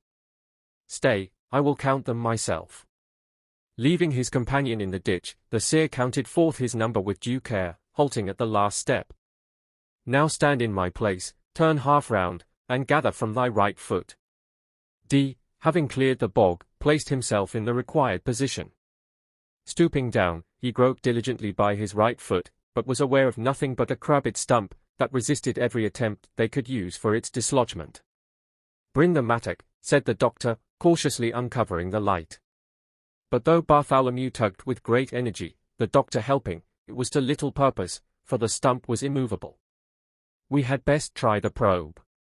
Saying this, the warder drew forth an instrument in shape something like unto a large auger. He could by this means easily ascertain if anything hard were below, or any symptoms of concealed treasure. As they were thus engaged, a hollow voice, to their terrified apprehensions issuing from the ground, cried out, "Hold!" The treasure hunters came to a full pause. The wind and rain at the same time beat so heavily they could not ascertain the sequel to this injunction. "'Tis Nargal, the spirit who guards hidden treasures," said D. "We can approach him only by prayers and fumigations." "Then must we return," said Bartholomew, apparently unwilling to desist. "Hark," said the doctor, listening. They heard a moan, as that of some one in great pain. Presently a faint shriek stole through a pause in the blast. "'Tis like the groan of a mandrake," he continued, "they do ever lament and bewail thus when gathered. I doubt not but this tree is of that accursed nature." Again the voice was articulate. "Tomorrow thou mayest return at this hour, but I will not yield my treasure save thou bring me gold." "Who art thou?" "I am the guardian of the treasure, and gold I have." "Bring gold with thee, or thou shalt get no gold from me." "What is thy demand?" inquired D, in a hollow voice, like that of an exorcist. "Prop thy purse with 50 nobles, then dig, and I will tell thee." The two worthies were somewhat startled at this demand. It was more than their joint forces could muster. Yet 2,000 and more broad pieces, besides other valuables, which lay there for the gathering, was too profitable a return to make them easily give up the adventure. Accordingly, after some further questions which the demon as resolutely refused to answer, they departed, first replacing the earth and other matters they had disturbed, in their former position. Early on the following morning the eager divine applied to his friend Eccleston for another loan, assuring him it was the last, while from the produce of the treasure he would be enabled to pay his former advances, with a copious interest thereon. The needy expectant was loath to furnish him with another supply, though in the end he was prevailed on to borrow from his friends, at an exorbitant interest, for 1 day only. This important preliminary being arranged, the night was anxiously awaited, and though more than usually tardy in its approach, twilight at length threw her mantle of grey over the world's cares and perplexities, and night, that universal coverlet of all things, whether good or evil, did wrap them gently about. And a night of more loveliness and lustre never was unveiled to the eye of mortals. The stars were walking in brightness, so clear and sparkling that each seemed a ray or an emblem of that ineffably glorious beam whose uncreated splendor no eye can see and live. Those bright clusters that we now behold have been the same through all generations, and they have seen all things that are done under the sun. Fixed as the everlasting hills, their bounds and their habitation have been unchanged. The same lights were in the heavens when Abraham looked up from the plains of Mamre, as now when the Arab and the Ishmaelite are in the desert. The bands of Orion are not loosed, nor the sweet influences of the Pleiades unbound. The same glittering groups which the patriarch beheld beam nightly on our tabernacles. They have shone upon the world's heroes and the world's demigods, bright links in the oblivion of ages. And the numerous hosts we gaze upon will present the same glowing and immutable forms to cheer and gladden the eyes and hearts of coming generations. Some feeling of this nature was probably rising in the doctor's bosom as they once more took the open path to Aldport, and he looked on the wide hemisphere about him, the heavens, with their glowing constellations, all spread out without an obscurity or an obstruction. He felt for one moment the folly and futility of earthly things, and his heart seemed to wither in the immensity into which it was plunged. It was like a faint glimpse of eternity, and he shrunk back from the abyss, all his own vast world of thought, feeling, and desire, lost in that immeasurable space. But the dazzling dream of ambition again passed before him. The portals of universal empire and immortality were thrown open. He drove back the unwelcome intruder, but the phantom he pursued again fluttered from his grasp. They had marked the spot on their former visit, and with the 50 gold pieces in his purse, Bartholomew Hickman acting as chief workman, began his unholy proceedings, not, however, without some fear of the demon whom these moneys were to propitiate. Bartholomew labored with great diligence, but the earth was much easier to remove than before, and the old stump soon gave way, making but a slight resistance. This was attributed to some charm wrought by the treasure they carried, and was looked upon as a favorable omen, an unloosing of the fetters which guarded the deposit. Every spadeful of earth was carefully examined, and the probe thrust down anxiously and with great caution. About a yard in depth had been taken away when the spade struck upon something hard. The strokes were redoubled, and a narrow flag appeared. Raising this obstacle, they beheld a wooden coffer. Dee sung out a Latin prayer as usual, for he failed not to pour out his thanks with great fervor for any selfish indulgence that fell in his way, or, as he imagined, was granted to him by the special favor of heaven. "There," said Bartholomew, raising the box, which from its weight and capacity promised a rich reward, "I think we have now what will season our labors well. What think you, Master D?" But the doctor was absorbed in visions of future greatness, now bursting on him with a glory and rapidity almost painful to contemplate. He seized the shrine, scarcely giving his helpmate time to fill up and conceal their depredations. "But the 50 pieces, have you got them safe?" inquired Bartholomew. "They are in my pouch. I do think the demon hath forgotten to demand them. Fear not, he will be ready enough to ask for his own. What comes o'er the devil's back will sooner or later go under his belly." "Let us pack and begone," said the doctor, fearful of losing his treasure. The box was presently swung over the seer's shoulders, Dee following to keep all safe, though not without many apprehensions and misgivings of heart. He feared lest the spirit might appear again for his own, or, at least, for the 50 pieces of gold, which were his right. Just as they came to the gap by the yew tree, and Bartholomew was resting against the trunk, a voice from behind them shouted, "Stop, what make ye here, ye villains?" Dee turned round and the light flashed upon 2 armed men, masked, who evidently came towards them with no friendly intent. "Put down that box," said the foremost. Bartholomew was proceeding to surrender at discretion, but Dee first inquired their errand. "We can tell ye that in a twinkling," said the malicious intruders, "after we have stepped up to the lodge, and given them a pretty guess at the quality of the knaves who be robbing of their garden. Nay, doctor, we take no excuse, unless we take our share of the spoil with it. To work, or ye budge not hence without discovery." This was a provoking interruption, there all depended on a favourable issue to this adventure. Dee therefore offered terms of capitulation as follows: "I'll give you 25 gold pieces on the spot if ye will let us pass." 25, why, that box may hold 2500, said the freebooter with a whistle, by way of derision. "Perhaps not," said the doctor, warily, "it is not yet tried, and may not be opened here without risk. Come to my lodgings tomorrow, and we will share in the product." "Nay," returned the rogue, sharply, "a pullet in the pen is worth 100 in the fen. Come, we will deal kindly with thee, give us 50, and pass on." Dee willingly opened his pouch, and threw the gold into the fellow's greasy cap, which he held out for the purpose. Immediately they took to their heels and departed. The demon was more kind, and of a different nature from those that do generally haunt these hidden treasures, said the doctor, as he trudged along, following closely at Bartholomew's heels. "If he had not warned me to bring the gold, these thieves must needs have opened the box. Had they seen the vast hoard which it contains, I should not have been released for thrice the sum." With mutual congratulations on their good fortune, and many pious thanksgivings on the part of Dee, they arrived, without farther molestation, at the college, where Lettice was ill-humouredly awaiting their return. Bartholomew threw down his burden in the study, where the doctor, cautiously guarding against intrusion, wrenched open the chest. His rage and agony may be conceived when he found the treasure transformed into a heap of stones, bearing the following malicious doggerel on their front: "My mare is lost, but I've the gold, my mare is better lost than sold. Full 50 pieces, broad and bright, my bullies bring me home tonight. My trap is baited, springs it well, I get the kernel, thou the shell. From thy loving Barnabas Hardcastle, Armiger. The Seer Petruchio. Pray, have you not a daughter called Caterina, fair and virtuous? Baptista. I have a daughter, sir, called Caterina, taming of the shrew, Act 2. Scene. What sudden chance is this, quoth he, that I to love must subject be, which never thereto would agree, but still did it defy. King Cophetua and the beggar maid. Yet she was coy, and would not believe that he did love her so, no, nor at any time would she any countenance to him show. The bailiff's daughter of Islington.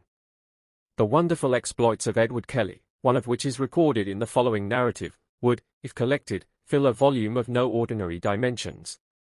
He was for a considerable time the companion and associate of John Dee, by courtesy called Doctor, from his great acquirements, performing for him the office of seer, a faculty not possessed by Dee, who was in consequence obliged to have recourse to Kelly for the revelations he has published respecting the world of spirits.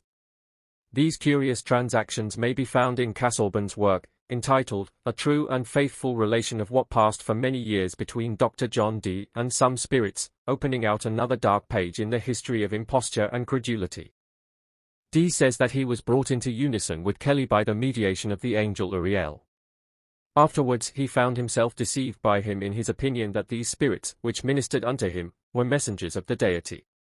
They had several quarrels before time, but when he found Kelly degenerating into the worst species of the magic art for purposes of avarice and fraud, he broke off all connection with him, and would never afterwards be seen in his company.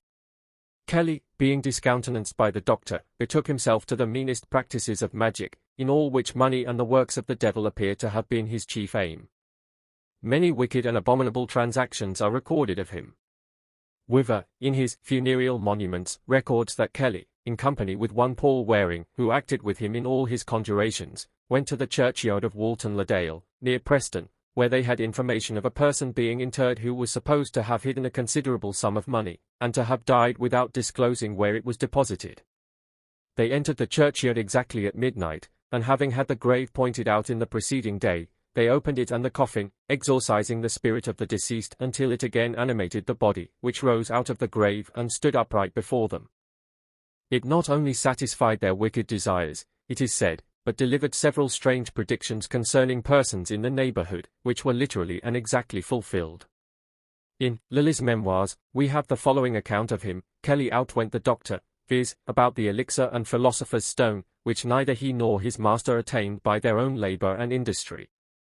It was in this manner Kelly obtained it, as I had it related from an ancient minister, who knew the certainty thereof from an old English merchant resident in Germany, at what time both Kelly and Dee were there.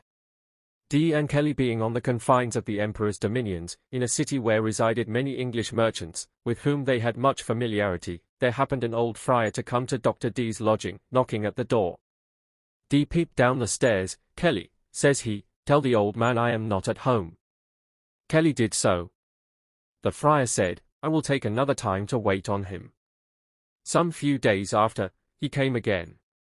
Dee ordered Kelly, if it were the same person, to deny him again. He did so, at which the friar was very angry. Tell thy master I came to speak with him and to do him good, because he is a great scholar and famous, but now tell him, he put forth a book and dedicated it to the emperor. It is called Mona's Hieroglyphicus. He understands it not. I wrote it myself. I came to instruct him therein, and in some other more profound things. Do thou, Kelly, come along with me, I will make thee more famous than thy master Dee. Kelly was very apprehensive of what the friar delivered, and thereupon suddenly retired from Dee, and wholly applied unto the friar, and of him either had the elixir ready made, or the perfect method of its preparation and making. The poor friar lived a very short time after. Whether he died a natural death, or was otherwise poisoned or made away by Kelly, the merchant who related this did not certainly know. Kelly was born at Worcester, and had been an apothecary. He had a sister who lived there for some time after his death, and who used to exhibit some gold made by her brother's projection. It was vulgarly reported that he had a compact with the devil, which he outlived, and was seized at midnight by infernal spirits, who carried him off in sight of his family. At the instant he was meditating a mischievous design against the minister of the parish, with whom he was greatly at enmity. It would have been easy to select a more historical statement of facts respecting Kelly, but the following tale, the events of one day only, will, we hope, be more interesting to the generality of readers. It exhibits a curious display of the intrigues and devices by which these impostors acquired an almost unlimited power over the minds of their fellow men. Human credulity once within their grasp, they could wield this tremendous engine at their will, directing it either to good or bad intents, but more often to purposes of fraud and self-aggrandizement. In the ancient and wealth-riven town of Manchester formerly dwelt a merchant of good repute, Cornelius Ethelsdown by name. Plain dealing and an honest countenance withal, had won for him a character of no ordinary renown.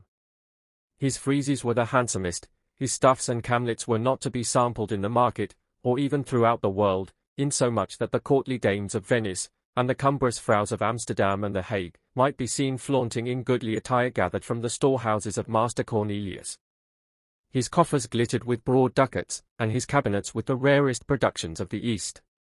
His warehouses were crammed, even to satiety, and his trestles groaned under heaps of rich velvets, costly brocades, and other profitable returns to his foreign adventures.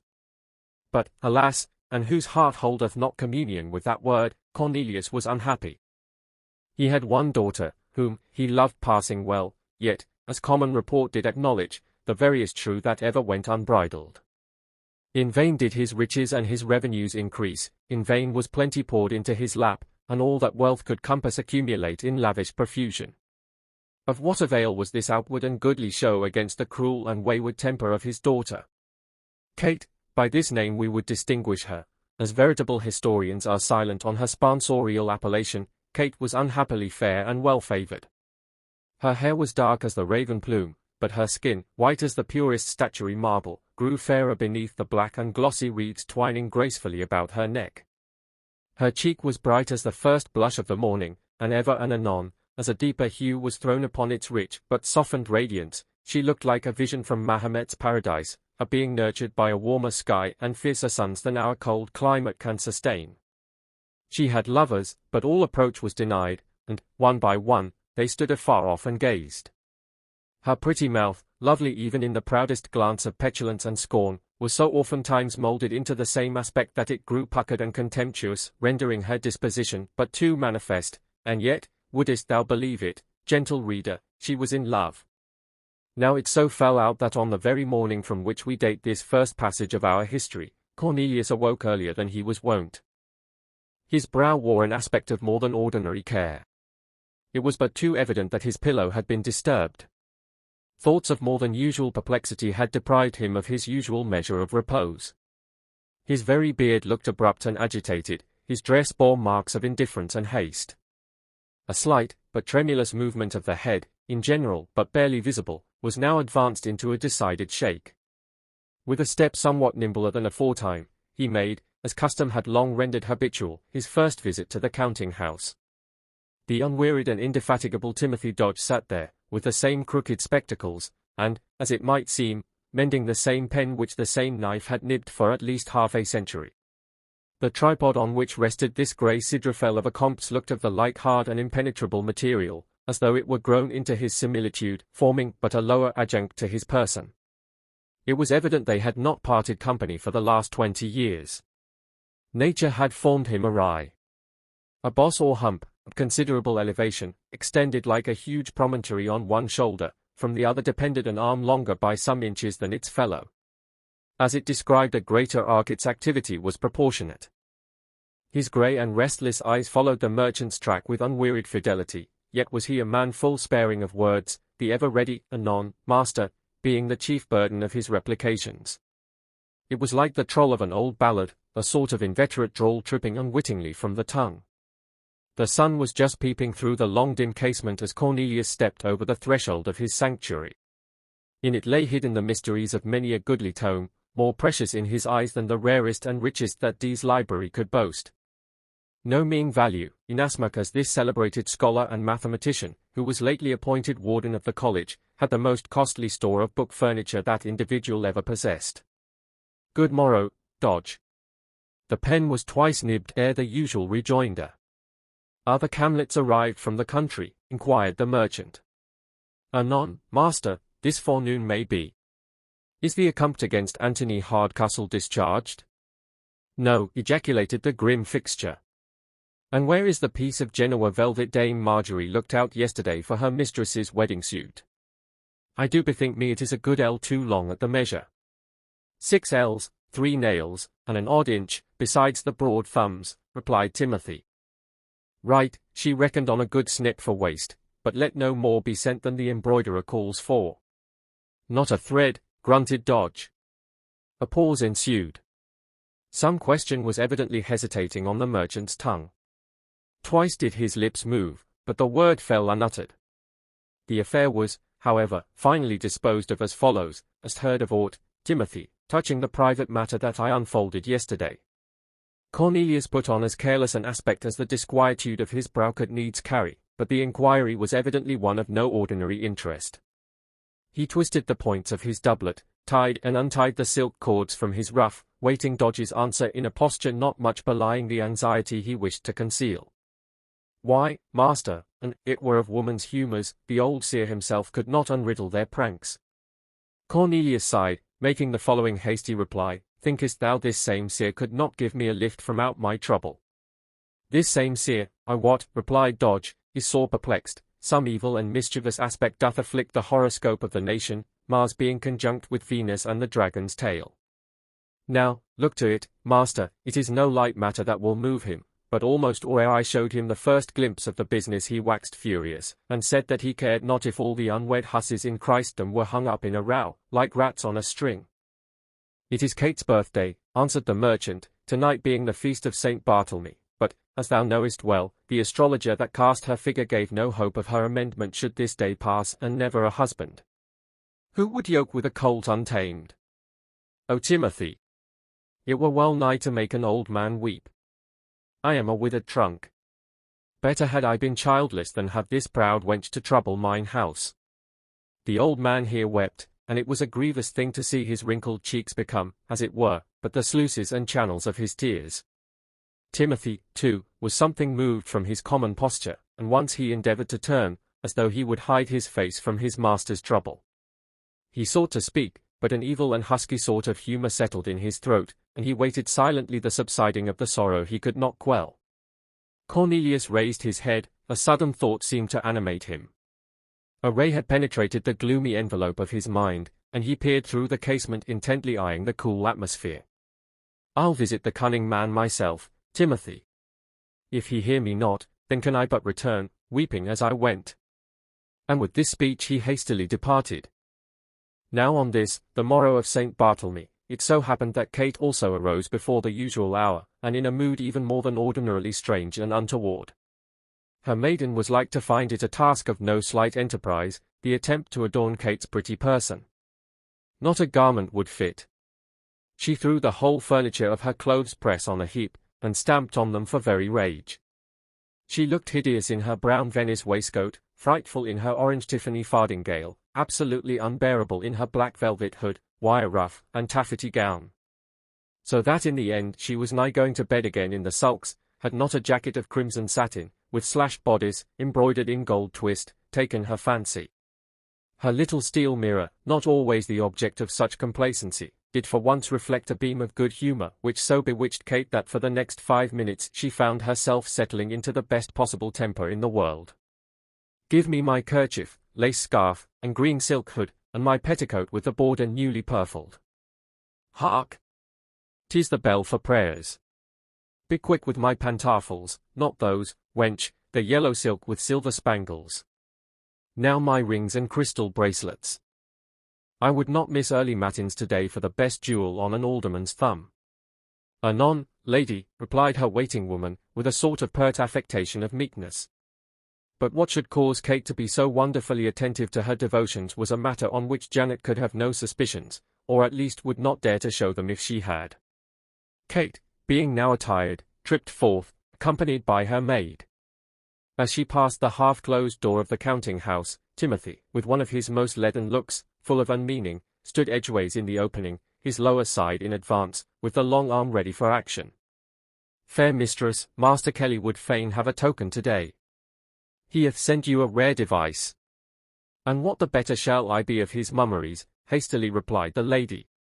Timothy drew from his large leathern purse a curiously twisted riband. He twined this knot for your comfort. Throw it over your left shoulder, and it shall write the first letter of your gallant's name. A cipher of rare workmanship.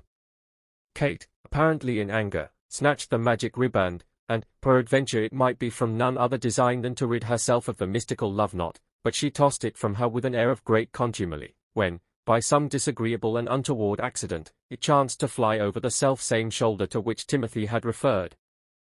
He made no reply, but followed the token with his little grey eyes, apparently without any sort of aim or concernment. Kate's eyes followed too, but verily it were a marvellous thing to behold how the riband shaped itself as it fell, and yet to see how she stamped and stormed. Quick as the burst of her proud temper, she kicked aside the bauble, but not until the curl of the letter had been sufficiently manifest. Timothy drew back into his den, leaving the fair maid to the indulgence of her humours. But in the end Kate's wrath was not over difficult to assuage. With an air somewhat dubious and disturbed she hastily thrust the token behind her stomacher and departed. The merchant's house being nigh unto the market cross, Kate's prettily spangled feet were soon safely conducted over the low stepping stones placed at convenient distances for the transit of foot passengers through the unpaved streets. Near a sort of stile, guarding the entrance to the churchyard, rose an immense pile of buildings, cumbrous and uncouth. These were built something in the fashion of an inverted pyramid, to wit, the smaller area occupying the basement, and the larger spreading out into the topmost story. As she turned the corner of this vast hive of habitation, for many families were located therein, a gay cavalier, sumptuously attired, swept round at the same moment. Man and maid stood still for one instant. With unpropitious courtesy, an unlucky gust turned aside Kate's veil of real Flanders point, and the two innocents, like silly sheep, were staring into each other's eyes without either apology or rebuke. It did seem as though Kate were not without knowledge of the courtly bow. A rich and glowing vermilion came across her neck and face, like the gorgeous blush of evening upon the cold bosom of a snow cloud. But the youth eyed her with a cool and deliberate glance, stepping aside carelessly as he passed by. She seemed to writhe with some concealed anguish, yet her lip curled proudly, and her bosom heaved, as though striving to throw off, with one last and desperate struggle, the oppression that she endured. In this disturbed and unquiet frame did Kate pass on to her orisons. It may be needful to pause for a brief space in our narrative, whilst we give some account of this goodly spark who had so unexpectedly, as it might seem, unfitted the lady for the due exercise of her morning devotions. His dress was elegant and becoming, and of the most costly materials. His hat was high and tapering, encircled by a rich band of gold and rare stones. It was further ornamented by a black feather, drooping gently towards the left shoulder. The brim was rather narrow, but then a profusion of curls fell from beneath, partly hiding his lace collar of beautiful workmanship and of the newest device. His beard was small and pointed, and his whiskers displayed that graceful wave peculiar to the high-bred gallants of the age. His neck was long, and the elegant disposal of his head would have turned giddy the heads of half the dames in the Queen's court. He wore a crimson cloak, richly embroidered. This was lined throughout with blue silk, and thrown negligently on one side. His doublet was grey, with slit sleeves, the arm parts, towards the shoulder, wide and slashed, but who shall convey an adequate idea of the brilliant green breeches, tied far below the knee with yellow ribands, red cloth hose, and great shoe roses? For ourselves we own our incompetence, and proceed, glancing next at his goodly person. In size he was not tall nor unwieldy, but of a reasonable stature, such as denotes health, activity, and a frame capable of great endurance. He stepped proudly along, his very gait indicating superiority. The town gallants looked on his person with envy, and on his light rapier with mistrust. In sooth, he was a proper man for stealing a lady's heart, either in hall or bower. Many had been his victims, many were then in the last extremities of love. But of him it was currently spoken that he had never yet been subjected to its influence. There be divers modes of falling into love. Some slip in through means of themselves, to wit, from sheer vanity, being never so well pleased as when they are the objects of admiration. Some from sheer contradiction, and from the well-known tendency of extremes to meet. Some, for very idleness, and some for very love. But in none of these modes had the boy Cupid made arrow holes through the heart of our illustrious hero, for, as we before intimated, no yielding place did seem visible, as the common discourse testified. How far this report was true the sequel of our history will set forth. Now, this gay gallant being the wonder and admiration of the whole place, many were the unthrifty hours spent in such profitless discourse by the wives and daughters of the townsfolk, to the great discomfort and discredit of their liege lords. He was at present abiding in the college, where John Dee had apartments distinct from the warden's house, along with his former coadjutor and seer, Edward Kelly. Since the last quarrel between these two confederates, they had long been estranged, but Kelly had recently come for a season to visit his old master, when the doctor returned from Trebona, in Bohemia, whence he had been invited back to his own country by Queen Elizabeth, he having received great honours and emoluments from foreign princes. This youth, being son to the governor of the castle at Trebona, was about to travel for his improvement and understanding in foreign manners. At the suit of his parents, Dee undertook the charge of his education and safe return. Since then young Rodolphe had generally resided under Dr. Dee's roof, and accompanied him on his accession to the wardenship.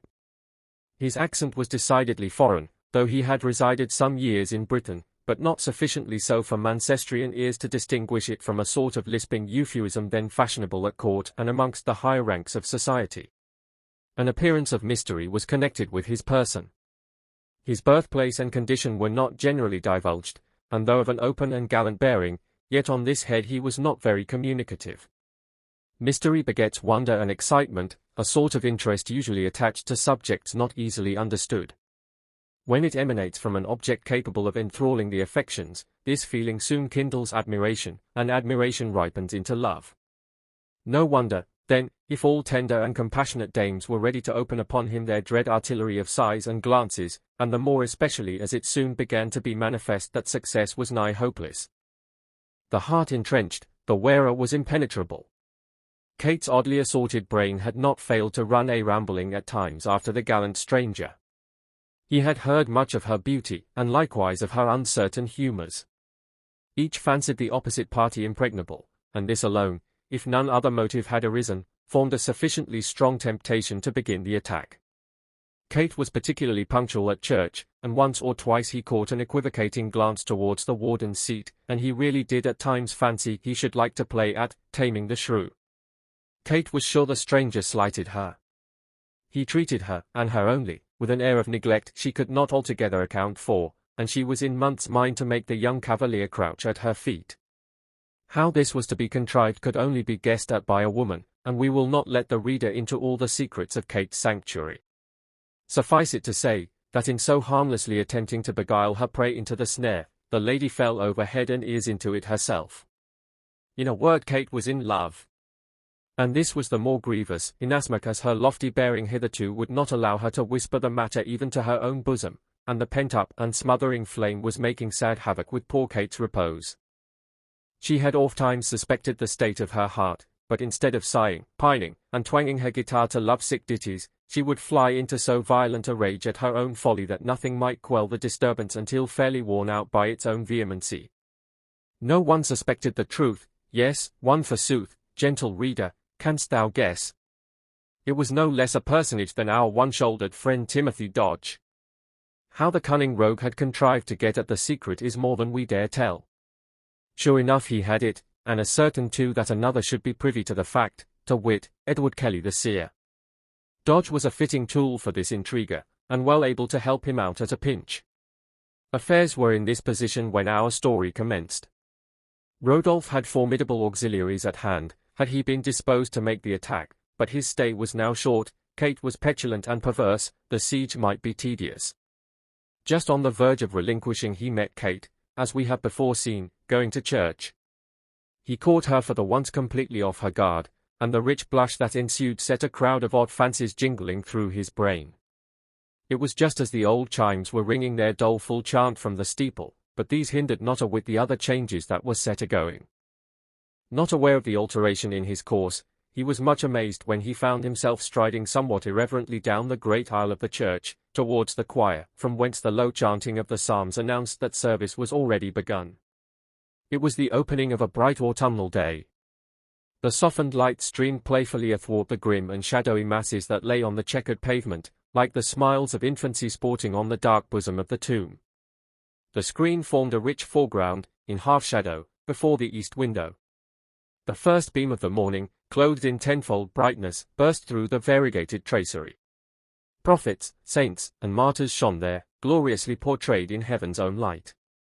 Rodolphe approached the small door leading into the choir, when his vacant eye almost unconsciously alighted on a female form kneeling just within the recess. A ray, from her patron saint belike, darting through the eastern oriel, came full upon her dark and glowing eye. She turned towards the stranger, but in a moment her head was bent as lowly as before, and the ray had lost its power. Rodolphe suddenly retreated. Passing through a side door, he left the church, directing his steps towards the low and dark corridors of the college. Near the entrance to his chamber, on a narrow bench, sate a well-caparisoned page tuning his lute. His attire was costly, and his raiment all redolent with the most fragrant perfume. This youth, when very young, was sent over as the companion, or rather at that time as the playmate of his master. He was now dignified with the honourable title of page, and his affection for Rodolphe was unbounded. "Boy," said the cavalier, something moodily, "come into the chamber. Stay, fetch me a sack posset, prithee. I am oppressed, and weary with my morning's ramble." Now the boy did marvel much at his master's sudden return, but more especially at the great fatigue consequent on that short interval, knowing, too, that a particularly copious and substantial breakfast had anticipated his departure. "And yet, Altdorf, I am not in a mood for much drink. Give us a touch of those chords. I feel sad at times, and vaporish." They entered into a well-furnished apartment. The ceiling was composed of crossbeams curiously wrought. On one of these was represented a grim head in the act of devouring a child, which tradition affirmed was the great giant Tarquin at his morning's repast. The room was fitted up with cumbrous elegance. A few pieces of faded tapestry covered one side of the apartment. In a recess stood a tester bed, ornamented with black velvet, together with curtains of black stuff and a figured coverlet. A wainscot cupboard displayed its curiously carved doors, near to which hung two pictures, or tables as they were called, representing the fair Lucretia and Mary Magdalene. A backgammon board lay on the window seat, 3 shining tall-backed, oaken chairs, with a table of the same well-wrought material, and irons beautifully embossed, and a striped Turkey rug, formed a sumptuous catalogue, when we consider the manner of furnishing that generally prevailed in those days. The page sat on a corner seat beneath the window. He struck a few wild chords. Not that, good Altdorf. It bids one linger too much of home longings." Here the boy's eyes glistened, and a tremulous motion of the lip showed how his heart bounded at the word. "Prithee, give us the song thou wast conning yesterday." The page began with a low prelude, but was again interrupted. "Nay, 'tis not thus. Give me that wild love ditty thou knowest so well. I did use to bid thee be silent when thou wouldest have worried mine ears with it. But in sooth the morning looks so languishing and tender that it constrains the bosom, I verily think, to its own softness." The page seemed to throw his whole soul into the wild melody which followed this request. We give it, with a few verbal alterations, as follows: Song 1. Fair star, that beamest in my lady's bower, pale ray, that streamest in her lonely tower, bright cloud, when like the eye of heaven floating in depths of azure light, let me but on her beauty gaze like ye unchidden. Day and night I'd watch, till no intruding rays should bless my sight. 2. Fond breeze, that rovest where my lady strays, odours thou lovest wafting to her praise, lone brook, that with soft music bubblest, chaining her soul to harmony, let me but round her presence steal like ye unseen, a breath I'd be, content none other joy to feel than circling thee. In good sooth, thou canst govern the cadence well. Thou hast more skill of love than thine age befits. But, mayhap, 'tis thy vocation, boy. Hast thou had visitors betimes this morning? None, good master, but Kelly. What of him? Some business that waited your return. I thought you had knowledge of the matter. Are there any clients astir so early at his chamber, thinkest thou? None, save the rich merchant that dwells hard by, Cornelius Ethelstan. Cornelius, repeated the cavalier, in a disturbed and inquiring tone, hath he departed? Nay, I heard not his footsteps since I watched the old man tapping warily at the prophet's door.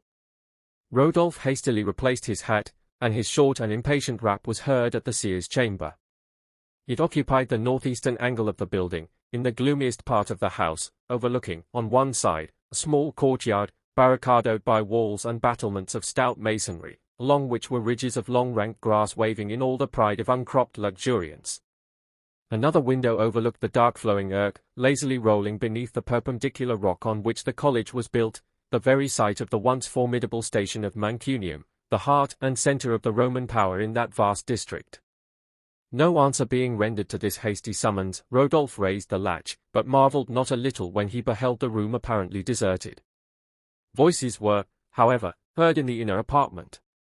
Ere he could well draw back, the door slowly opened, nor could he avoid hearing the following termination to some weighty conference. 100 broad pieces, good. Ere night, thou sayest. Ere the curfew, replied Cornelius.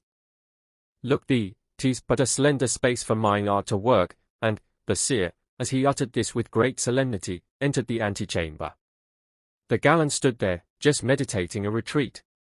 A flush of anger and confusion passed for a moment over Kelly's visage.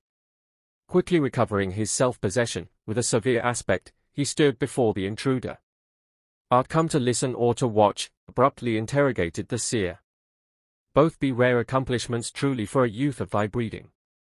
Nay, good Master Kelly, I came but at thy bidding, and mine ears are not the heavier or the wiser for what they have heard, I trow. I thought thee safe at morning prayers. Nay, replied Rodolphe. There be too many bright eyes and blushing cheeks for the seasoning of a man's devotions. Cornelius, thou mayest retire. What mine art can compass shall not be lacking at thy need. The merchant, with a profound obeisance, withdrew. The seer adjusted his beard, carefully brushed the down from his velvet cap, and sate for a while as if abstracted from all outward intercourse. His keen quick eye became fixed, its lustre imperceptibly waning. A cloud seemed to pass gradually over his sharp features, until their expression was absorbed, giving place to a look of mere lifeless inanity. A spectator might have fancied himself gazing at a sage of some remote era, conjured up from his dark resting place. The wand of death seemed to have withered his shrunk visage for ages under the dim shadow of the grave. Rodolphe, aware that he was not to be interrupted when the gift was upon him, waited patiently the result of the seer's revelations. A considerable time had elapsed when the cloud began to roll away.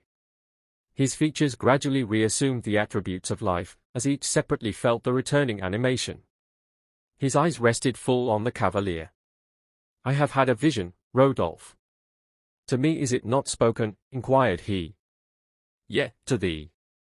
The seer said this in a tone so hollow and energetic, and with a look of such thrilling awe, that even Rodolphe shuddered.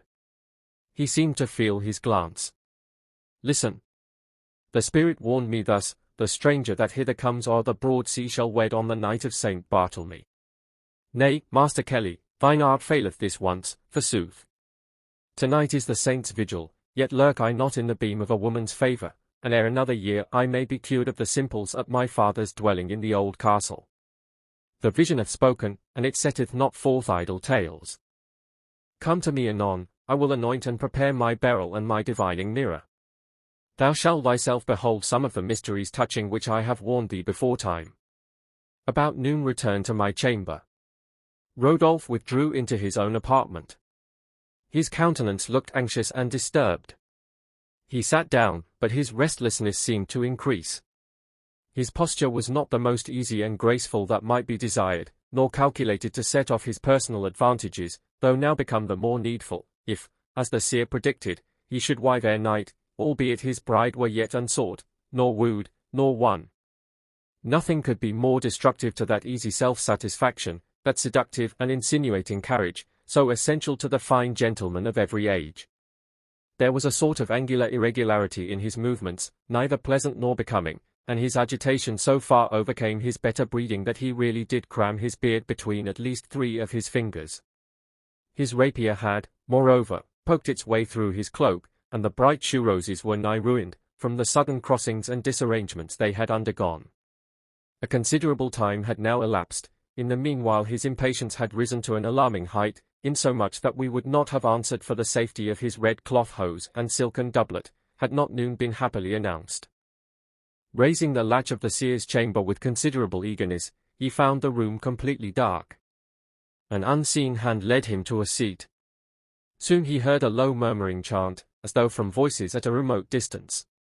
By degrees the words grew more articulate, shaping themselves into the same quaint distich that Kelly had repeated, "The stranger that hither comes o'er the broad sea shall wed on the night of St. Bartholomew." This was answered in a voice of considerable pathos, a burst of soft music filling up the interval.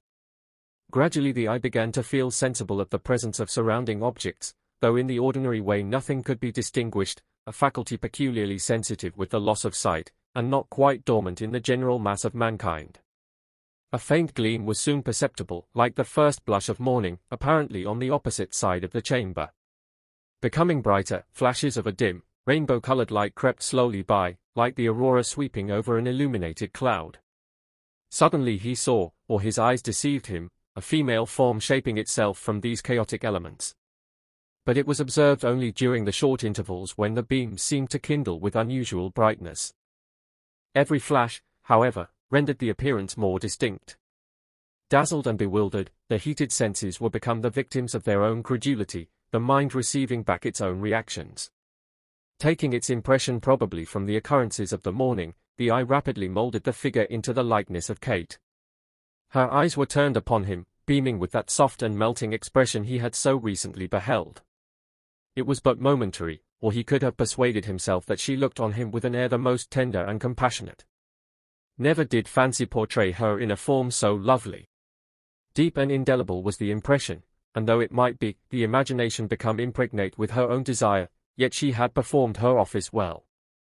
Not all the realities, all the blandishments that woman ever displayed, even the most resistless, could have wrought half so dexterously or gained such swift access to the heart. The vision faded, and a momentary darkness ensued. Suddenly a blaze of light irradiated the apartment. Rodolphe beheld, for one short glimpse, a Gothic hall. Kate was there, and a lover kneeling at her feet. Madness seized him, agonizing and intense. In vain he sought the features of his tormentor, the vision had departed, and with it his repose. A new and overwhelming emotion had overpowered him. It arose with the speed and impetuosity of a whirlwind. All just and sober anticipations, reflections, possibilities, and 1,000 calm resolves, were swept as bubbles before the full burst of the torrent. His first impulse was to seek his mistress. But she had another lover. The bare possibility of this event came o'er his bosom like the icy chill of the grave. He shuddered as it passed, but the pang was too keen to return with the same intensity. Soon a low murmur, like the distant sough of the wind, gradually approached. A faint light flashed through the chamber. He saw his own wild woods and the distant castle. It was just visible, dimly outlined on the horizon, as he had last beheld it in the cold grey beam that accompanied his departure. It arose tranquilly on his spirit. The voice of other years visited his soul. His eyes filled, he could have wept in the very overflowing of his delight. He dashed his hand across his forehead, but the pageant had disappeared. Daylight once more shone into the apartment, but nothing was discerned, save a dark curtain concealing one extremity of the room, and the seer sitting at his elbow. "Boy, what sawest thou?" said Kelly, not raising his head as he spoke, but intently poring over a grim volume of cabalistic symbols. "In troth, I am hard put to it, Master Kelly. The maid I have just seen is accounted the veriest shrew in the parish, and one whom no man may approach with a safe warranty. I am like to lose all hope of wiving, if this be the maiden I am to woo." And yet, the form of the comely suitor he had seen kneeling at her feet just then flashed on his mind, yet cared he not to show the seer how much the phantom had disturbed him. "Idle tales," said Kelly. "I wot not but half the gay gallants in the town would give the best jewel in their caps to have one sweet look, one pretty smile from her cruel mouth. 'Tis but the report of those whom she hath slighted with loathing and contempt, that hath raised this apprehension in her disfavour. The churls know not what is hidden beneath this outward habit of her perverse nature, and she careth not to discover. Should some youth of noble bearing and condition but woo her as she deserves, thou shouldest see her tamed, and loving too, as the very idol of her worship, or I would forfeit my best gift." "But she hath a lover," said Rodolphe, gravely. "Peradventure she hath, but not of her own choosing, or mine art fails me.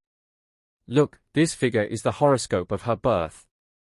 Thou hast some knowledge of the celestial sciences. The directions are so close worked that should this night pass and Kate go unwed, indicated by Venus coming to a trine of the sun on the cusp of the 7th house, she will refuse all her suitors, and her whole patrimony pass into the hands of a stranger. But, he raised his voice with a solemn and emphatic enunciation, tonight. Look to it. If not thine, she may be another's. The listener's brain seemed on a whirl, thought hurrying on thought, until the mind lost all power of discrimination. The succession of images was too rapid. All individuality was gone. He felt as though not one idea was left out of the busy crowd on which to rest his own identity. He seemed a mere passive existence, unable either to execute the functions of thought or volition. Go, for a brief space. Thou mayest return at sunset. Yet, the seer fixed a penetrating glance on the youth as he retired. Go not nigh the merchant's dwelling, unless thou wouldest mar thy fortune. Tonight, remember. In the dim solitude of his chamber Rodolphe sought in vain to allay the feverish excitement he had endured. He seemed left to the sport and caprice of a power he could not control. The coursers of the imagination grew wilder with restraint. He recklessly flung the reins upon their neck, but this did not tire their impetuosity. His brain glowed like a furnace. He seemed hastening fast onto the verge of either folly or madness. He threw himself on the couch, when the voice of Altdorf came like a winged harmony upon his spirit. The page was seated in the narrow cloisters, the lute, his untiring companion, enticing a few chords from his touch, playful and gentle as the feelings that awake them, some old and quaint chant, scarce worth the telling, but cherished in the heart's inmost shrine, from the hallowed nature of its associations. A deep slumber crept heavily on the cavalier, but the merchant's daughter still haunted him, sometimes snatched away from his embrace just as a rosy smile was kindling on her lips. At others, she met him with frowns and menace, but ere he could speak to her she had disappeared. Then was he tottering on the battlements of some old turret, when a storm arose. The maiden crept to his side, but in an instant, with a hideous crash, she was borne away by the rude grasp of the tempest. He awoke, with a mortifying discovery that the crash had been of a somewhat less equivocal nature. A cabinet of costly workmanship lay overturned at his feet, and a rich vase, breathing odors, strewed the floor in 1,000 fragments. The noise brought up several of the college servitors. To rid himself from the annoyance he ascended the roof, then protected by low battlements, and led it, so that a person might walk round the building and pursue his meditations without interruption. On this day, teeming with events, Dr. D had been too closely engaged in parish duties to give heed to these love fancies, and even had he been ever so free to exercise his judgment in the matter, it is more than likely Rodolphe would not have opened to him the proceedings then afoot. He well knew that the doctor yet bore no goodwill to Kelly, and might possibly thwart his designs, to the undoing of any good purposed by the strange transactions that had already occurred. He resolved, therefore, to let this day pass, ere he opened his lips on the subject. But how to while away the hours until evening was a most embarrassing problem. Sleep he had tried, but he found no wish to repeat the experiment. Reading was just then foreign to his humor. Mathematics must, that day, go unstudied. After beating time to at least a dozen strange meters, he hit upon the happy contrivance of writing a love song, as a kind of expedient to restore the equilibrium. He was rather unskilled at the work, but the pen becomes eloquent when the soul moves it. We will, however, leave him at this thrifty employment, having no design, gentle reader, to make the occasion as wearisome to thee as to himself. Having the power to annihilate both time and space, let us watch the round sun, as he threw his last look, that evening, on the scene of this marvelous history. The old walls of the college, and the church tower, were invested with a gorgeous apparel of light, as though illumined for some gay festival, some season of rejoicing, when gladness shines out visibly in the shape of bonfires and torches. But few moments elapsed, ere the lovesick youth was again admitted into the dark interior of the seer's dwelling. A voice whispered in his ear, not a word, hardly a breath, as thou wouldest thrive in thy pursuit. There be spirits abroad, not of earth, nor air. Be silent and discreet. A ray suddenly darted across the room. Again the voice was at his ear, hold thine eye to the crevice when the light enters, and mark well what thou beholdest. Again he saw his mistress, apparently in a vaulted chamber, lighted by a single lamp. She sat as if anxious and disturbed, her cheek pale and flushed by turns, whilst her eye wandered hurriedly around the room. Some one approached. It was the seer. Rodolphe heard him speak. Maiden, Hast thou a lover? The sound seemed scarcely akin to that of human speech. It rose heavily and deep, as from the charnel house, as if the grim and cold jaws of the grave could utter a voice, the dreary echoes of the tomb. The seer's lips were motionless, whilst he thus continued in the same sepulchral tone. I know thou hast. 'Tis here thy love would tend. He drew a richly set miniature from his bosom. It was mounted in so peculiar a fashion that Rodolphe started back with the first emotion of surprise. The miniature was his own, a gem newly from the artist, and which he had left, as he thought, in safe custody a short time ago. The voice again whispered in his ear, "Beware." He subdued the expression of wonder just rising on his lip, watching the issue with increased interest. Kate covered her face. She had just glanced at the picture, and her proud bosom heaved almost to bursting. Look, disdainful woman! And though thy bosom be formed for love, yet wouldest thou spurn it from thee. I know thou lovest him. Nay, chide not, thy brow cannot blast me with its thunders. Go to. I could, by mine art, so humble thee, set thy love so exquisitely on its desire, that thou shouldest lay thy proud womanhood aside, sue and crouch, even if 'twere for blows, like a tame spaniel. I have thee in my power, and were not the natural bent of thy dispositions kind and noble-hearted, yet sore beset, and, as it were, overwhelmed by thy cursed humours, I had now cast my spells about thee, stricken thee to the dust. Shake off these bonds that enthrall thy better spirit, and let not that beautiful fabric play the hypocrite any longer. Why should so fair a temple be the dwelling of a demon?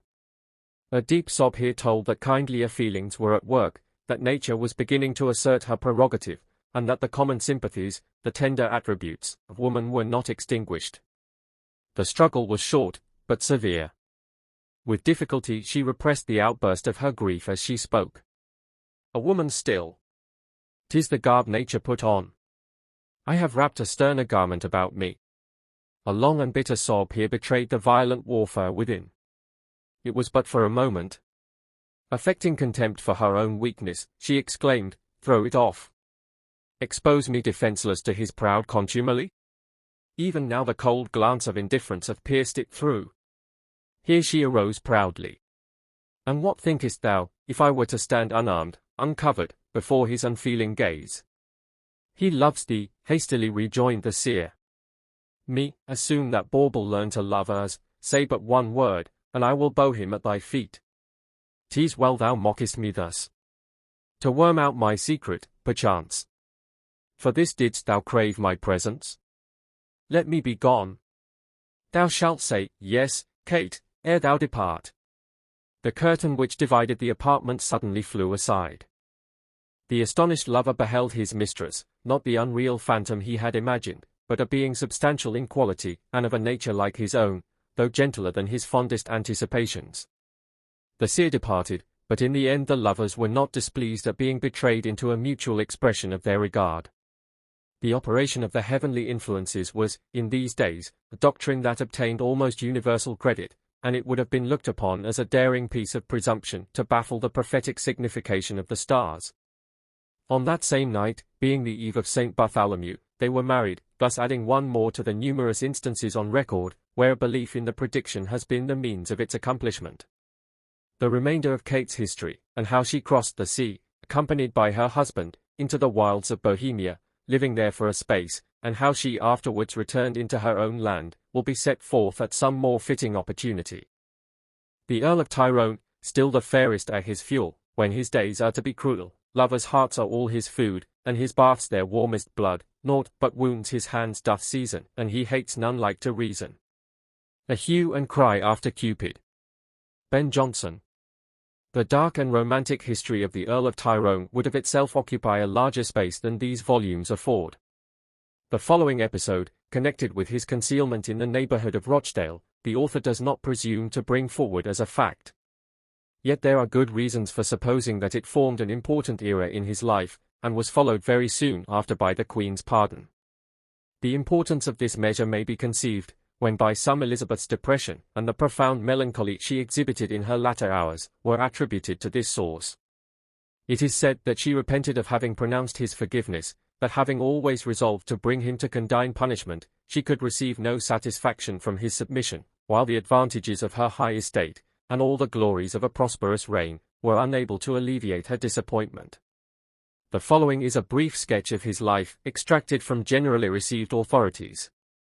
Hugh O'Neill was nephew to Shan O'Neill, or the Great O'Neill, as he was more commonly called, well known for his eminent courage, a virtue much esteemed by the half-civilized hordes whom he commanded. He was created Earl of Tyrone by the Queen, but disliking this servitude, and wishful to liberate his country from the English yoke, he entered into a correspondence with Spain, procured from thence a supply of arms and ammunition, and having united many of the Irish chiefs in a dependence upon himself, he began to be regarded as a formidable enemy. The English found much difficulty in pursuing the rebels into the bogs, woods, and other fastnesses to which they retreated. Sir John Norris, who commanded the English army, was rendered thereby more willing to hearken to the proposals made by Tyrone, and the war was spun out by these artifices for some years. Sir John dying, as was reported, of vexation and discontent, was succeeded by Sir Henry Bagnall. He advanced to the relief at Blackwater, then besieged by the enemy, but was surrounded in disadvantageous ground. His soldiers, discouraged by part of their powder accidentally taking fire, were put to flight, and though the pursuit was stopped by Mournicute, who commanded the English horse, 1,500 men, together with the general himself, were left dead upon the spot. This victory, so unusual to the Irish, roused their courage, supplied them with arms and munitions of war, and raised the renown of Tyrone, who was hailed as deliverer of his country and patron of Irish liberty. The unfortunate Essex was afterwards appointed to the command, but his troops were so terrified at the reputation of Tyrone that many of them counterfeited sickness, and others deserted, fearful of encountering the forces of that daring chief. Finding himself in a great measure deserted, he hearkened to a message from Tyrone, who desired a conference, and a plain near the two camps was appointed for this purpose. The two generals met without any attendants. A river ran between them, into which Tyrone entered to his saddle girth, but Essex stood on the opposite bank. At this meeting, where Tyrone behaved with great submission to the Lord Lieutenant, a cessation of arms was agreed on. Essex also received a proposal of peace, into which Tyrone had inserted many unreasonable and exorbitant conditions, and there appeared afterwards some reason to suspect that the former had commenced a very unjustifiable correspondence with the enemy. From this time the beam of Essex's favour was obscured, the issue terminating in his death and disgrace. In the meantime, Tyrone had thought proper to break the trace, and joining with O'Donnell and others, overran almost the whole kingdom. He pretended to be the champion of the Catholic faith, and openly exulted in the present of a phoenix plume, which Clement VIII, in order to encourage him in the prosecution of so good a cause, had consecrated, and conferred upon him. Essex being recalled, the Queen appointed Mountjoy as Lord Deputy. He found the island in a desperate condition, but being a man of capacity and vigour, he immediately advanced against Tyrone in Ulster. He penetrated into the heart of that country, the chief seat of the rebels. He fortified Derry and Mount Norris. He chased them from the field, and obliged them again to shelter in woods and morasses, and by these promising enterprises he gave new life to the Queen's authority throughout the island. Tyrone, however, still boasted that he was certain of receiving the promised aid from Spain, and everything was put in condition for resisting the Spanish invasion, which was daily expected. The deputy, informed of the danger to which the southern provinces were exposed, left the prosecution of the war against Tyrone, who was now reduced to great extremities, and marched with his army into Munster. At last the Spaniards, under Don Juan de Aquila, arrived at Kinsale, and Sir Richard Piercy, who commanded in the town with a small garrison of 150 men, found himself obliged to abandon it on their appearance. These invaders amounted to 4,000, and the Irish discovered a strong propensity to join them in order to free themselves from the English government, with which they were extremely discontented.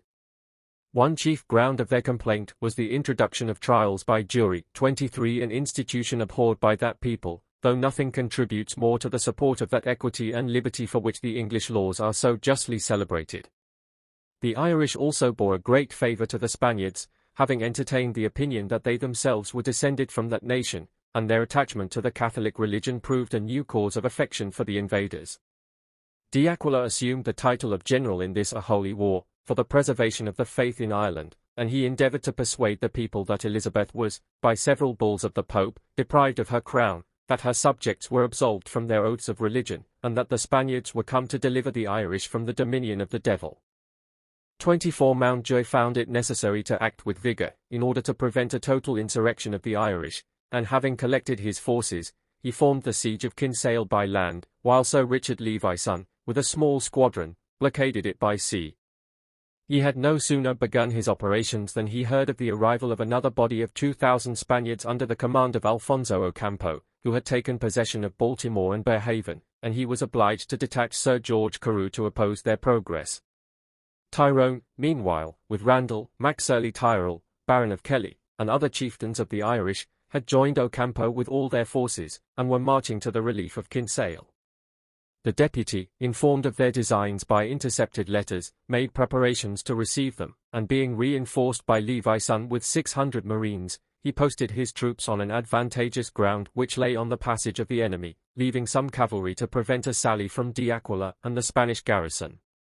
When Tyrone, with a detachment of Irish and Spaniards, approached, he was surprised to find the English so well posted and ranged for battle, and he immediately sounded a retreat, but the deputy gave orders to pursue him, and having thrown these advanced troops into confusion, he followed them to the main body, which he also attacked and put to flight, with the slaughter of 1,200 men.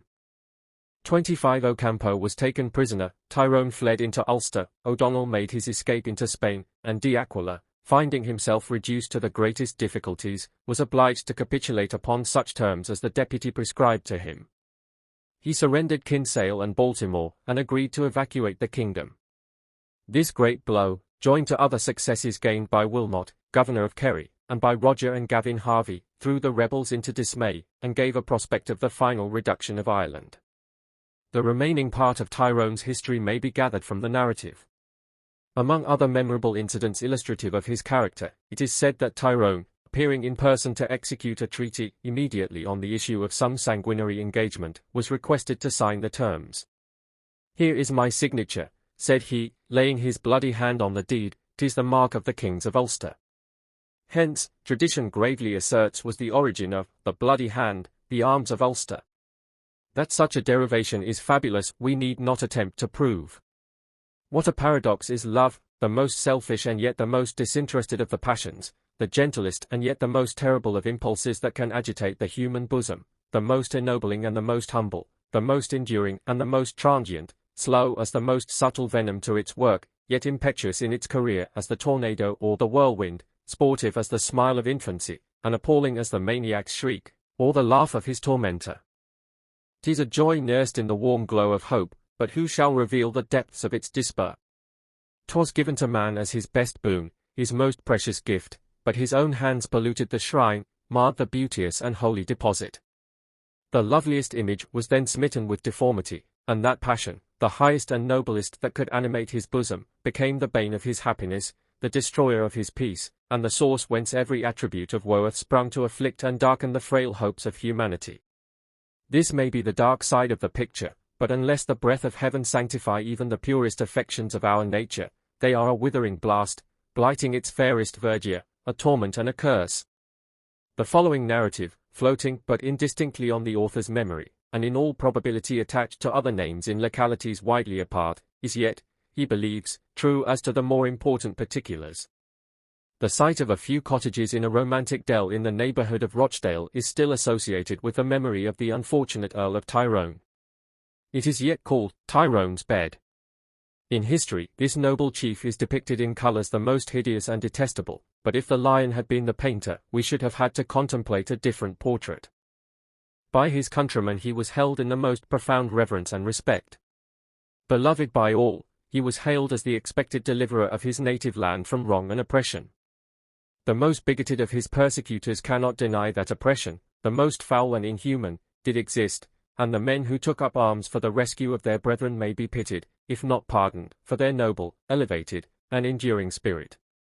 Let us not be misunderstood as the advocates of rebellion, but surely there are occasions when the galling yoke of oppression may be too heavy to sustain, when the crushed reptile may, writhing, turn against him who tramples on it. Let us not do this wrong, even to our enemies, by refusing to admire in them the disinterestedness and magnanimity which in others would have ensured our admiration and applause. About a mile from the spot we have just named stood the ancient mansion of Grizzlehurst. Surrounded on every side by dark and almost trackless woods, sprung through a long line of ancestry from primeval forests, it reposed in undisturbed seclusion, still and majestic as the proud swan that basked upon the dark lake before it, secure from intrusion and alarm. Gable ends and long casements broke the low piebald front into a variety of detail, a combination of effect throwing an air of picturesque beauty on the whole, which not all the flimsy and frittered Gothic can convey to the mansions of modern antiques. For the timber employed in its erection a forest must have been laid prostrate. Huge arched fireplaces, chimney-pieces carved with armorial bearings, oak tables absolutely joisted to sustain their vast bulk, bedsteads that would not have groaned with the weight of a Titan, the whole intended to oppose a ponderous resistance to the ravages of time and fashion. Not a vestige is left. Those laughing halls echo no more with the loud and boisterous revel, the music of the many twinkling feet is gone, scarcely a stone is left upon its fellow, a few straggling trees alone mark the site. The beech and willow are waving o'er its hearth. Who would build for the destroyer? And yet man, with the end of these vanities in prospect, daily, hourly still builds on, his schemes and his projects extending through the long vista of succeeding ages, as though his dwelling were eternal, and his own fabric should survive the ruin and the doom of all. A long train of ancestors bearing the name of Holt occupied this dwelling as the family mansion. The manor of Spotland, forfeited by the rebellion of Parlew, Abbot of Whalley, was granted by Henry VIII to Thomas Holt, afterwards knighted in Scotland by Edward, Earl of Hertford, in the 36th year of the reign of that monarch. The present possessor of the same name, grandson to Sir Thomas, resided at Grislehurst during the latter part of Elizabeth's reign and that of James. He married Constance, the daughter of Sir Edward Littleton of Pillerton Hall, Stafford. One son, Francis, and a daughter named Constance, were the fruit of this union. At the commencement of our narrative he had been for some years a widower, and his son was then absent on foreign travel. It was in the memorable year 1603, the last of Elizabeth. The rebellion in Ireland had been smothered, if not extinguished, and the great O'Neill, Earl of Tyrone and King of Ulster, together with many other chiefs, were forced to remain concealed in woods and morasses. Outlawed and outcast, some of them crossed over into England, remaining there until pardoned by the Queen. Constance was now in her 19th year. Bright as her own morn of life, she had seen but few clouds in that season of hope and delight. Sorrow was to her scarce known, save in the nursery tales and wild ballads of the surrounding district. When the glowing morn was overcast, she was unprepared, unfitted for the change. The storm came, and the little sum of her happiness, launched on this frail and perishing bark, was wrecked without a struggle. One evening, in the full glare of a dazzling sunset, the light streaming like a shower through the dark foliage of the valley, she had loitered, along with her old nurse, in the dell to which we have before alluded. The glowing atmosphere was just fading into the dewy tint which betokens a fair morrow. To enjoy a more extended gaze upon the clouds, those gorgeous vestures of the sun, Constance had ascended, by a winding path, to the edge of a steep cliff overhanging the river. She stood for some minutes looking towards the west, unconscious of the loose and slippery nature of the materials beneath her feet and of her near approach to the brink.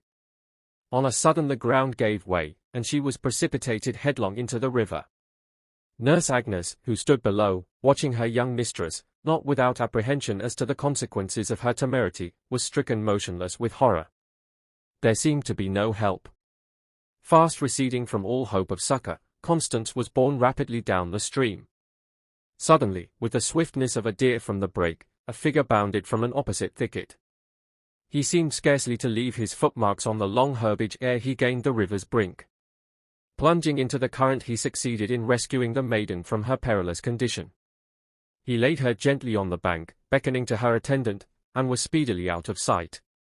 The aged Agnes, with trembling hands, relieved Constance by loosening the folds from her throat, and almost ere she had wrung out the water from the raven locks of her inanimate mistress, the stranger returned. He carried a cordial, with which he moistened her lips. The old woman chafed her temples, resorting to the usual modes of resuscitation then in practice, and in the end, Constance opened her eyes. A heavy sob accompanied this effort. She looked wildly round, when she met the deep gaze of the stranger. With a faint shriek, she hid her face in the bosom of her attendant, who, overjoyed at her recovery, could scarcely refrain from falling at the feet of her deliverer. She turned to express her thanks, but he was gone. It was not long ere several domestics, alarmed at their absence, came in search, and Constance, borne gently along, was soon restored to her anxious parent. But he looked thoughtful and disturbed when the stranger's person was described, evidently averse to hold any communication on the subject. Nurse Agnes grew eloquent in his praise, until the following conversation that same evening in the kitchen turned aside the current of her opinions. "A rough grey cloak, gossip, thou sayest?" again inquired a hard-featured hind from the chimney corner. "I tell thee a cloak, and a cap turned up in front. He doused it off nobly, and took to the water like a spaniel." "Why, 'tis the wild man of the woods," said another listener, who had hitherto been silent, but whose remark seemed to strike terror into the whole group. They looked round as if anticipating a visit from this fearful personage. Dame Agnes crossed herself, and muttered her prayers with great dispatch. Something was at length audible and articulate, as follows: "Mercy on me! My days are numbered. If it should indeed be this incarnate, forgive the thought, we are all dead creatures." The very horses and kine stagger, and fall into fits at times, when they come home, and it is all along of having seen or smelt the brimstone from the pit. Davy had 2 died last week, and he was sure they had either seen the deal or his deputy, this same grey man of the woods. Woe's me that I should live to behold this child of perdition. The old woman here gave way to an outburst of sorrow, that prevented any further disclosures. "It is about a 3 month ago since this same wild man was first seen," said the old seneschal, whose office, though of little use, was still filled up in the more ancient establishments. "I saw him myself once, but I shook until the very flesh seemed to crawl over my bones. They say he neither eats nor drinks, but is kept alive in the body by glamour and witchcraft. He'll stay here until his time is done, and then his tormentors will fetch him to his prison house again. Ye should not have tarried in the wood after sunset." "That would I not," sharply replied Agnes, "but the child, poor thing, would look at the daylight as it lingered on the hilltop, and I thought no harm in tea. Like enough. He dares not abroad, if so much as the value or size of my thumbnail of the sun's rim were left above the hill." "Come, Gaffer, strike up a merry trowel," said a thin, squeaking voice, from a personage almost hidden behind a copious supper of broken meat and pastry. But whether the party thus addressed was too much alarmed to let the current of his spirit run bubbling from the spring of either mirth or minstrelsy, or he was too deeply buried in his own thoughts, it were needless to inquire. The request for a while passed by unheeded. Gaffer G was the ballad monger of the whole district. He kept on a comfortable and vagabond sort of existence, by visiting the different mansions where good cheer was to be had, and where he was generally a welcome guest, both in bower and hall. His legendary lore seemed inexhaustible, and, indeed, his memory was like an old chest full of scraps continually rummaged. He knew all the scandal and family secrets throughout the parish, and had a quick eye at detecting either a love affair or a feud. He composed a number of the wild ballads that he sang or recited, or at least put them into that jingling and quaint rhythm, acquired by habitual intercourse with the phraseology peculiar to these popular descants. On hearing a story he could readily shape it into verse, extempore, too, upon occasion, and many were the jokes that rebounded from his theme, whether in hall or kitchen. It was pleasant to watch his little grey eye, and the twinkling lashes, as they rose and fell, varying the expression of his lips. A slight lisp gave an air of simplicity to his ditties, which never failed to charm his auditors. He could throw the simplest expression over his features, which made the keen edge of his rebukes infinitely more cutting and effective. But the prevailing tone of feeling in him was sad and oppressive.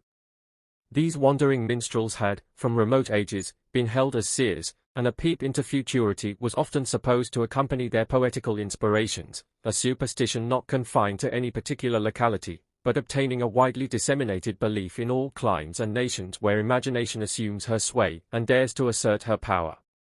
After a short space, and without any invitation, the ballad-maker, like some Pythian priestess on her tripod, began to exhibit manifestations of the afflatus. The spirit of song seemed to be stealing upon him, and in a moment the listening auditory was still. In substance, he half recited, half sung, the following ballad: "Maiden, braid those tresses bright, wreathe thy ringlets from the blast, why those locks of curling light heedless to the rude winds cast? Maiden, why that darkened brow? From those eyes, once dimmed with weeping, lurid gleams are gathering now, or their pale wan shadows creeping. Silent still the maid passed by, near nor voice nor footstep came. Sudden cleaving earth and sky, flashed a brand of arrowy flame. Maiden, turn that gaze on me, onwards why so madly bent? Still no stay, no pause made she through that kindling element.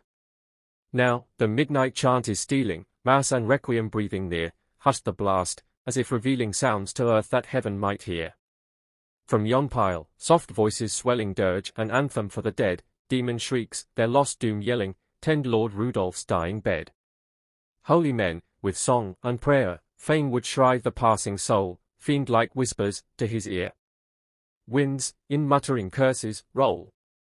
Ere his last lone shuddering cry, to his couch the maiden came, on his breast she silently bent an eye of ravening flame. One wild shriek the sufferer sent, ere life's last frail link might sever, laughed the maiden, as she leant o'er that form, to cling forever. Closer to his heart she pressed, scorched, the quivering flesh recoiled, unconsumed his burning breast, while that grim tormentor smiled. Now revenge, the maiden cried, I have bartered heaven for this, mine thou art, proud Rudolph's bride, mine, by this last demon kiss. Tower, and battlement, and hall, scathed as with the thunderstroke, flashed through midnight's dusky pall, twined in wreaths of livid smoke. O'er that gulf of yawning flame horrid shapes are hovering, monstrous forms, of hideous name, to the bridal bed they bring. They come, their frantic yell. On a wave of billowy light sudden rose, so marvelous tell, the maiden and her traitor knight. The moon looks bright on Rudolph's towers, the breeze laughs lightly by, but dark and silent sleep the hours, the lone brook murmuring nigh. The lank weed waves round thy domain, the fox creeps to thy gate, dark is thy dwelling, proud chieftain, thy halls are desolate. The legend we have thus rendered. His own idiom and versification, as we have already observed, were of a more unintelligible sort, though better suited, perhaps, to the fashion of the time and the capacity of his hearers. But a gloom still pervaded the once cheerful hearth, and the night wore on without the usual symptoms of mirth and hilarity. Holt of Grislehurst held the manorial rights, and was feudal lord over a widely extended domain, the manor of Spotland descending to him by succession from his grandfather. His character was that of a quiet, unostentatious country gentleman, but withal of a proud spirit, not brooking either insult or neglect. This night, an unaccountable depression stole upon him. He strode rapidly across the chamber, moody and alone. The taper was nigh extinguished, the wasted billet grew pale, a few sparks starting up the chimney, as the wind roared in short and hasty gusts round the dwelling. The old family portraits seemed to flit from their dark panels, wavering with the tremulous motion of the blaze. Holt was still pacing the chamber with a disturbed and agitated step. A few words, rapid and unconnected, fell from his lips. Rebel, outcast. I cannot betray thee. Betray me, echoed a voice from behind. Turning, the speaker stood before him. It was the athletic form of the stranger, wrapped in his grey cloak and cap of coarse felt, plumed from the falcon's wing. And who speaks the word that shall betray me? A king, a fugitive. Yet, not all the means that treachery can compass shall trammel one hair upon this brow without my privity or consent. Comest thou like the sharp wind into my dwelling? Inquired Holt, in a voice tremulous with amazement. Free as the unconfined air, yet fettered by a lighter bond, a woman's love, returned the intruder. Thou hast a daughter. The Lord of Grislehurst grew pale at these words. Some terrific meaning clung to them. After a short pause the stranger continued, Thus speak the legends of Tigernach, and the bards of Ulster, wrapped into visions of the future, when a king of Erin shall flee at the voice of a woman, then shall the distaff and spindle conquer whom the sword and buckler shall not subdue. That woman is yon heretic queen. A usurper, an intruder on our birthright. Never were the Aeneals conquered but by woman. I have lingered here when the war cry hath rung from the shores of my country. Again the shout hath come, and the impatient chiefs wait for my return. But, the warrior seemed to ride during the conflict. His hands were clenched, and every muscle stiffened with agony. Scorn at his own weakness, and dread, horrible undefinable dread, as he felt the omnipotent power mastering his proud spirit. The man who would have laughed at the shaking of a spear, and the loud rush of the battle, quailed before a woman's hate and a woman's love. "And what is thy request tonight?" said Holt. The stranger answered in a voice of thunder, "Thy daughter." Tyrone, for it was he, seemed nigh choking with the emotion he sought to suppress. "Nay," he continued, "it must not be." "Oh? Did I love her less, she had been mine." "Thine," suddenly retorted her father, somewhat scornfully. "And who gave thee this power over woman's spirit? Thou hast not even had speech of her, much less the means to win her favor." An almost supernatural expression seemed to gather on the features of the chieftain. His eye, rolling through the vista of past years, began to pause, appalled as it approached the dark threshold of the future.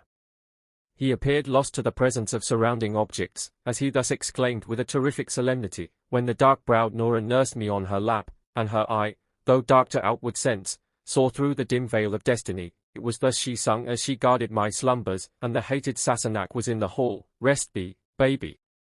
Light and darkness mingling o'er thy path shall play, hope shall flee when thou pursuest, lost amid life's trackless way. Rest thee, baby.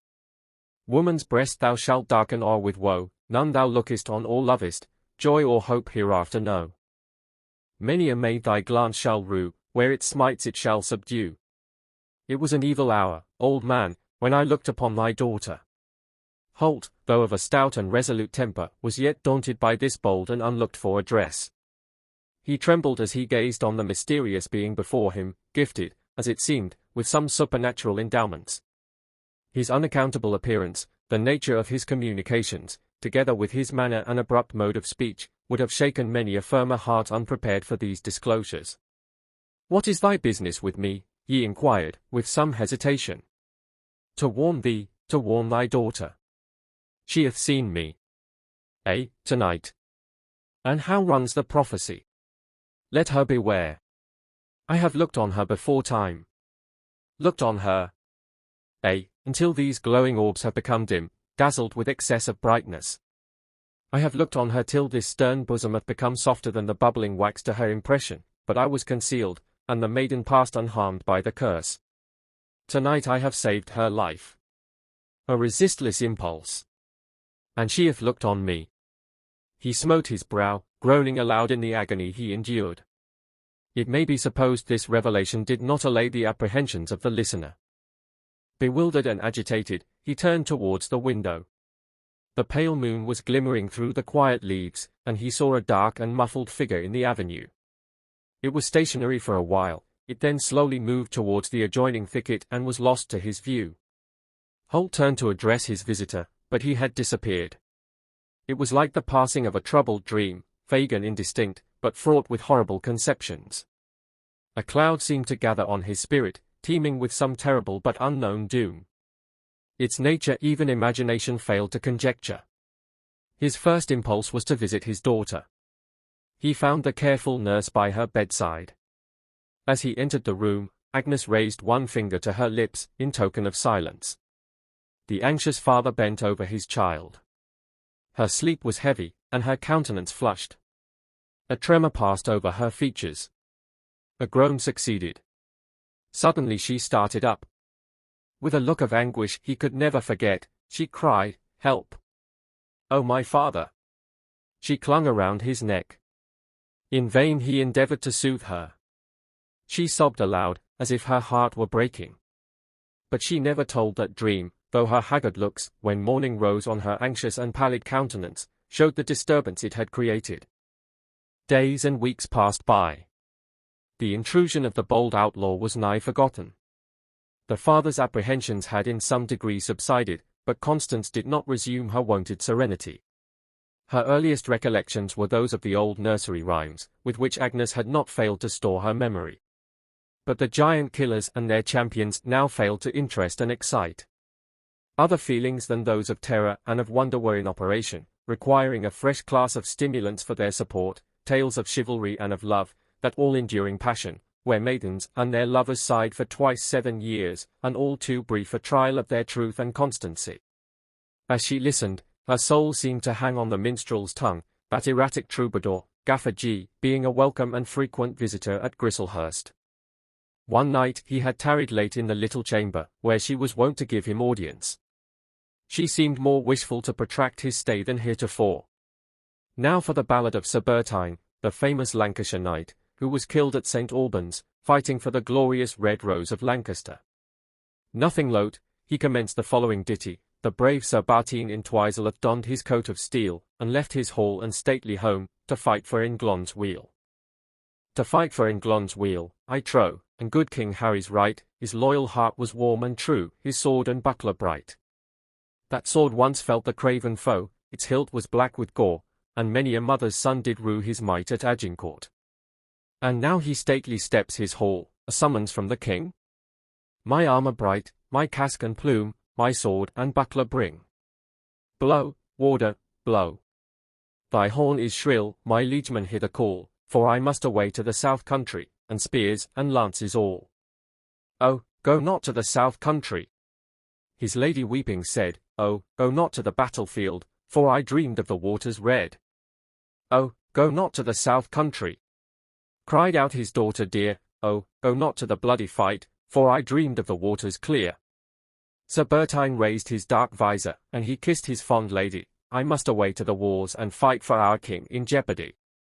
The lady gat her to the tower, she clomb the battlement, she watched and greet, while through the woods the glittering falchions went. The wind was high, the storm grew loud, fierce rose the billowy sea, when from Sir Bertine's lordly tower the bell boomed heavily. O mother dear, what bodes that speech from yonder iron tongue? 'Tis but the rude, rude blast, my love, that idle bell hath swung. Upon the rattling casement still the beating rain fell fast, when creeping fingers wandering thrice across that window passed. O mother dear, what means that sound upon the lattice nigh? 'Tis but the cold, cold arrowy sleet, that hurtles in the sky. The blast was still, a pause more dread ne'er terror felt, when, lo! An armed footstep on the stair clanked heavily and slow. Up flew the latch and turling pin, wide swung the grated door, then came a solemn stately tread upon the quaking floor. A shudder through the building ran, a chill and icy blast, a moan, as though in agony some viewless spirit passed. O mother dear, my heart is froze, my limbs are stark and cold. Her mother spake not, for again that turret bell hath tolled. 3 days passed by. At eventide there came an aged man, he bent him low before the dame, his wrinkled cheek was wan. Now, speak, thou evil messenger, thy tidings show to me. That aged man, nor look vouchsafed, nor ever a word spake he. What bringest thou? The lady said, I charge thee by the rood. He drew a signet from his hand, 'twas speckled o'er with blood. Thy husband's grave is wide and deep. In St. Albans Priory his body lies, but on his soul Christ Jesus have mercy. 26 Scarcely had the last solemn supplication been uttered, when the latch of the chamber was raised. The door flew open, and the outlaw, in his dark grey cap and cloak, stood before them. Constance was too much alarmed to utter a word. She clung to her companion with the agony of one grasping at the most fragile support for life and safety. Nay, maiden, I would not harm thee, said the intruder, in a voice so musical and sad, that it seemed to drop into the listener's ear like a gush of harmony, or a sweet and melancholy chime wakening up the heart's most endeared and hallowed associations. His features were nobly formed. His eye, large and bright, of the purest grey, the lashes, like a cloud, covering and tempering their lustre. A touch of sadness rested on his lips. They seemed to speak of suffering and endurance, as if the soul's deepest agony would not have cast a word across their barriers. Constance for a moment raised her eyes, but they were suddenly withdrawn, overflowing with some powerful emotion. He still gazed, but one proud effort broke the fixed intensity of his glance, and his tongue resumed its office. Maiden, I am pursued. The foe are on my track. My retreat is discovered, and unless thou wilt vouchsafe to me a hiding place, I am in their power. The Earl of Tyrone, nay, I scorn the title, 'tis the King of Ulster that stands before thee. I would not crouch thus for my own life, were it not for my country. Her stay, her sustenance, is in thy keeping. Never did wretchedness and misfortune sue in vain to woman's ear. Constance forgot her weakness and timidity. She saw not her own danger. A fellow being craved help and succor, all other feelings gave place, and she seemed animated with a new impulse. She looked on the minstrel, as if to ascertain his fidelity.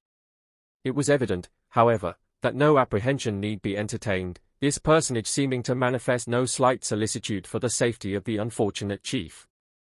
"The old lead mine, in the klooch," whispered he. "Nay, it must be in the house," replied Constance, with a glance of forethought beyond her years. "The pursuers will not search this loyal house for treason." As was the case in most mansions belonging to families of rank and importance, a room was contrived for purposes of special concealment, where persons or property could be stowed in case of danger. A heavy stack of chimneys was enlarged so as to admit of a small apartment, inconvenient enough in other respects, yet well adapted as a temporary hiding place. Hither, through secluded passages, the careful Constance conducted her guest, who had so strangely thrown himself, with unhesitating confidence, upon her generosity and protection. The proud representative of a kingly race was rescued by a woman from ignominy and death. Some feeling of this nature probably overpowered him. As he bade her good night, his voice faltered, and he passed his hand suddenly athwart his brow. Constance, having fulfilled this sacred duty, shrank from any further intercourse, and hastened to her chamber. It was long ere she could sleep, portentous dreams then brooded over her slumbers. The terrible vision was repeated, and she awoke, but not to her wonted cheerfulness.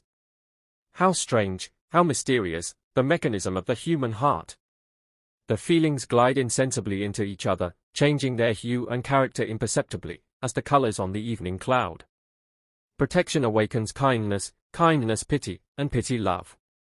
Love, the more dangerous, too, the process being unperceived, insidiously disguised under other names, and under the finest sympathies and affections of our nature. With a step light and noiseless as that of her favourite spaniel who crept behind her, did Constance make an early visit to ascertain the safety of her prisoner. His retreat was unmolested. The pursuit was for the present evaded, and his enemies thrown out in their track. It was needful, however, that he should remain for a few days in his present concealment, prior to the attempt by which he purposed to regain his native country. Constance loved the moonlight. The broad glare of day is so garish and extravagant. Besides, there is a restlessness and a buzz no human being, at least no sensible human being, can endure. Everything is on the stir. Every creature, however paltry and insignificant, whether moth, mote, or atom, seems busy. Whereas, one serene soft gaze of the moon appears to allay nature's universal disquiet. The calm and mellow placidity of her look, so heavenly and undisturbed, lulls the soul, and subdues its operations to her influence. Constance, we may suppose, accidentally wandered by the end of the building, where, in the huge buttress of chimneys, a narrow crevice admitted light into the chamber occupied by the fugitive. At times, perhaps unconsciously, how I wandered from the moon to this dreary abode, where it lingered longest is more than we dare tell. She drew nigh to the dark margin of the pond. The white swans were sleeping in the sedge. At her approach they fluttered clumsily to their element, there, the symbols of elegance and grace, like wreaths of sea foam on its surface, they glided on, apparently without an impulse or an effort. She was gazing on them when a rustle amongst the willows on her left arrested her attention. Soon the mysterious and almost omnipresent form of Tyrone stood before her. "I must away, maiden, Constance." His voice was mournful as the last faint sound of the evening bell upon the waters. "Why art thou here?" She said this in a tone of mingled anxiety and surprise. "Here? Too long have I lingered in these woods and around thy dwelling, Constance. But I must begone, forever." "Forever," cried the perplexed girl, forgetful of all but the dread thought of that forever. Forever? Why should I stay?" This question, alas! She could not answer, but stood gazing on the dark water, and on the silver waves which the bright swans had rippled over the pool. Though she saw them not, yet the scene mingled itself insensibly with the feelings then swelling in her bosom, and these recurrent circumstances, in subsequent periods of her existence, never failed to bring the same dark tide of thought over the soul with vivid and agonizing distinctness. "Maiden, beware."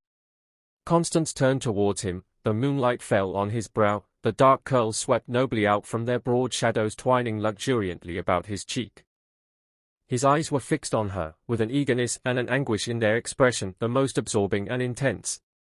"I have loved thee.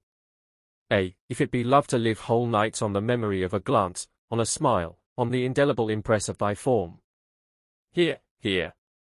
But no living thing that I have loved, no being that e'er looked on me with kindliness and favour, that has not been marked out for destruction. Oh, that those eyes had ne'er looked upon me!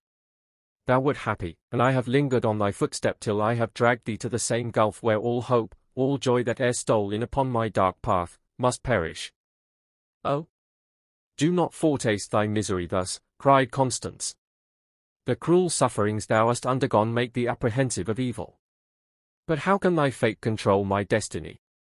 How, I know not, said Tyrone, save that it shall bring the same clouds, in unmitigated darkness, about thy path.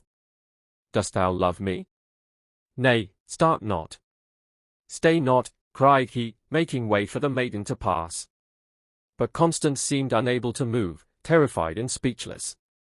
Perchance, thou knowest it not, but thou wouldest love me as a woman loves, beyond even the verge and extremity of hope. Even now the poison rankles in thy bosom. Hark, 'tis the doom yon glorious intelligences denounced from that glittering vault, when they proclaimed my birth. He repeated the prediction as aforetime, with a deep, solemn intonation. The maiden's blood seemed to curdle with horror. A pause of bewildering and mysterious terror followed. One brief minute in the lapse of time, but an age in the records of thought. Constance, fearful of looking on the dark billows of the spirit, sought to avert her glance. Thou art an exile, and misfortune prompted me to thy succor. Thou hast won my pity, stranger. Beshrew me, 'tis a wary and subtle deceiver, this same casuist love. Believe him not, said he, in a burst and agony of soul that made Constance tremble. He would lead thee veiled to the very brink of the precipice, then snatch the shelter from thine eyes and bid thee leap. Nay, 'tis not pride, 'tis the doom, the curse of my birthright that is upon me. Maiden, I will but strike to thine heart, and then, poor soul! He shuddered, his voice grew tremulous and convulsed. The stricken one shall fall. Hark! The hounds are again upon my track. The well-practiced ear of the hunted fugitive could discern the approach of footsteps long before they were audible to an ordinary listener.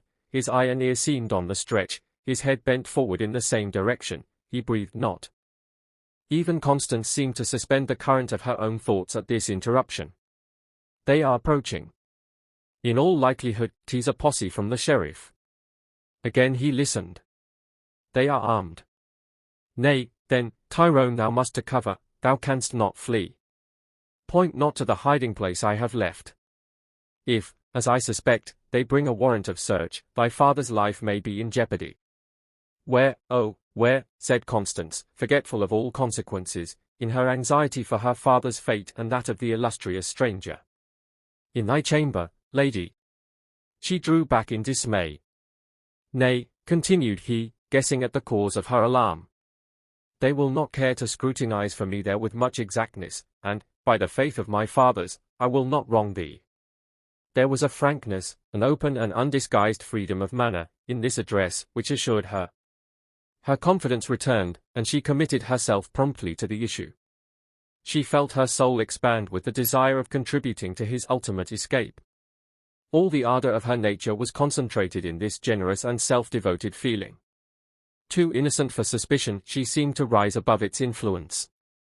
Silently, and with due caution, she led the unfortunate Earl to her own chamber, where, in a recess opening through the bed's head into the arras, he seemed secure from discovery. Scarcely was this arrangement completed, ere a thundering knock announced the visitor. It was an officer of justice, attended by some half-dozen followers, who watched every avenue to the house whilst his message was delivered within. This official delivered into the hands of Holt a warrant for the apprehension of O'Neill, Earl of Tyrone, traitor, then suspected of being harboured in the mansion of Grislehurst, whom the occupier was commanded, on pain of being treated as an accomplice, to deliver into the hands of justice, for the due administering of those pains and penalties which were attached to his crime. The loyal owner, fired with indignation at this foul charge, rebutting the accusation with contempt. However loath, said the messenger, I must execute mine office, and, seeing this first mission hath failed in its purpose, I have here a warrant of search. Mine orders are imperative. I tell thee I have no plotters lurking here. Search and welcome, but if thou findest aught in this house that smells of treason, the Queen may blot out my escutcheon. I'll dismount the Fion. The arrowhead shall return to its quiver. 'Twas honestly won, and, by Our Lady's grace, it shall be honestly worn. We must obey, said the officer, it shall be done with all courtesy and despatch. Hull bit his lips with rage and vexation. From the suspicion of harboring and aiding the traitor Tyrone, his known loyalty and good faith should have protected him. He hoped, however, to throw back on the author of this foul slander the disgrace attached to it.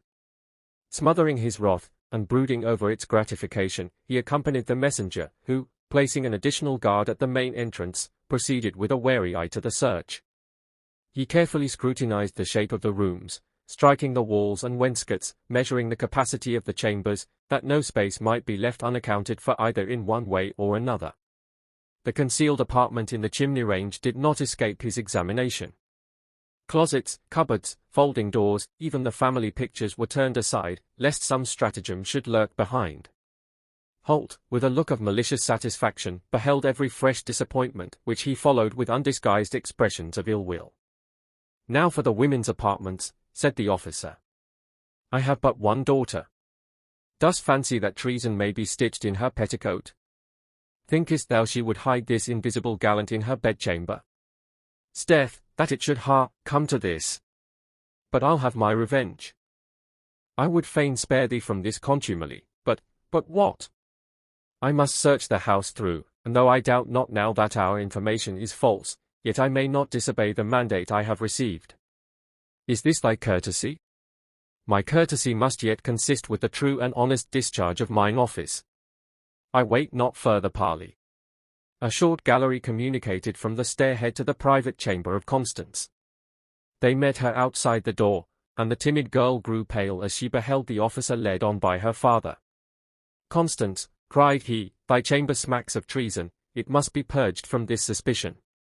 This mousing owl will search the crannies even of a woman's wits ere he sate his appetite for discovery. A stork plotting in the hem of thy purfle, or in thy holiday ruff and fardingale. Come with us, wench, the gallant Earl of Tyrone would sport himself bravely in thy bedchamber, pretty innocent. If my gallantry were akin to mine office, then, lady, would I spare thy bosom and mine own nature this extremity. Believe me, thou shalt suffer no rudeness at my hands. The officer bowed low, observing her confusion and distress. Go with us, said her father, and leave not until our search is over.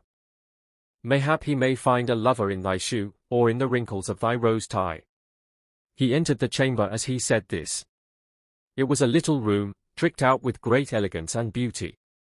Indian cabinets were there, and other costly ornaments, inlaid with ivory and pearl, in the arrangement of which, and of the other furniture, considerable taste was displayed.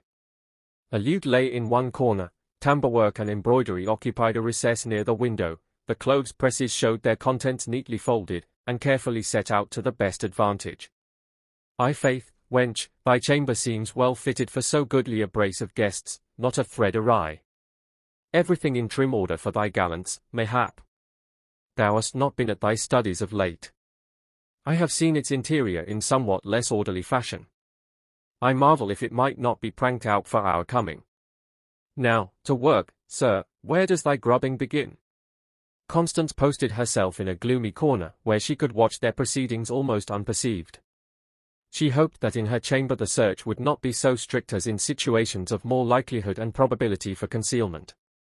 At any rate, the common feelings of delicacy and respect, not quite extinct, she observed, even in this purveyor of justice, would prevent any very exact and dangerous scrutiny. Nor was she deceived. He merely felt round the walls, opened the presses and closets, but did not disturb the bed furniture. He was retiring from the search, when her father scornfully taunted him with the ill success of his mission. I wonder thou hast not tumbled the bed topsy-turvy. I am glad to see thou hast yet some grace and manners in thy vocation. Now, Sir Messenger, to requite thee for this thy courtesy and forbearance, I will show thee a secret tabernacle, which all thy prying has not been able to discover. Saying this he approached the bed. A spring was concealed in one of the posts communicating with the secret door behind which Tyrone was hidden. As he turned aside the drapery to ascertain precisely its situation, Constance, no longer able to control her apprehension of discovery, rushed before him. Her terror, for the time, threw her completely from her guard. Do not, my father, He must not look there.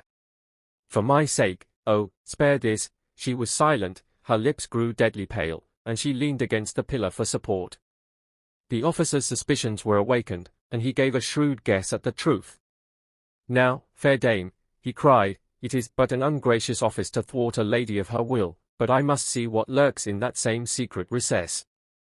Master Holt, I pray thee help me to a peep behind the curtain." But Holt was too much astonished to comply. What could exist there to excite his daughter's apprehension so powerfully, puzzled him greatly. He had not a thought, the most remote, that could affect her fidelity, yet he hesitated. The officer, in a more peremptory tone, demanded admission. Rousing from his stupor, and mortified at the folly of these girlish fancies, he struck the spring. In a trice, a portion of the bed's head flew open, displaying a dark chasm beyond. Swift as thought the officer darted through the aperture, but the door was immediately shut, and with great violence. A scuffle was heard within, but not a word was spoken.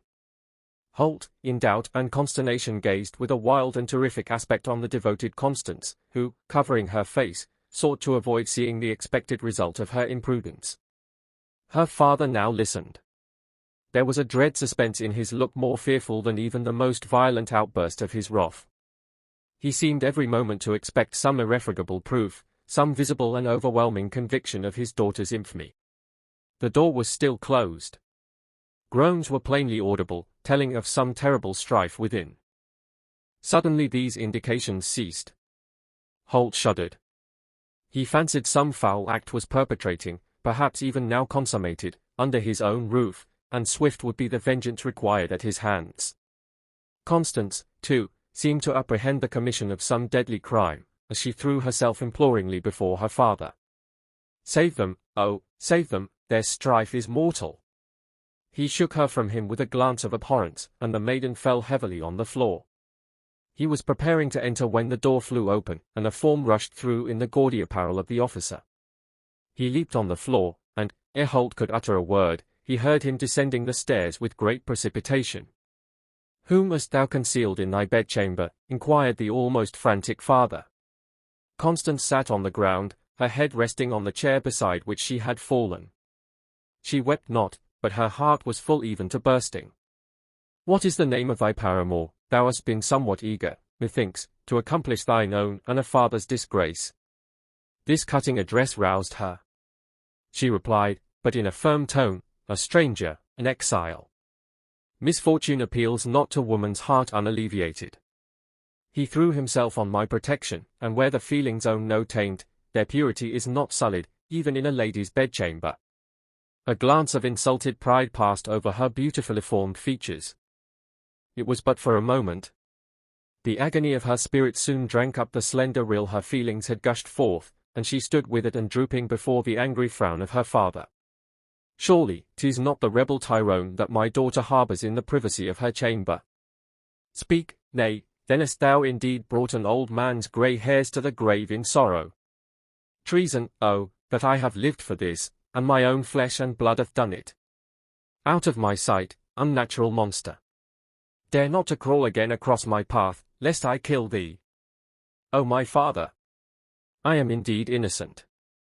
She again threw herself at his feet, but he spurned her from him as though he loathed her beyond endurance.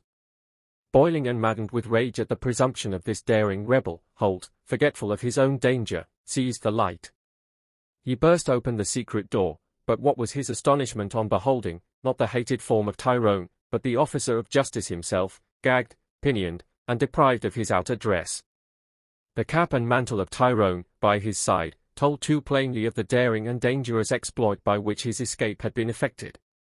The outlaw, soon after his enlargement, finding that the cause he had espoused was hopeless, and that matters were at the last extremity in his own fate, and that of his unhappy country, fearful, too, of drawing the innocent Constance and her father into the deep vortex of his own ruin, made all haste to the capital, where, through the powerful interest excited in his behalf, aided by his well-known valor and the influence he was known to possess amongst his countrymen, he received a free pardon from the Queen. Yet his thoughts lingered on the remembrance of her to whose heroic and confiding spirit he owed his safety. Never had his proud bosom been so enthralled. Though nurtured in camps, amid the din of arms, and the shout of the battle, yet his knowledge of the female heart was almost intuitive. He had loved more than once, but in every case the attachment ended unhappily, terminating either by the death of the object or by some calamity his own evil fate had unavoidably brought upon its victim. Though fearful the same operation of his destiny would ensue, and that misery and misfortune would still follow the current of his affections, yet he resolved to behold once more the maiden he loved with an ardor almost surpassing his own belief. One cold dull morning, towards the wane of the year, when the heavy drops lay long on the rank herbage, no sunbeam yet loitering through the damp chill atmosphere, but the sky one wide and unvarying expanse, a sea of cloud, here and there a black scud passing over, like a dim bark sweeping across the bosom of that waveless deep, a stranger stood by a low wicket near the mansion of Grizzlehurst. He looked wistfully at the gloomy windows, unlighted by a single reflection from without, like the rayless night of his own soul, they were mostly closed. A mysterious and unusual stillness prevailed. The brown leaves fluttered about, unswept from the dreary avenues. Decayed branches obstructed the paths, and every object wore a look of wretchedness and dilapidation. The only sign of occupancy and life was one grey wreath of smoke, curling heavily from its vent, as if oppressed with the gloom by which it was surrounded. The melancholy note of the redbreast was the only living sound, as the bird came hopping towards him with its usual air of familiarity and respect. Enveloped in a military cloak, and in his cap a dark feather drooping gently over his proud features, the stranger slowly approached the house. A side door stood partly open. He entered. A narrow passage led into the hall. No embers brightened the huge chimney. The table showed no relics of the feast, no tokens of the past night's revel. The deer's antlers still hung over the master's place at the board, but the oaken chair was gone. Dust and desertion had played strange antics in these high places. The busy spider had wreathed her dingy festoons in mockery over the pomp she degraded. He listened, but there was no sound, save the last faint echo of his footstep. Turning towards the staircase, a beautiful spaniel, a sort of privileged favourite of Constance, came, with a deep growl, as if to warn away the intruder. But the sagacious animal suddenly fawned upon him, and with a low whine ascended the stairs, looking back wistfully, as though inviting him to follow. Scarcely knowing why, or bestowing one thought on the nature of his intrusion, he ascended. The place seemed familiar to him. He entered a narrow gallery, where he paused, overcome by some sudden and overwhelming emotion. The dog stood too, looking back with a low and sorrowful whine. With a sudden effort he grappled with and shook off the dark spirit that threatened to overpower him. A low murmur was heard apparently from a chamber at no great distance. Without reflecting a moment on the impropriety of his situation, he hastily approached the door. His guide, with a look of almost irresistible persuasion, implored him to enter. It was the chamber of Constance. A female was kneeling by the bed, too much absorbed to be conscious of his approach. She was in the attitude of prayer. He recognized the old nurse, her eye glistening in the fervor of devotion, whilst pouring forth, to her father in secret, the agony of soul that words are too feeble to express. Bending over the bed, as if for the support of some frail victim of disease, he beheld the lord of the mansion. His look was wild and haggard, no moisture floated over his eyeballs, they were glazed and motionless, arid as the hot desert, no refreshing rain dropped from their burning orbs, dimmed with the shadows of despair. Stretched on the bed, her pale cheek resting on the bosom of her father, lay the yet beauteous form of Constance Holt. A hectic flush at times passed across her features. Her lip, shrunk and parched with the fever that consumed her, was moistened by an attendant with unremitting and unwearied assiduity. Her eye often rose in tenderness on her parent, as if anxious to impart to him the consolation she enjoyed. "Oh, I am happy, my father." Here a sudden change was visible, some chord of sorrow was touched, and it vibrated to her soul. Her father spoke not. "I have loved, oh, faithfully. But, now, let me die without a murmur to thee, or one wish but thy will, and I am happy." She raised her soft and streaming eyes towards the throne of that mercy she addressed. The cloud passed, but she sank back on her pillow, exhausted with the conflict. Her father bent over her in silent terror, anticipating the last struggle. Suddenly he exclaimed, as if to call back the yet lingering spirit, "Live, my Constance. Could I save thee, thou blighted bud, blighted by my—" His lip grew pale, he struck his forehead, and a groan like the last expiring throe of nature escaped him. Would the destroyer of my peace were here, 'tis too late, or I would not now forbid thy love. But he was a traitor, a rebel, else. Constance gradually revived from her insensibility. A sudden flash from the departing spirit seemed to have animated her, a new and vehement energy which strangely contrasted with her weak and debilitated frame. I have seen him, she cried. Oh, methought his form passed before me, but it is gone. She looked eagerly round the apartment, other eyes involuntarily followed, but no living object could be distinguished through the chill and oppressive gloom that brooded over that chamber of death. It was a vision, a shadowy messenger from the tomb. Yet, once more if I might see him, ere I die. A deep sob, succeeded by a rapid gush of tears, relieved her, but it told of the powerful and all-pervading passion not yet extinguished in her breast. We shall meet, again she raised her eyes towards that throne to which the sigh of the sufferer never ascended in vain. Yes, my own, my loved Constance, now, cried the stranger, rushing from his concealment. He clasped her in his arms.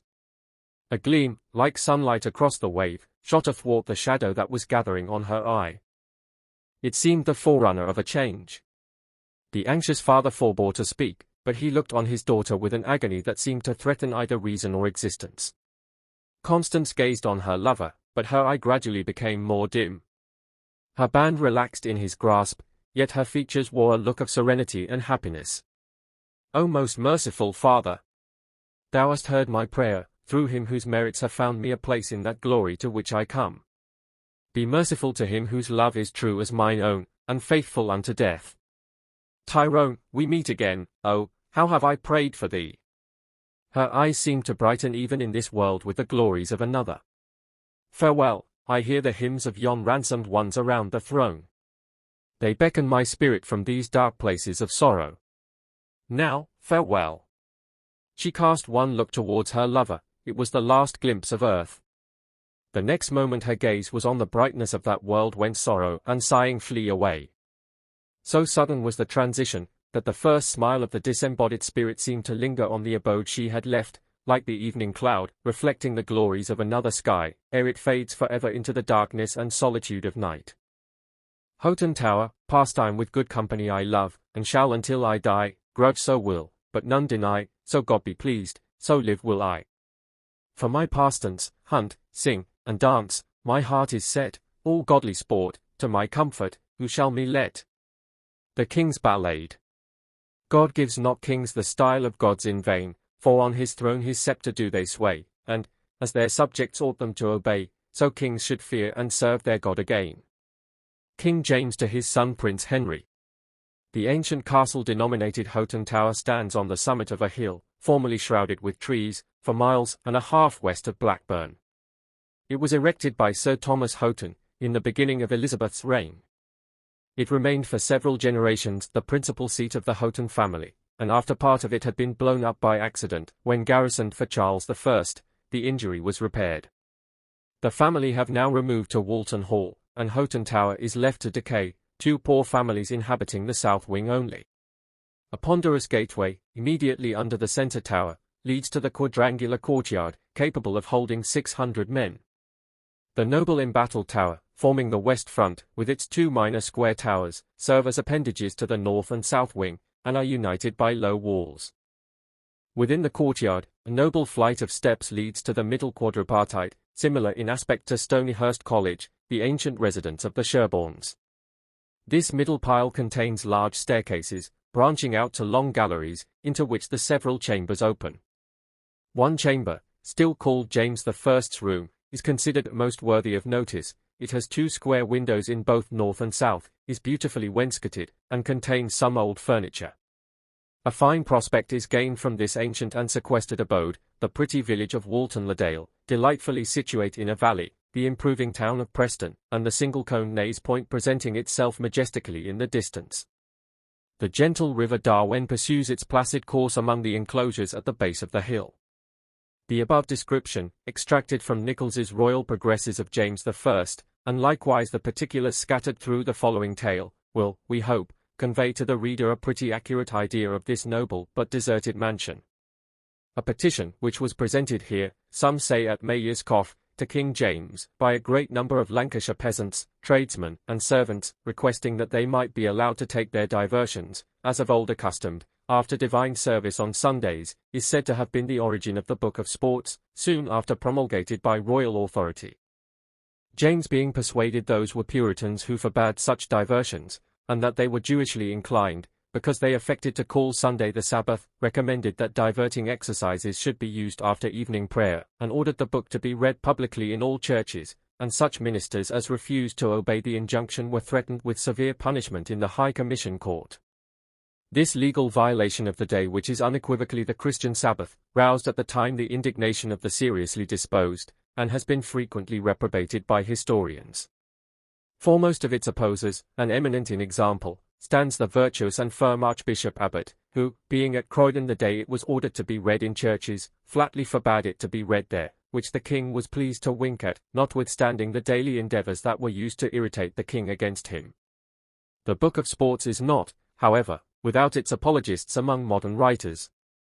The following are Mr. Disraeli's remarks on the subject. The king found the people in Lancashire discontented, from the unusual deprivation of their popular recreations on Sundays and holidays after the church service. With our own ears we heard the general complaint of our people.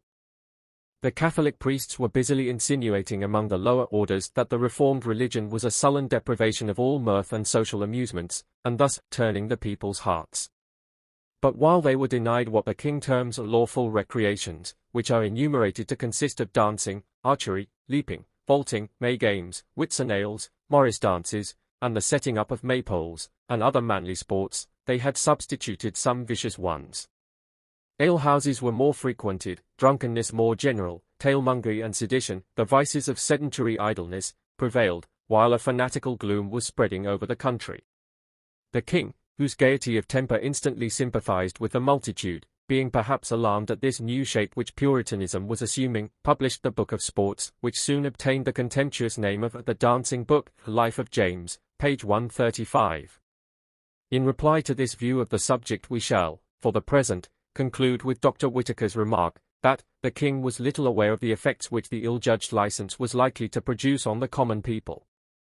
The relics of it are hardly worn out to this day, and there is scarcely a Sunday evening in any village of the county of Lancaster which does not exhibit symptoms of obedience to the injunction of honest recreation. Royal Progresses of James I.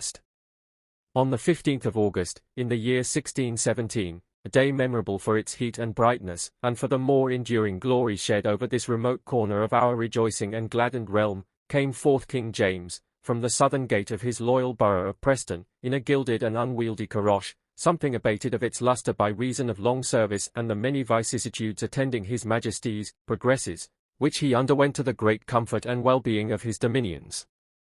It were needless to set forth the mighty state in which this war-hating monarch, this vicegerent of divinity, departed, or the great error and agitation of Mr. Brayeres, the lawyer, when he made a marvellous proper speech at the town cross, wiping his forehead thrice, and his mouth barely once. Nor shall we dilate upon the distress and dazzling silk doublets of the mayor and aldermen of this proud and thrice happy borough, nor how they knelt to the soft salute of his Majesty's hand. Our whole book were a space too brief, and a region too inglorious, for the wide pomp and paraphernalia of the time, and how the bailiff rode, and the mace-bearer guarded the caroche. It were presumption, an offensive compound of ignorance and pride, to attempt the portraiture.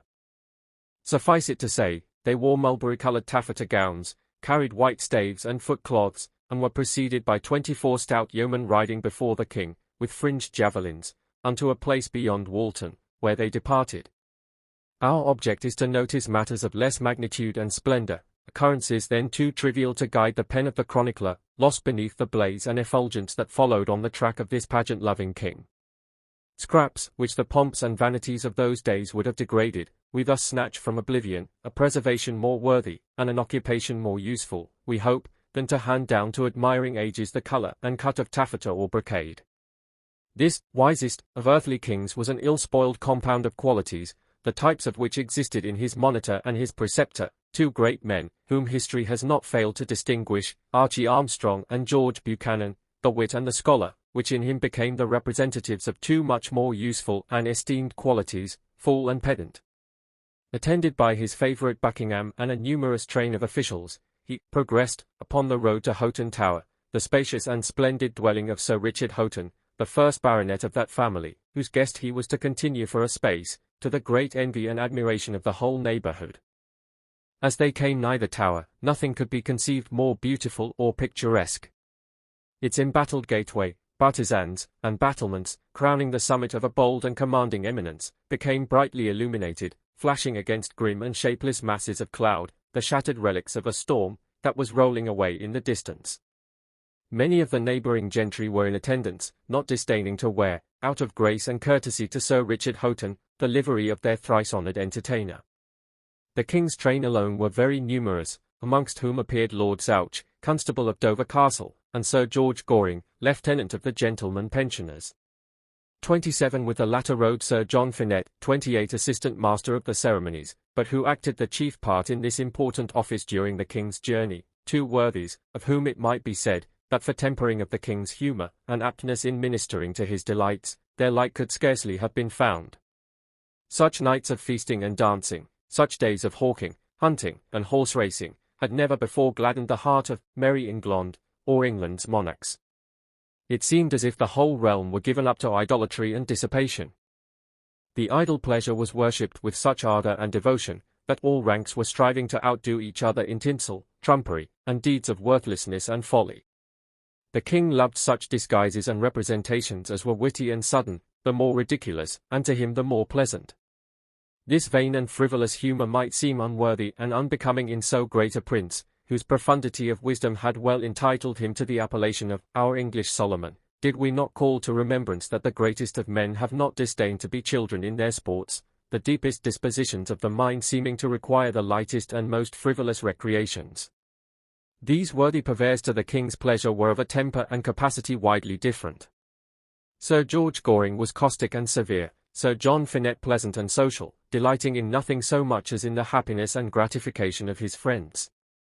But the natural disposition of his thoughts was wild and melancholic, taking its hue from some early impression, that was now fading in doubt and disappointment. The full burst of his hilarity floated joyously on the surface, and his loud mirth, blunting the keen edge of his own feelings, became the more exhilarating in proportion to their acuteness. He had the warm blood of the Italian in his veins, being descended from an ancient family of Siena, and his rich brown cheek and darkly speaking eye belied not the land of his origin. Goring was fat and swarthy, his nose small and supercilious, and his eye grey and piercing. He cared not whom he wounded, provided the shafts he drew were well pointed, and his wit quick and well aimed, causing the king to laugh, and his victim to writhe during their operation. As the monarch sate discoursing with the Duke of Buckingham, being sore heated, he threw open the windows of his coach, from whence he occasionally obtruded his wise head for a survey, and a visit from some vagrant and silly breeze, if any were abroad. The roads admitted not of aught but the gentlest paces, and the great clamour and cloud about the procession made the dust and heat excessively annoying, whereupon the king, it is said, did apply a very uncourteous epithet to some of his loving subjects, who came too close upon his person, which, though not generally averse to being gazed at, was in too warm an atmosphere at present for enjoying these kingly exhibitions. "Oh, my soul, that Meeklestane would build a chapping block for my Lord Provost," said royalty, its head again stationed at the window, surveying with solemn curiosity an egg-shaped stone of the bolder sort, which, sure enough, was of a remarkable bigness, though not of that rarity or infrequence that should have drawn forth the wonder of a king. His native dialect he generally employed on jocose and familiar subjects. In affairs of importance he affected the use of the English tongue, which he spoke with great formality and pomp. "Stop," said he. "There be literary or letters thereon. Unto what purport?" But no one could resolve him as to the use of the stone, or the purport of the writing. His worthy host protested that the wonder had never before been observed. It was doubtless some miracle worked for the occasion. But the scriptum or writing will set forth the motive or argument thereto. The letters be goodly and well shapen. Many voices recited the inscription, forming the following ill-spelled line. "Torn me o re, and I'll tell thee plain." The well-known childish curiosity of the monarch would not permit him to go away unsatisfied. The day was hot, and the stone was heavy, but a long and laborious toil brought to light the following satisfactory intelligence. hot porridge softens hard batter cakes, so torn me o'er again. 29. And oh, my soul, said the king, ye shall gang round to your place again, for sam equal as these country gowks maun ken the riddle without the labour. So that Mucklestane was replaced for the next comer who had strength and curiosity enough to unriddle the Sphinx. But James did not relish fooleries wherein he was the butt. Whether it was devised by some wicked rhymester and contemner of royalty in the neighbourhood, or placed there by some of the wits of his own company, was never ascertained, though he challenged them at random, and swore lustily that he would know the originator of this piece of folly and impertinence. As the king drew nigh to the avenue, there presently issued forth a goodly flourish of trumpets, which made the women caper and the horses prance. Sir Richard Houghton rode with the king, but his son Sir Gilbert met his majesty with a great retinue, clad mostly after the same fashion, many of the neighbouring gentry, as we have before observed, not disdaining to put on Sir Richard's gowns and liveries, to swell the pomp and magnificence of that memorable occasion. The javelin-bearers rode 2 and 2, halting at his majesty's approach. They formed an avenue, through which Sir Gilbert, sumptuously attired, went forth to salute the king. His cloak and hose were all glistening and spangled with embroidery, his vest was cloth of gold, enriched with rare and costly stones, his shirt-bands and ruffles were worked in silver, and his gloves, Spanish, breathing out the choicest perfume. His hat was of French murrey, the brims thick set with gold twist and spangles, round it was a band of goldsmith's work, looped with a crystal button.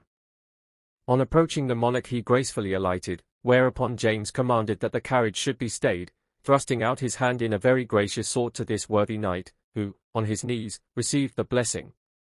His majesty then took horse, assisted by Buckingham, who held the stirrup. But the king's peculiar and unsteady vaulting was much noticed. Many of the bystanders, not aware of his majesty's dislike to these equestrian feats, marvelled not a little at the motion of his leg, and the disturbed and uneasy position he assumed. The pathway up the avenue was laid with purple velvet, on which the glittering cavalcade, horse and foot, formed a noble pageant, whose pomp was almost dazzling to behold. The carriages took another path opened for the occasion. The whole area in front of the tower teemed with multitudes, whose shouts and huzzas made the very hills and echoes loyal, while they rang with acclamations to their sovereign. Presently issued forth from the middle gateway 2 curiously attired figures, bearing emblems to indicate their character and design. There were living allegories, represented by the house steward and hop handicap, the forester or Tean man, keeper of vert and venison, a right merry knave, and one foremost in all pastimes and honest recreations, a great promoter and performer of May games, morris dancing, and the like. These figures were to be conceived as household gods, the tutelary deities of Houghton. The first spokesman was clad in a purple taffeta mantle, in one hand was a palm tree branch, on his head a garland of the like sort, and in the other hand he carried a dog. King James, accustomed to, and expecting these mummeries, made a full stop, when, forthwith, began the purple mantle as follows: This day, great king, for government admired, which these thy subjects have so much desired, shall be kept holy in their heart's best treasure, and vowed to James, as is this month to Caesar, with a good score of lines besides, of the like brevity and metre. In them he was said to be greater even than the immortal gods themselves, seeing that they came to render their homage unto him, together with all things else over which they bear rule, even as the greater doth include the less. Then spake Hob, the deity of the chase, greatest of mortals. But he was presently nonplussed, and the steward stepped forth to his relief, reciting how that the glorious beams from his majesty's person had stricken dumb this weaker divinity. Having finished, the heat being intense, and they mightily encumbered with garments, did presently turn their backs on the king's majesty, making all speed towards the gateway for shelter. This breach of good manners was not unnoticed by the monarch, who said, wittily, we suppose, for it was much applauded, that these gods were not of high Olympus, but of the nether sort, inasmuch as they had turned tail upon their subject. James and his company, passing through the ponderous and embattled gateway, entered into the great quadrangle, an area, it is reported, of sufficient size to contain 600 men. Here he alighted, and was conducted in great state to the oaken chamber, where, royalty being very hot, a tankard of Rhenish wine, mingled with rosewater, was handed to him. Of this he partook but sparingly, calling to Buckingham for a cup of muscadine and eggs. Goring and Finette were not idle, but each of them fully employed in their respective vocations. Sir John had been pierced by a pair of dark eyes from the crowd upon the staircase, and Goring was making all haste for the royal hunt, His Majesty having signified that he would on that same evening kill a stag. James was, generally, as quick to resolve as he was impotent to execute, vacillating, and without any fixed purpose, in matters that required decision and promptitude of action. With his usual pusillanimity the king went through the business of the hunt, the deer being literally driven into the very teeth of the dogs. An hour having been thus occupied, he commanded that they should return, highly satisfied with his own skill and intrepidity. Ascending the hill with his favourite, Goring, and discoursing pleasantly on this noble pastime, the king turned round on the sudden, as though recollecting something he had lost. "What? Jack Finette? Queer? Queer, I say, is my Sienna balsam," said he, laying a deep emphasis on the guttural. This sally was acknowledged with delight by the courtiers. But Jack had not been seen or even remembered. Some trick or device was doubtless intended, and the king held himself in readiness for the expected surprise, but none was forthcoming. No magazine of mirth exploded, no mine was sprung, and James entered into his chamber without any visible expression of jocoseness issuing from the fertile brains of Sir John Finette. The irritation produced by his absence seemed to arise, not from any need of him, but from that tormenting desire which mortals universally feel for the possession of objects beyond their reach. Search was commanded for the truant, unsuccessfully, and supper was begun. The eastern side of the hill on which the tower is built is bold and rugged, being steep and difficult of access. At its base the Darwen forces itself through a narrow channel, its waters tumbling over huge heaps of rock and reeling in mazy eddies to the echo of their own voice. The river seems to have worked itself a passage through the chasm, and the boiling and noisy torrent, struggling to free itself from observation, foams and bellows like the gorge of a whirlpool, from whence originates its name, the Or, not unlike in sound to the effect that is here produced. On the opposite shore the rock is nearly perpendicular, the dog rose and the bramble hiding its crevices, and the crawling campanula wreathing its bright bells about the sterile front, from which its sustenance was derived, like youth clinging to the cold and insensate bosom of age. The declivity sloping abruptly from the tower was then covered with a wild and luxuriant underwood, stunted ash and hazel twigs thinly occupying a succession of ridges to the summit. Here and there a straggling oak threw its ungraceful outline over a narrow path, winding immediately under the base of the hill, its bare roots undermined by oozings from above, and giving way to the slow but certain operation of the destroyer. From the heat and dryness of the season the torrent was much diminished, rushing into a succession of deep pools, which the full free light of heaven had scarcely ever visited. Now dimly seen through the hot gleams of a summer evening, they seemed wavering in the lurid reflection from surrounding objects. Up this narrow gorge had strayed Sir John Finette with a companion, too busily engaged, it might seem, in their own converse to note the lapse of time, and the probable consequences of the king's displeasure. "Fair lady," said the gay cavalier, "I am not more bold than my vocation holdeth meet. Your cousin, at Myerscough, was so liberal of his own suit, and my countenance therein, that he hath entrusted this love billet to my keeping, warning me that I should let none but yourself be privy to its delivery. Would that my cousin had eschewed letter writing. I am averse to his suit, and yet he saith not to vex me continually with his drivelling ditties. His ballad mongering to these alone would set up one of your court rhymesters for a 12-month. Yet may aversion cease, and your mislikings be not over difficult to assuage," said the courtier. "I doubt not but Sir John Finette speaks of the capricious and changeable humours he hath witnessed, our country fashion holdeth not so lightly by its affection or disfavour. Then there be doubtless of those stout vessels that shall never leak out a lady's favour. That this lot were mine." Sir John, perhaps unconsciously, threw his dark eyes full upon the lady, who blushed deeply, but the gloom concealed this outward show of feeling, too unformed and indefinite for thought. She spoke not, but the knight, under cover of his errand, continued the discourse without awakening her alarm.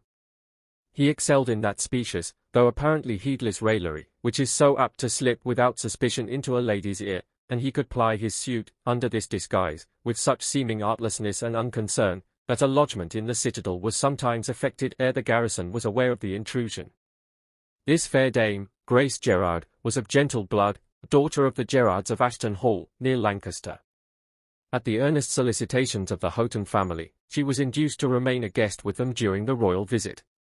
Of a sweet and excellent temper, her form and face were its very image and counterpart. The world was to her untried, fresh, fair, unblemished. She looked upon it as though she were newly alighted on some heaven-kissing hill, from whence the whole round of life's journey was blent and mingled with the glowing beam that now encompassed her. Alas! That youth should so soon pluck and eat of the tree of knowledge, as a nearer approach should dissipate the illusion.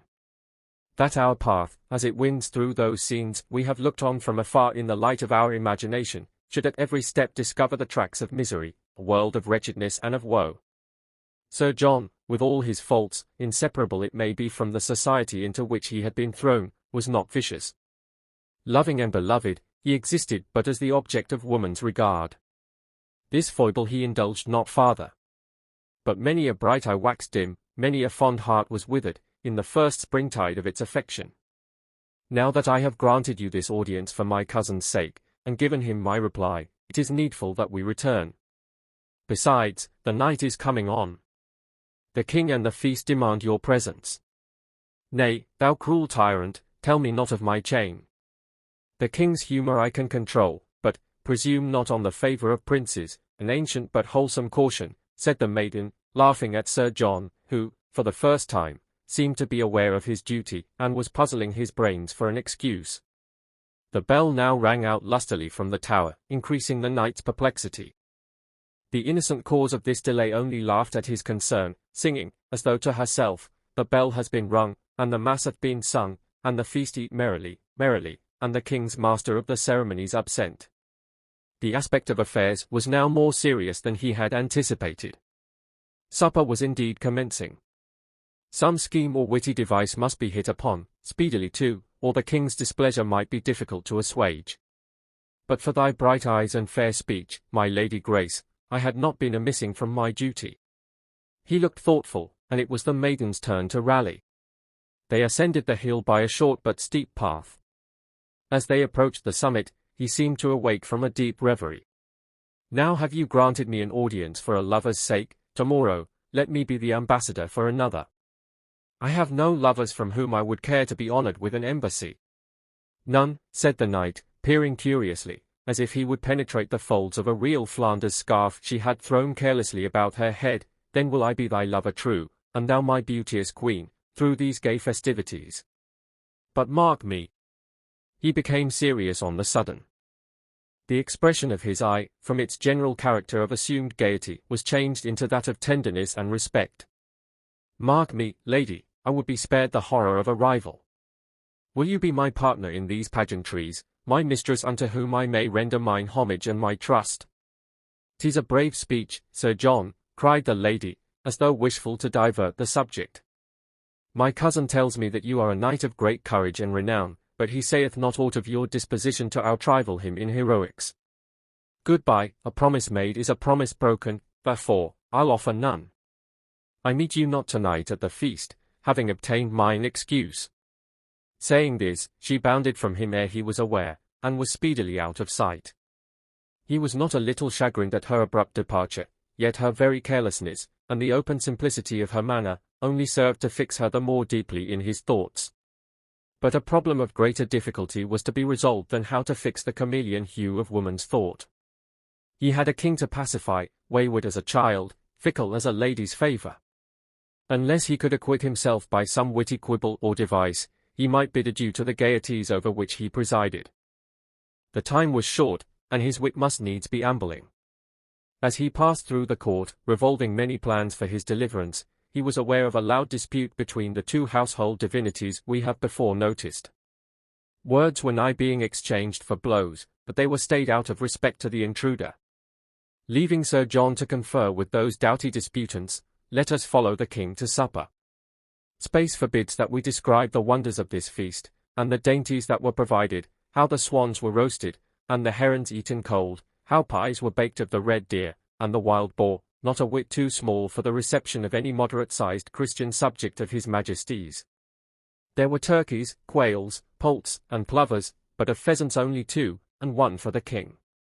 The greatest triumph, however, was reserved for the confections. An artificial hen was here served of puff paste, her wings displayed, sitting upon eggs of the same materials. In each of these was enclosed a fat lark roasted, and seasoned with pepper and ambergris. They sat down, but the master of the ceremonies was still absent, whereupon the king, much distempered thereby, called out to Sir George Goring, "Our mummer and our dancer being departed, whilk thing, aforetime, we did most righteously inhibit, thinkest thou, he may not henceforth eschew our service?" "My liege, your grace's commands were to seek him a full hour ago, but the scared deer hath taken to covert. He was, peradventure, afraid of the hunting, and liketh his own neck better than the sport. He careth not, methinks, to show his face that turns big back on his comrade's peril." "Maybe," said Buckingham, "your majesty's favour is not so winsome as a lady's cheek. I would wager my cap, Jack Finette hath found a smoother tongue, but a harder service, than your majesty's." "Oh, my soul, if I thought so," said the monarch, as he threw down a spoonful of buttered peas, "I would send him to the Tower, and he should write a book on Hercules his distaff." "Or Omphale's spindle," said a voice at the lower end of the hall, which, issuing from a mask, closely fitted, sounded wondrously hollow and portentous. A profound silence ensued, all eyes being turned towards the speaker, who was no less a personage than the first household god, attired in his proper suit. He approached the king's table, waving his hand in token of attention. "The knight ye speak of, mark me well, I've just drawn from the castle well." "Mercy on us," cried Sir Richard Houghton. "The draw well is more than 80 yards deep. Thou art a lying deity, and shalt be banished from this bright Olympus." But the deity, nothing abashed, thus continued, "How came he thus, I dare not tell, my brother may the mystery dispel." He stooped down, rising again to the astonished eyes of the fair dames and nobles at the upper bench, in the forester's habit of Kendal green, with cloak and doublet of the same colour. "What now?" said James. "Witchery and fors negromancy, oh, my troth! 'Tis treason, Sir Richard, to use glamour in the king's presence." But the sylvan god continued in the doggerel of his predecessor, "Sir John to be forgiven would hope, he had been drowned, but for the rope." "Ay," said the king, chuckling at this opportunity, purposely given, for a display of his wit, "he'll be hanged, n.a. doot, n.a. doot. Prithee, Sylvanus, or whatever thou be, bring Sir John hither, that he may dry his web in the hot sunshine of a lady's glance," said Viers, with an ill-suppressed sneer. Again this preterse was transformed. Doffing his habit, Sir John Finette stood confessed before them. He knelt penitently before the king, humbly assuring his majesty that he had been preparing this device, and many others, to please and surprise him, but that, through the bungling of some, and the bashfulness of others, he was obliged to enact the parts himself. This excuse the king was graciously pleased to accept, commending him for his great diligence and zeal. The night now wore on with much outward show of mirth and revelry, but the king went early to rest, purposing to rise betimes. On the following day he went out again with a great company, and killed a brace of stags, which mighty achievement, by authentic record, we find was accomplished before dinner, the king alone being able to bring down the venison. We willingly pass over this day's banquet, nor do we care to chronicle the feats of Morris the head cook and his deputies at the ranges and the pastries. The boiling and roasting of poults and pullets, and the construction of comfits and confections, we consign to everlasting oblivion. When the king rose from table, about 4 o'clock, as we find it in the private journal of one present, he purposed to view the alum mines, about 2 miles distant from the Tower, but, being eager for the sport, he went forth again a-hunting. He shot at a stag and missed. The next bolt broke the thigh bone, and the dog being long in coming, Lord Compton despatched the poor beast, whereby his capture was effected. We forbear to dwell on this, and much more of the like interest, returning with the king to supper, where the beauteous Grace Gerard was present, and Sir John Finette, her true knight and devoted slave. Dr. Morton, then Bishop of Chester, was chaplain, doling out a long Latin grace with great unction. The music had ceased, the second course being just served, when a signal was given for the king's pledge. "Let each one pledge the fairest," cried the royal toastmaster, moved to some unwonted gallantry by approximation with the fair and lusty dames about his person. For it hath been wittily if not wickedly said by a popular writer in another place that James was in all things like unto Solomon, save in the matter of women. Now was there a brave stir throughout the assembly. Such pledging of mistresses and challenging of cups, that nothing could be like unto it. "To the bright eyes and peerless grace of the Lady Grace Gerard," said Sir John Finett, draining his goblet to the uttermost, and the maiden's cheek glowed like a furnace. "Said I not that he could win a lady's grace sooner than a monarch's disfavour?" "Nay, your Majesty, I but meant that Sir John conveys the fairest eyes and the warmest hearts into his own keeping, like an Hocus Pocus," said Buckingham, looking envious at the distinction he had gained. "I see plainly that truth is hidden in a well," said Goring, dryly. Sir John Finett, courtier and dissembler as he was, could scarcely hide the truth of this sally. But he quickly recovered his self-possession ere the king's eye could detect a change. Yet did he not escape the vigilance of his two friends, who suspected the real cause of his absence on the preceding night. "Thou shalt be her true knight tomorrow, and she shall be queen of our sports," said the king, graciously extending his hand to the blushing maiden. But this speech pleased not some of the courtiers, and Buckingham, having his eye on this fair flower, secretly resolved that Sir John should not enjoy its fragrance unmolested. On the following morning, being Sunday, there came a great company of peasants and handicraftsmen, notorious idlers about the parish, with a petition, wherein it was shown that the loyal and peaceable inhabitants of Lancashire had been long hindered of their usual diversions on Sundays and other holidays by the rigour of Puritans, precisians, and such like folk, 30 who, being enemies to all innocent and lawful mirth, did mightily begrudge and maliciously restrain their use. These petitioners, therefore, prayed his Majesty, that he would not forbid their exercising of all honest and lawful recreation, such as dancing of men and women, archery, running, leaping, and vaulting, nor prohibit the use of May games, Maypoles, Morris dances, and other like lawful sports, so that the same should not impediment or cause neglect of divine service. The ground of this complaint was laid in the time of Elizabeth, who, in order to reform the manners of the people, instituted a High Commission in the year 1579. The commissioners were Henry Earl of Derby, Henry Earl of Huntingdon, William Lord Bishop of Chester, and others. At their sittings, which were held in Manchester, they issued orders throughout the county against pipers and minstrels playing, making, and frequenting bear-baiting and bull-baiting on the Sabbath days, or upon any other days in time of divine service, and also against superstitious ringing of bells, wakes, and common feasts, drunkenness, gaming, and other vicious and unprofitable pursuits. These restrictions the royal pedant thought incompatible with the public weal, and graciously answered the petitioners in such wise that he would have these overrighteous zealots rebuked, that it was a misuse of their authority, and that he would not only grant the humble request of his subjects, but, on that very evening he would have a masque and an allegory, with dancing and other like diversions, by the lords and other nobility there present. Such was the origin of the famous Book of Sports. His Majesty, on returning to the capital, issued a proclamation, 31 stating, that in his progress through Lancashire he found it necessary to rebuke some Puritans and precise people, and took order that the said unlawful carriage should not be used by any of them hereafter, in the prohibiting and unlawfully punishing his good people, for using their lawful recreations and honest exercises upon Sundays, after divine service. His Majesty further saw that his loyal subjects in all other parts of the kingdom did suffer in the same kind, though not, perhaps, in the same degree as in Lancashire, and he did therefore, in his princely wisdom, publish a declaration to all his loving subjects concerning lawful sports to be used on Sundays and festivals.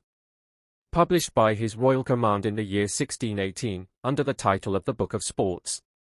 The royal visit to Lancashire proved ultimately of more importance to the civil and ecclesiastical establishments of the kingdom than could have been anticipated either by the king or his subjects. This infamous Book of Sports formed the first link in that mysterious chain of events, ending in the downfall of the Stuarts, and their exile and expulsion from the throne. The gladsome tidings having been communicated to the petitioners, with one accord they galloped off, shouting and huzzahing, to the great annoyance of all peaceable and sober-minded persons, and the great dishonour of that holy day. The king attended divine service at the chapel, where Dr. Morton preached, commanding and exhorting to an obedience well pleasing to their Maker, inasmuch as it was rendered to the Vicegerent of heaven, the high and mighty and pure St. James, defender of the faith, and so forth.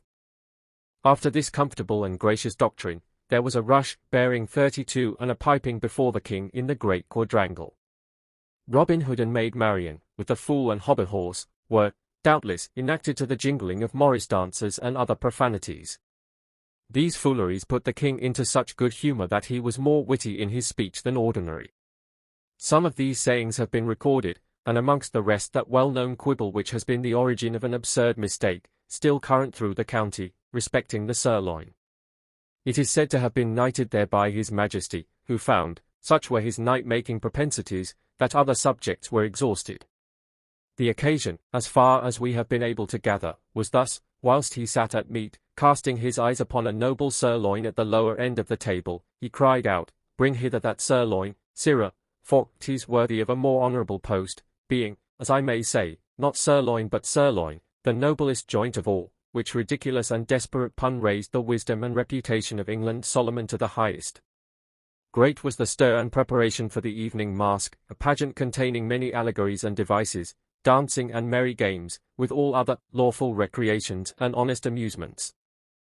Little heed was given, we fear, to their Maker's service, these vain follies running in their heads and filling the thoughts of the few who chose to attend in the chapel. The greater portion were preparing for the entertainment, into which service they entered heartily, and without grudge.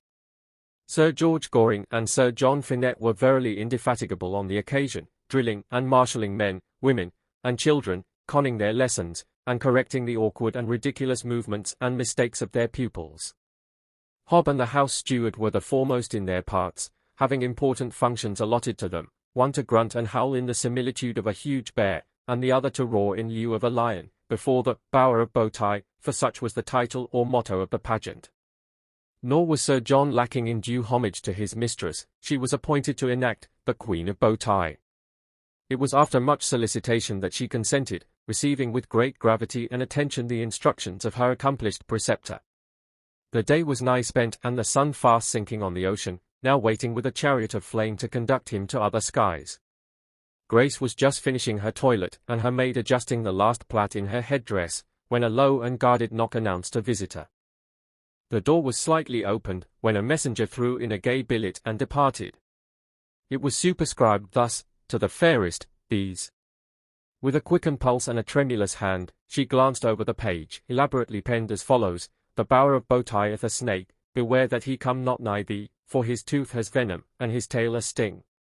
From the mask with the black vizard and silver mantle. These?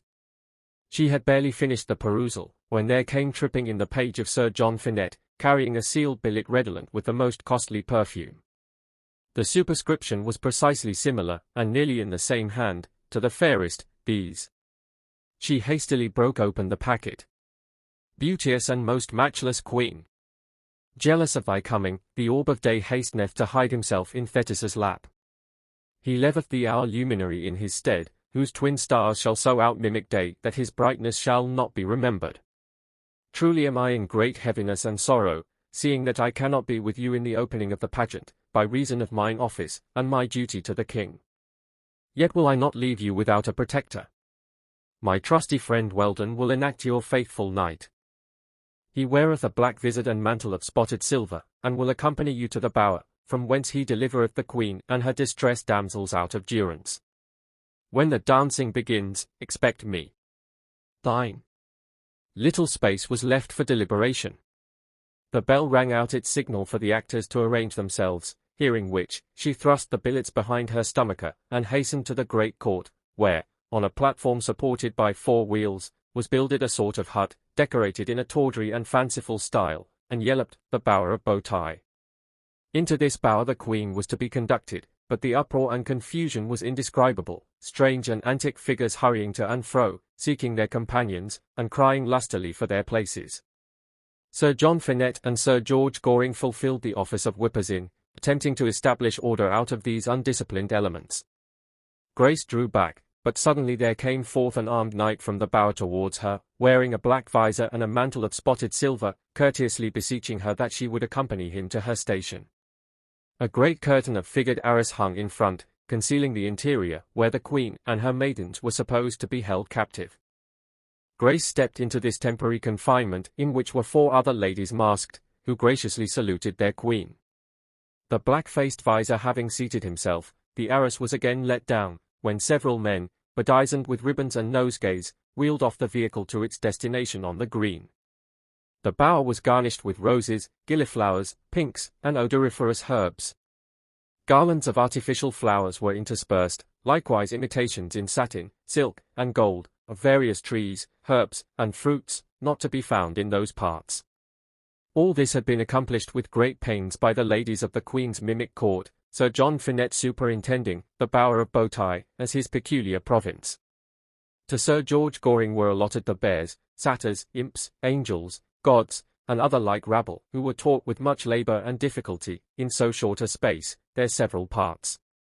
Sir John Finett had received a mandate to be near the king during the acts, that he might be instructed in their several uses and designs, Buckingham having signified his wish to sport a mask on the occasion. Sir John, therefore, much to his regret, was completely debarred from approaching his mistress.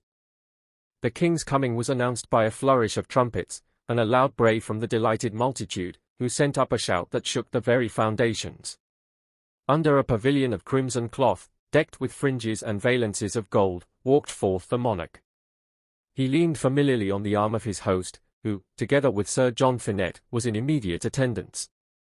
After the king's train had passed, came a troop of morris dancers, and the hobby horse, who frolicked in a most ungainly fashion round the Bower of Bowtie, kissing hands, and making many salutations towards their enthralled queen.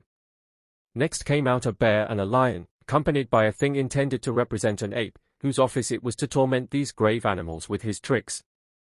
But so encumbered were they in their disguise, a heavy covering of buck skins and long wool, that they had much ado to keep on their clothes, while attempting to resent the indignities they endured. "Hang thee, Will, keep thy paws off my tail," said Lion, "dost not see I shall be uncovered before the king?" "I'll baste thine hide," said Bear, "if thou meddlest any more with mine." The ape had settled himself on the back of this august-looking animal, from whence he was suddenly dislodged, much to the delight and entertainment of the king, who laughed heartily at his disaster. The ravenous animals were on their way to the bower, there to watch for the captives, making great demonstrations all the while of their bloodthirsty intent. Bear and Lion accordingly squatted down before it, making as though they would gladly have been at supper on the fair carcasses of those within. Anon comes a mighty magician, with a long beard, and a wand of some ells in extent, purposing to effect the deliverance of the captives, but the beasts rushed upon him, and in a trice brought him to the ground. At this juncture the Silver Knight, showing thereby the superiority of true valour over false gramarye, should have issued from the bower, rescued the magician, and slain the beasts, opening a way for the escape of these imprisoned damsels, who were to come forth dancing, and representing a fair mask before the king, but the magician remained unrescued, while Bear and Lion lay growling for a long space, not knowing what else to do. They looked about wistfully, not choosing to feast on their prostrate victim. At last, finding no change in the posture of affairs, they fairly stood erect, much to the marvel and amusement of the spectators, running off on their hind legs amid the shouts and derision of the assembly. Sir John, apprehending some mistake, left the king for a moment to see how matters stood, but Goring had lifted up the arras, and, lo! The knight with the black visor and mantle of silver was not there, neither was the Queen of Beauty in her bower. The four disconsolate maidens still sat waiting for their cue, and expecting release. This was an unlooked-for disaster. The pageant was at a stand. On inquiry, the maidens told how that the gallant knight and the peerless queen had departed before the king's arrival, saying they would return anon. Sir John was bewildered and alarmed. The Silver Knight was trusty, and no suspicion crossed him from that source, yet was their absence wholly unaccountable. The king, seeing some mistake in the unravelling or conception of the plot, good-naturedly commanded the minstrels to strike up a favourite tune, at the hearing of which a number of masks immediately mustered to begin dancing in the soft and dewy twilight. Amongst the rest came in Buckingham, negligently attired, and without his visor. "I thought thee hidden amongst the maskers," said the king. My liege, a short space, but the night is hot, and I am something distempered and weary in this turmoil." Buckingham looked flushed and agitated, strangely differing from his usual manner. It was not unobserved by the king, who attributed the change to illness. "Thou shalt continue about our person," said the monarch. "Jack, see to the sports, the pageant hath suffered greatly from thine absence. I do think the Queen of Beauty hath played thee false." Buckingham took his usual station by the king, and Sir John Finett, in great dolour, went forth in search of his mistress. He questioned the guests diligently, but could gain no further tidings, save that she had been seen by many in company with the Silver Knight. Every minute added to his uneasiness, thoughts of a wild and terrible import haunted him. In vain he tried to shake off these intruders, they came like shadows, horrible and indistinct. His naturally sensitive and sanguine temperament, as prone to the anticipation of evil as of delight, was a curse, and not a blessing. Departed hopes may fling a deeper shadow even on the brow of despair, and rayless was the night which visited his spirit. It was now too evident, for he was no novice in the science, that his admiration had awakened one dormant but hallowed affection, long lulled in the soft lap of pleasure. The maiden, with whom it was his sole aim to pass a few hours of pleasantry and amusement, had enthralled him by so sudden a spell, that he was more than half inclined to believe in the boasted skill and exploits of the sex which has rendered Lancashire so famous. Her unaccountable absence impressed itself strangely upon his thoughts. He was in love, and he writhed at the discovery, but he would have given worlds just then to have proclaimed it at his mistress's feet. Scarcely conscious how the night wore on, he was obliged to act his part. Supper was announced, and he took his station where he could see the guests unmask as they entered to the banquet. The tables were nearly filled, but the Silver Knight and his fair lady were still absent. Grace Gerard is doubtless in her own chamber, was the host's reply to some inquiry from Sir John. She had craved excuse from some slight indisposition. But this did not satisfy him to whom it was addressed. He suspected her chamber would be found unoccupied. His heart felt wasted and desolate. It was as if the whole fair face of nature were blotted out, the light being gone which rendered it visible. "What ho!" said the king, "bring my Sienna knight a cup of hot sack and a merry thought, for he seems melancholic and watchful, a wary eye, but a silent tongue. Sir John, are your wits a wool-gathering with your queen?" "I am in my widowhood, most gracious prince, my queen having departed." "More fool thou, to fling thy heart after thy wits. Come, honest Jack, we'll have some minstrelsy after the feast, a merry troll and a short one." Sir John was well skilled in handling the lute and rebeck. He had been early trained to their use, and many a kind glance and tender word he had won thereby. The feast was over, and those hushed halls thrilled to the following ditty. They bade me sing, they bade me smile, they bade my heart be gay, they called my spirit forth, to while the laughing hours away.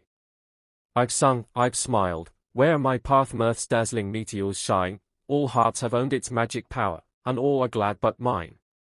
2. I've soothed the darkest surge of woe, and many a bosom blessed, forbade the sufferer's tear to flow, and brought the weary rest. I've poured upon the bleeding heart the balm of hope, the shrine where holier, happier thoughts shall dwell, but who shall gladden mine?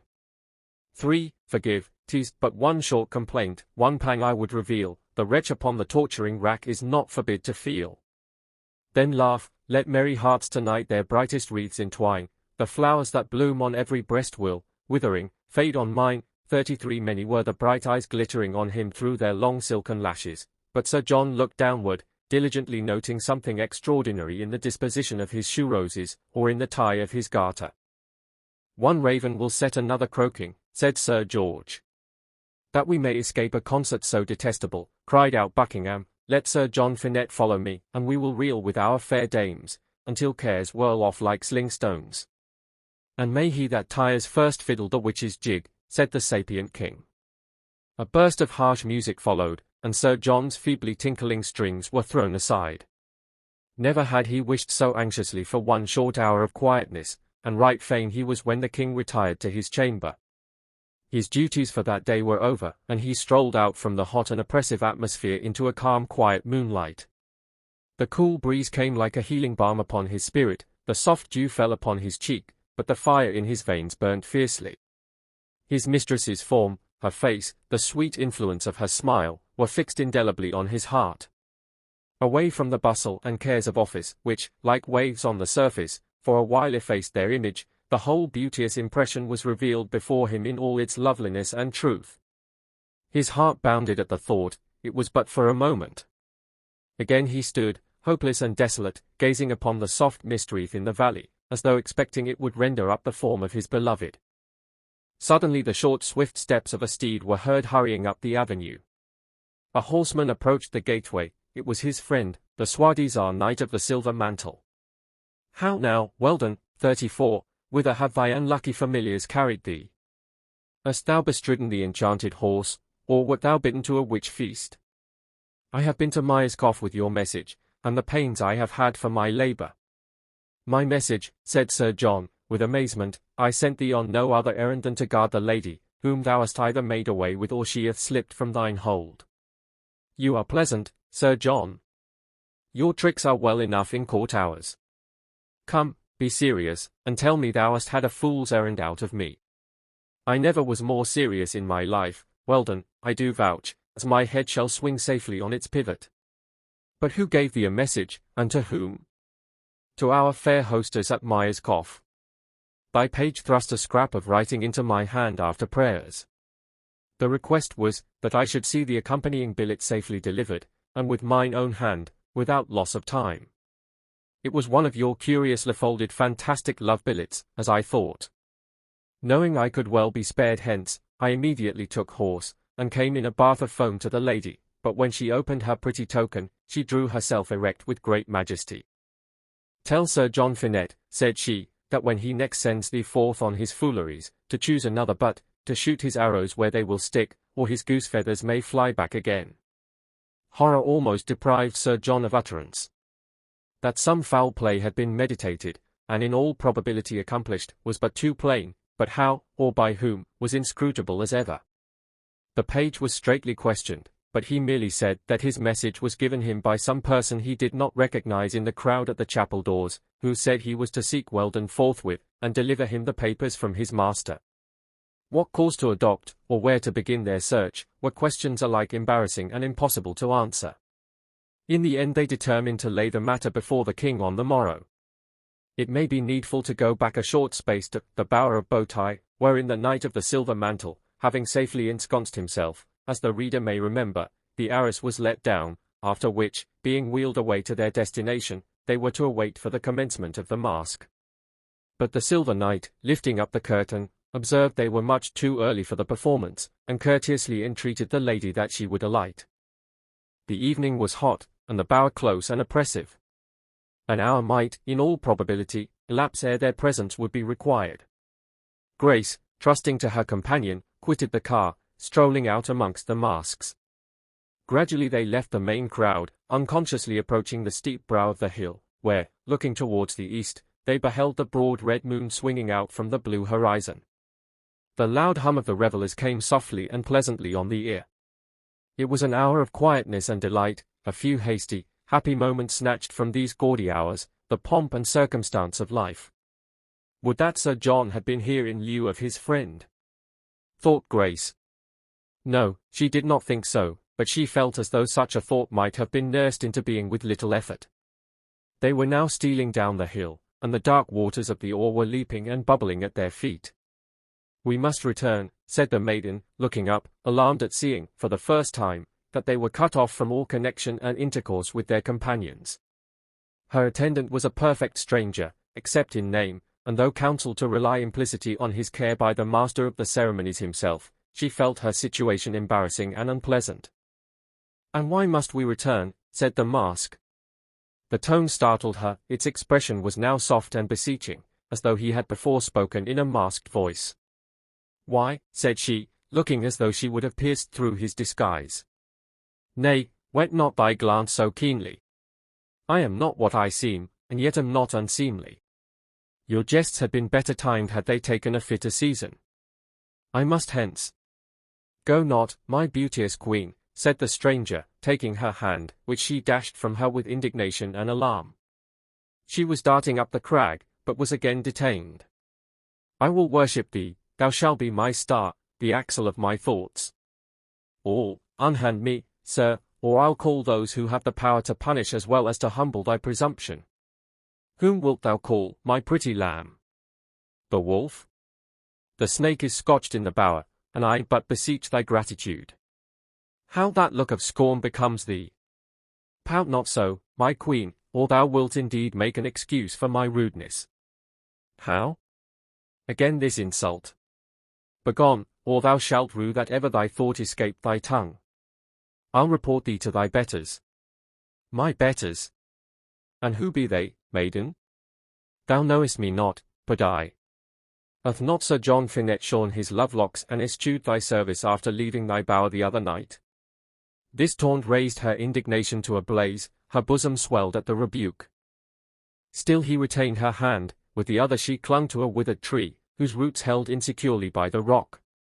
Making another effort, she sprang from his grasp, but the tree was rent from its hold, and she fell with it to the edge of the precipice. Ere the Silver Knight could interpose, a faint shriek announced her descent, a swift crash was heard amongst the boughs and underwood, a groan and a rebound. He saw her disappear behind a crag. Then came one thrilling moment of terror, one brief pause in that death-like stillness, and a heavy plunge was heard in the gulf below. He listened, his perceptions grew more acute, eye and ear so painfully susceptible, and their sensibility so keen, that the mind scarcely distinguished its own reactions from realities, from outward impressions on the sense. He thought he heard the gurgle and the death throe. Then the pale face of the maiden seemed to spring out from the abyss. He rushed down the precipice. Entangled in the copsewood and bushes, some time elapsed ere he gained the narrow path below. He soon found, as in most other situations, the shortest road the longest, that the beaten track would have brought him quicker to his destination, but these nice calculations were forgotten. All pranked out and bedizened as he was, the puissant knight plunged into the gulf, but his exertions were fruitless, and he gave up the search. His love for the maiden living and breathing did not prompt him to drown himself for her corpse. With hasty steps he regained the tower, where he doffed his dripping garments unobserved. Sir John Finett, by advice from his friend Weldon, determined on acquainting their host with the lady's disappearance. They had a shrewd suspicion that Buckingham was the contriver of this daring outrage, though from his great power, influence, and audacity, they had everything to fear and but little to hope from the result. Yet no time should be lost in the attempt. As they entered the hall, Sir Gilbert Houghton and several of the guests were still making merry after the feast. Calling him aside, they communicated the dismal tidings. "Grace Gerard missing, say ye?" "'Tis even so," said Sir John, "we have yet no clue to the search, but this night shall not pass without the attempt, at any rate. In the morning we will to the king with our complaint." "Boy," said the baronet to his little henchman, "go to the woman's suite, and rouse Grace Gerard's maid." The woman was in the kitchen some half-hour ago, conveying her mistress a warm draught, or some such puling diet, said the page. "Haste," cried Sir John impatiently, marvelling at this unexpected intelligence, "the lad is blinded by some misapprehension. I'll forfeit my best jewel, she is not in her chamber." This interlude works at the plot, part of the trickery now enacting. But the page made a quick return. "What news?" said Finett. "The lady is gone to rest, something discomposed, though, and out of spirits. So says her maiden, whom I would have questioned more straitly, but she rebuked me sharply for my impertinence." "Pray you send and question her," said Sir John. "Nay," returned Sir Gilbert, smiling, "I'll be bound the lady is safe, and her maiden has other guess matters to look to than letting out the secrets of her mistress's chamber." They were obliged to rest satisfied, or rather unsatisfied, with this answer. But the mystery was more and more inexplicable. Either some laughable mistake or some deep-laid villainy was intended.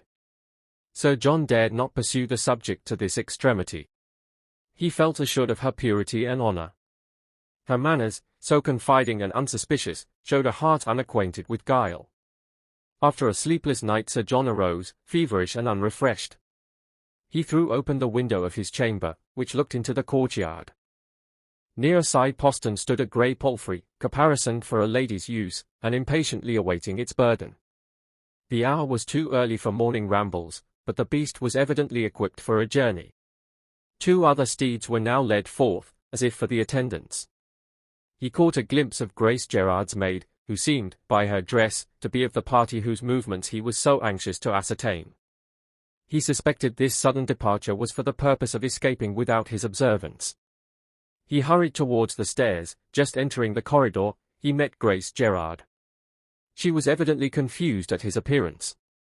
It was but for a moment. Her spirit grappled with the occasion, and she replied firmly, and with becoming dignity, to his questions. "Whither away, our beauteous queen?" said he, bowing almost to the ground. "Are you bound for some isle of the western Ind, getting the start of Phoebus in his nightly race to those gem-bearing climes? Methinks the sun is departing from us, though but just risen." "'Tis my purpose to depart, Sir John. This clime is too bright, and its beams too fervid, for a lady's eye. One word in sober speech, wherefore? I know your question, Sir John. Time hastens, and I reply. Your knight of the silver mantle I proclaim a recreant, as treacherous as he is base. Sir John, for your own sake, another stole into his place, said he, interrupting her with great eagerness. A base-born changeling, some villain, who, under this disguise, abused our honourable intent, but say, peerless princess, to whose prowess we owe your rescue. 'Tis my first venture into the unhallowed limits of your licentious court, and through the grace that hath preserved me harmless, I here resolve it shall be my last. By your instructions, Sir John, I relied implicitly on the protection of your friend. He would fain have abused his trust, but I escaped from the offered insult. Struggling to free my hand from his grasp, by yonder hillside, I lost my footing. I fell down the steep unhurt. Fear lent me unwonted strength, and I escaped unseen, round the narrow pathway. My discourteous knight thought, doubtless, I had tumbled into the roaring abyss, for the night mist hung below, and I heard a huge fragment of rock, loosened in my descent, plunge into the dimly rolling waters. Now, hear me, my resolve is taken, and no earthly influence or persuasion shall stay me. One was bewildered, yet flattered by your follies, foolish and thoughtless enough to frolic and flutter on the very brink of a precipice. I was dazzled by the glittering but dangerous excitement. Conscience spoke, but I durst not listen.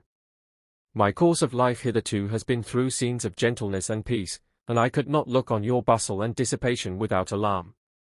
Yet was I persuaded to mingle in your sports yesterday, that day hallowed by the last fiat of its Creator, wherein the soul, freed awhile from the cares of earth, may prostrate itself in homage before him who said, "It is mine." Justly punished for trifling with my better thoughts, my escape shall not be without its acknowledgment. Sir John was silent. She stood before him like some purer, brighter thing than could be deemed akin to this polluted earth. Those siren waves were bearing me on to the gulf where, she paused a moment, shuddering at the dark retrospect of the past. Where all your pomp and pageantry will be overwhelmed, and yourselves, forever, in the same irretrievable ruin. Sir John looked uneasy, and his eye wandered, as if in search of some object wherewith to throw off these gloomy anticipations. The maiden again spoke. It seemed as though a veil, invisible heretofore, was suddenly undrawn. The glory and the baseness, the splendor and the pollution, were at once revealed. The hand unseen had drawn it aside. I would now shun, I hope forever, these paths of folly, and I bid farewell to your pleasures without a murmur or a regret. Sir John, courtier though he was, ardently and willingly rendering homage at the shrine of pleasure and dissipation, was awestruck. Conscience echoed a fearful response, and he shrank before the reproof he could not shun. Without regret, said he, faltering and abashed. I had hoped, perhaps wished, but it was too presumptuous. My purest thoughts would have sullied so pure a shrine. Stay, Sir John, though the confession be humbling to a maiden's pride, yet my heart tells me 'tis the last time we meet, and it is the only acknowledgment I render it to your honesty and good faith. Her voice grew hesitating and tremulous. There was a tendril twining about my heart, but it is wrung off, and I am again, alone. Her heart was full, and her whole frame convulsed by some overpowering emotion. An adieu died upon her lips, but she resolutely refused any further communication. Hastening to the courtyard, she mounted her little white palfrey, and quitted for ever those fascinating and dangerous allurements, which, having once felt, few have had the power to withstand. We need scarcely add, that, amid the gaieties and splendors by which the lover was enthralled, the recollection of Grace Gerard sometimes mingled in the revelries of this votary of pleasure. It often came as a warning and a rebuke. By degrees the impression grew less powerful.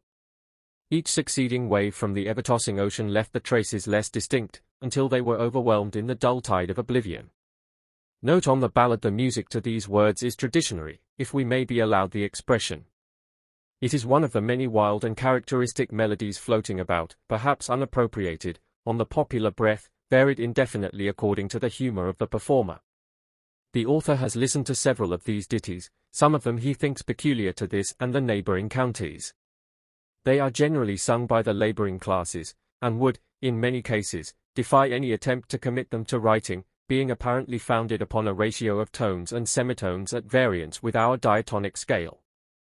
From this we might almost be led to imagine some truth in the theory that the ancients had different scales peculiar to their different moods, a theory which, however impossible it may be considered, is not without its advocates, who will perhaps not be displeased to find here some slight confirmation of their opinions. Yet in these songs the prevailing character of the minor key may generally be detected, which, from its being imperfect, and probably vitiated by the mistakes of these rustic melodists, may give a colour to the notion of a change in the scale. The great antiquity of these melodies is unquestionable, and it would be an interesting inquiry to trace them back through remote ages, perhaps to the Jewish temple and the tent of the patriarchs. The author has found in them a strong resemblance to the Hebrew music, sounds which, since the captivity of the Jews in Babylon, and the destruction of their temple, 606 B.C., and in consequence of musical instruments being afterwards forbidden, they have clung to with increased tenacity, preserving their ancient melodies, and bequeathing them by memory from one generation to another with the same jealous care that a miser would his treasure, and as the last melancholy relics of a kingdom passed away. Algarotti says, those airs alone remain forever engraven on the memory of the public, that paint images to the mind, or express the passions, and are for that reason called the speaking airs, because more congenial to nature, which can never be justly imitated but by a beautiful simplicity, that will always bear away the palm from the most laboured refinement of art. The author has ventured to give the following air, which he fancies would almost suggest the words of the song to which Sir John Finett is supposed to have appropriated it. As we have before mentioned, the tune is traditionary, possessing some of the peculiar characteristics we have described. It bears a considerable resemblance to the ancient Jewish music, and likewise to the airs generally given to the little snatches of old ballads in Shakespeare's plays, which are supposed to have been handed down successively from the performers in his time, being then probably household music more ancient than the ballads themselves. This opinion seems warranted by the poet himself in that beautiful allusion, with which he introduces one of the songs of the clown, in Twelfth Night, Mark it, Cesario, it is old and plain, the spinsters and the knitters in the sun, and the free maids that weave their thread with bones, do use to chant it, it is silly sooth, and dallies with the innocence of love like the old age. Houghton Tower. They bade me sing, they bade my smile, they bade my heart be gay, they called my spirit forth to while the laughing hours away. I've sung, I've smiled, where my path mirth's dazzling meteors shine, all hearts have owned its magic power, and all are glad but mine. The Lancashire witches, more swift than lightning can I fly about this airy welkin soon, and, in a minute's space, descry each thing that's done below the moon. Ben Jonson. When I consider whether there are such persons as witches, my mind is divided. I believe, in general, that there is such a thing as witchcraft, but can give no credit to any particular instance of it. Addison. The term witchcraft, says the historian of Worley, is now transferred to a gentler species of fascination, which my fair countrywomen still continue to exert in full force, without any apprehension of the county magistrates, or even of the king in council. Far different was the application in days of old. The common parish witch is thus described by a contemporary writer, as an old woman, with a wrinkled face, a furred brow, a hairy lip, a gobber tooth, a squint eye, a squeaking voice, or a scolding tongue, having a rugged coat on her back, a skull cap on her head, a spindle in her hand, and a dog or cat by her side. Such was the witch of real life when this superstition was so prevalent in our own neighbourhood, and even throughout England. From the beginning of the reign of James I to the concluding part of the reign of James II, it may be considered as having attained the zenith of its popularity. Witchcraft and kingcraft both came in with the Stuarts and went out with them. It was as if His Infernal Majesty had taken a lesson from His Sacred Majesty, and issued a book of sports for his loyal subjects.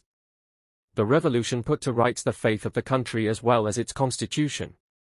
The laws were more liberally interpreted and rationally administered. The trade of witch-finding ceased to be reputable or profitable, and that silly compilation, the Demonology of James, which, with the severe laws enacted against witchcraft by Henry VIII and Elizabeth, had conjured up more witches and familiars than they could quell, was consigned to the bookworm and the dust. It is said in the Arabian Tales, that Solomon sent out of his kingdom all the demons that he could lay his hands on, packed them up in a brazen vessel, and cast them into the sea. But James, our English Solomon, imported by his book all that were flying about Europe, to plague the country, which was sufficiently plagued already in such a sovereign. This sapient ruler, who, it is said, taught divinity like a king, and made laws like a priest, in the first year of his reign made it felony to suckle imps, and see.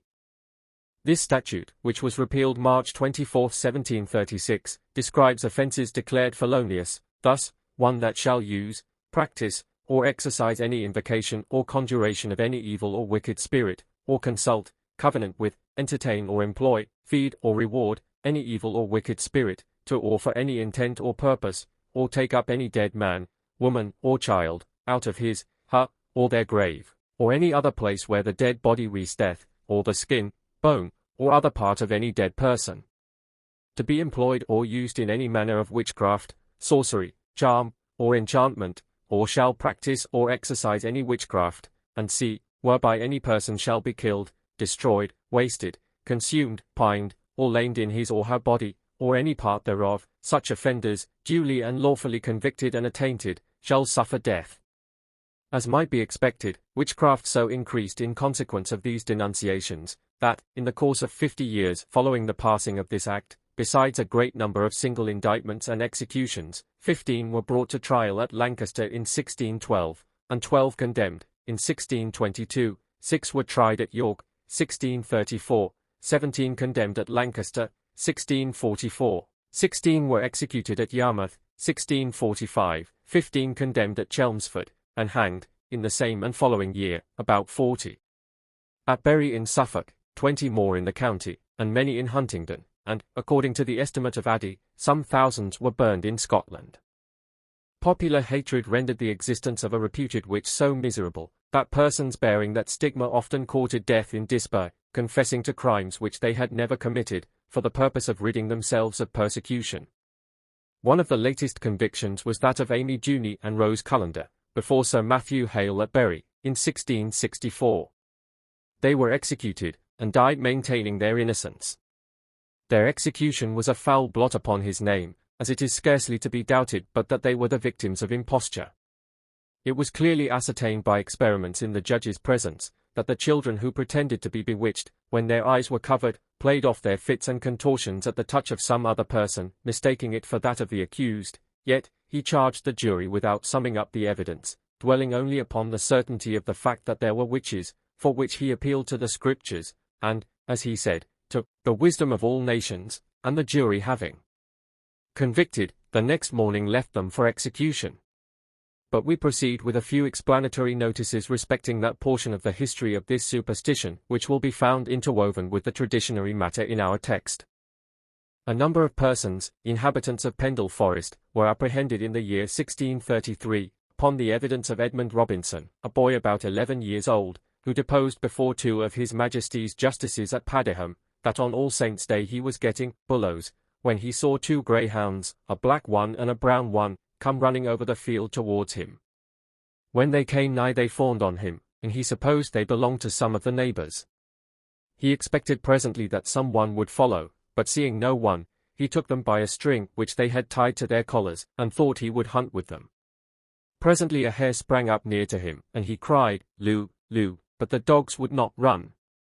Whereupon he grew angry, and tied them to a bush for the purpose of chastising them, but instead of the black greyhound he now beheld a woman, the wife of one Dickerson, a neighbour, the other was transformed into a little boy. At this sight he was much afraid, and would have fled, but the woman stayed him and offered him a piece of silver like a shilling if he would hold his peace. But he refused the bribe, whereupon she pulled out a bridle and threw it over the little boy's head, who was her familiar, and immediately he became a white horse.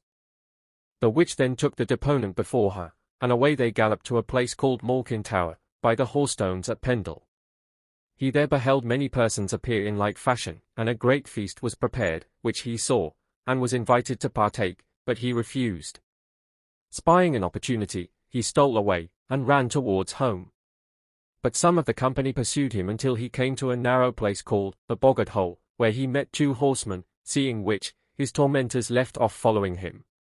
He further said, that on a certain day he saw a neighbour's wife, of the name of Loynd, sitting upon a cross piece of wood within the chimney of his father's dwelling house. He called to her, saying, "Come down, thou Loynd wife," and immediately she went up out of sight. Likewise upon the evening of All Saints before named, his father sent him to seal up the kine, when, coming through a certain field, he met a boy who began to quarrel with him, and they fought until his face and ears were bloody. Looking down, he saw the boy had cloven feet, and away he ran. It was now nearly dark, but he descried at a distance a light like a lantern. Thinking this was carried by some of his friends, he made all haste towards it, and saw a woman standing on a bridge, whom he knew to be Loin's wife. Turning from her he again met with the boy, who gave him a heavy blow on the back, after which he escaped. On being asked the names of the women he saw at the feast, he mentioned 17 persons, all of whom were committed to Lancaster for trial. They were found guilty, and sentenced to be executed. The judge, however, respited them, and reported the case to the king in council. The celebrated John Webster, author of the discovery of pretended witchcraft, afterwards took this young witch-finder in hand. He says, this said boy was brought into the church at Kildwick, in Craven, a large parish church, where I, being curate there, was preaching in the afternoon, and was set upon a stall to look about him, which moved some little disturbance in the congregation for a while. After prayers, I, inquiring what the matter was, the people told me it was the boy that discovered witches, upon which I went to the house where he was to stay all night, where I found him, and 2 very unlikely persons that did conduct him, and manage the business. I desired to have some discourse with the boy in private, but that they utterly refused. Then, in the presence of a great many people, I took the boy near me, and said, Good boy, tell me truly and in earnest, didst thou see and hear such strange things of the meeting of witches as is reported by many that thou didst relate?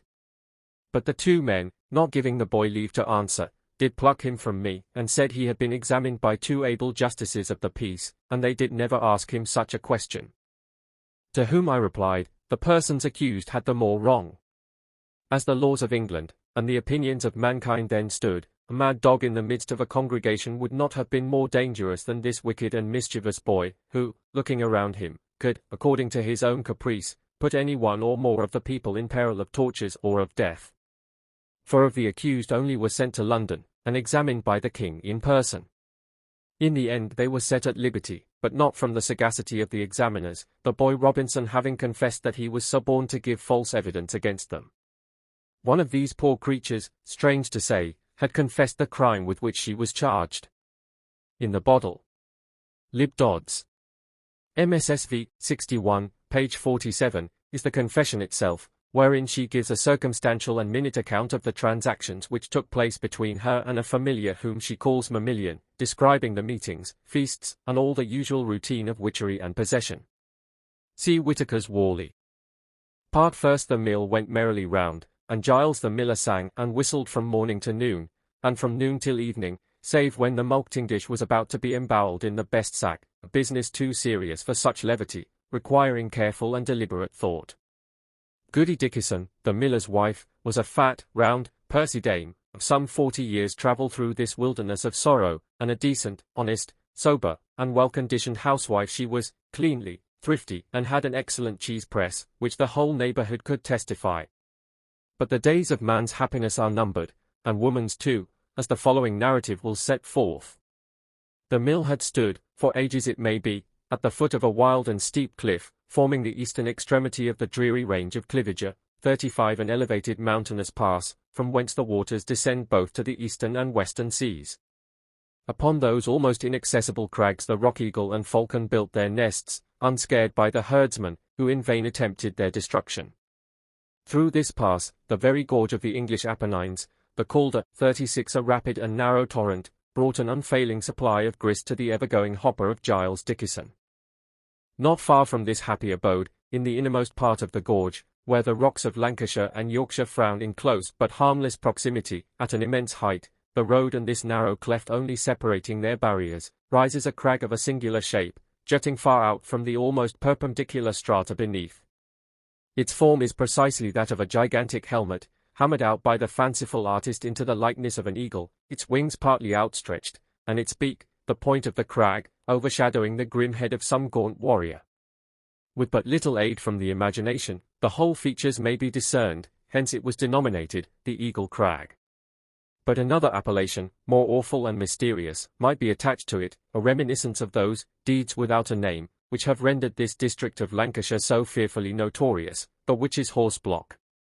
The narrow pass we have described opens out into a succession of picturesque valleys, abounding in waterfalls of considerable depth and beauty, and expanding towards the north in tracts of fertile pasture ground to the base of Pendle, well known as the reputed scene of those mysteries in which the witches of Pendle acted so conspicuous a part. Towards the close of the 16th and the beginning of the 17th century, the fame, or rather the infamy, of witchcraft infested this once peaceful and sequestered district. The crag we have just noticed was, no doubt, to the apprehensions of the simple-hearted peasant, oft visited by the unhallowed feet of wids and witches pluming themselves for flight to the great rendezvous at Moorkin Tower, by the side of the mighty Pendle. Little did our country deserve, in those days, the name of Merry England. Plague or the most noisome pestilence would have been a visitation of mercy compared to the miseries caused by so dark a superstition. Even he who lived remote from the scene of this spiritual warfare, though few such there could be, so rapidly was it transferred from county to the remotest districts, he, in whose vicinity no one was suspected of dealing with the foul fiend, whose children, cattle, or neighbours, showed no symptoms of being marks for those fiery darts which often struck from a distance, yet would he not escape a sort of epidemic gloom, a vague apprehension of the mischief which might be. The atmosphere he breathed would come to him thick with foul fancies, he would ever be hearing or telling some wild and melancholy tale of crime and punishment. His best feelings and enjoyments would be dashed with bitterness, suspicion, and terror, as he reflected that, though uninvaded, yet these were at the mercy of malignant fellow-mortals, leagued with more malignant spirits, the laws and limits of whose operations were wholly undefinable. What must have been his feelings on whom the evil eye had glared, against whom the spell had been pronounced, on whom misfortunes came thick and fast, by flood and field, at home and abroad, in business and in pleasure, whose cattle died, whose crops were blighted, and about whose bed and board, invisible, unwelcome, and mischievous guests held their revels, who saw not in his calamities the results of ignorance and error, to be averted by caution, nor the inflictions of heaven to be borne with resignation, but was the victim of a compact, in which his disasters were part of the price paid by the powers of darkness for an immortal soul. He who pined in consumption supposed that his own waxen effigy was revolving and melting at the charmed fire. The changes of his sensations told him when wanton cruelty damped the flame, to waste it lingeringly, or roused it in the impatience of revenge, and when came those sharp and shooting pains, the hags were thrusting in their bodkins, and their laugh rang in his ears, they sat upon his breast asleep, he awoke gasping, and, as he started up, he saw them melting into air.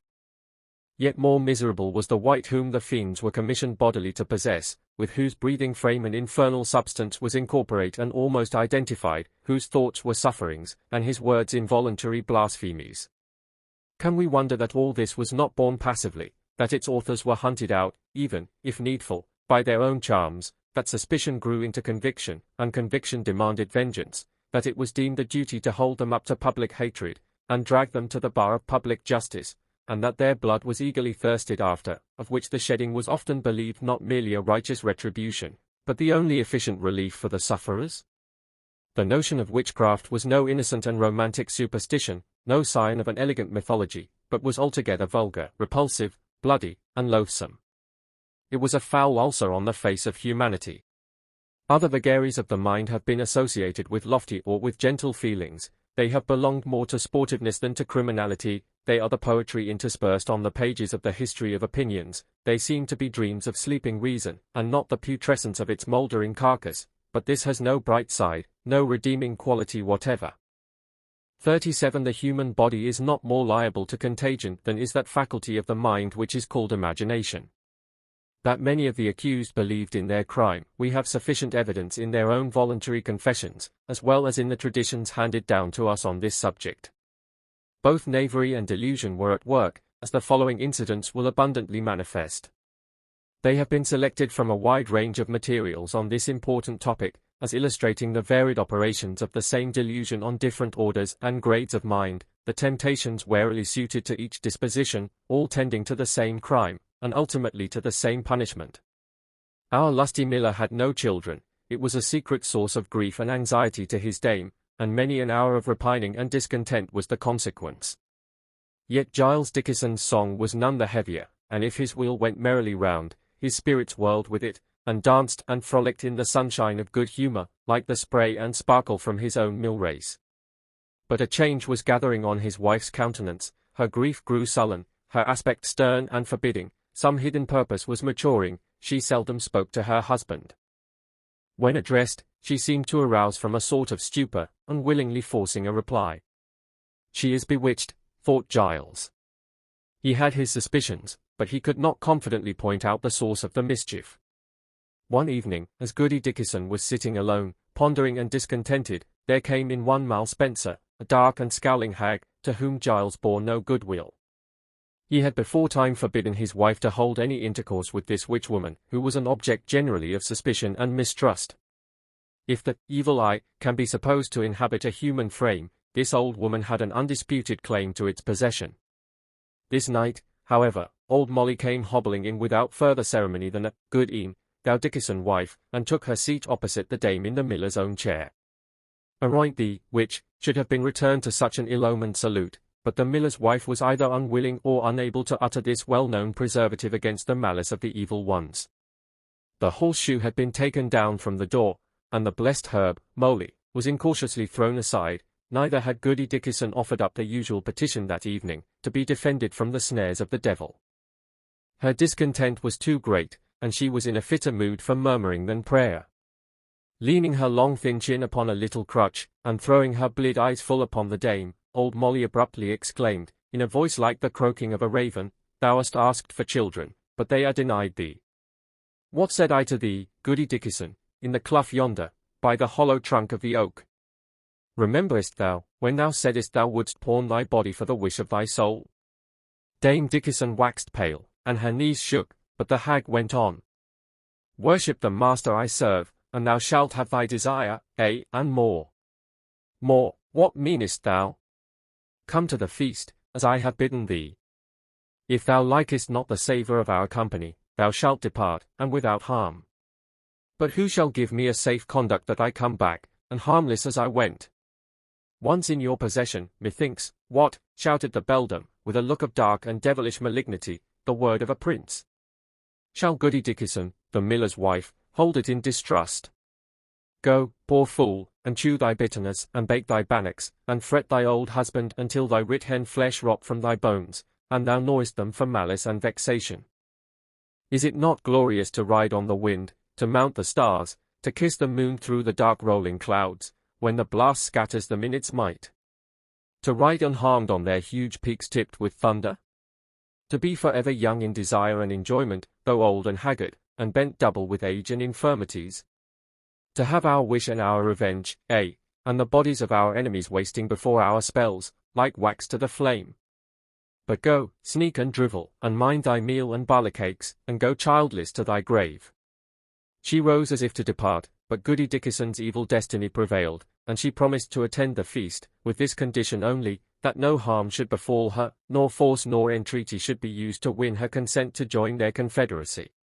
But she returned not from that unhallowed assembly until body and soul were forever under the dominion of the destroyer. The mill went merrily on no more, and the miller's song was still. He looked a heavy and a doomed man.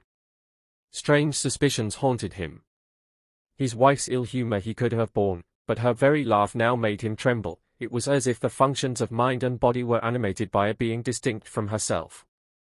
Her countenance showed not that her thoughts mingled in either mirth or misery, except at times, when terrible convulsions seemed to pass over like the sudden roll of the sea, tossed by some unseen and subterraneous tempest.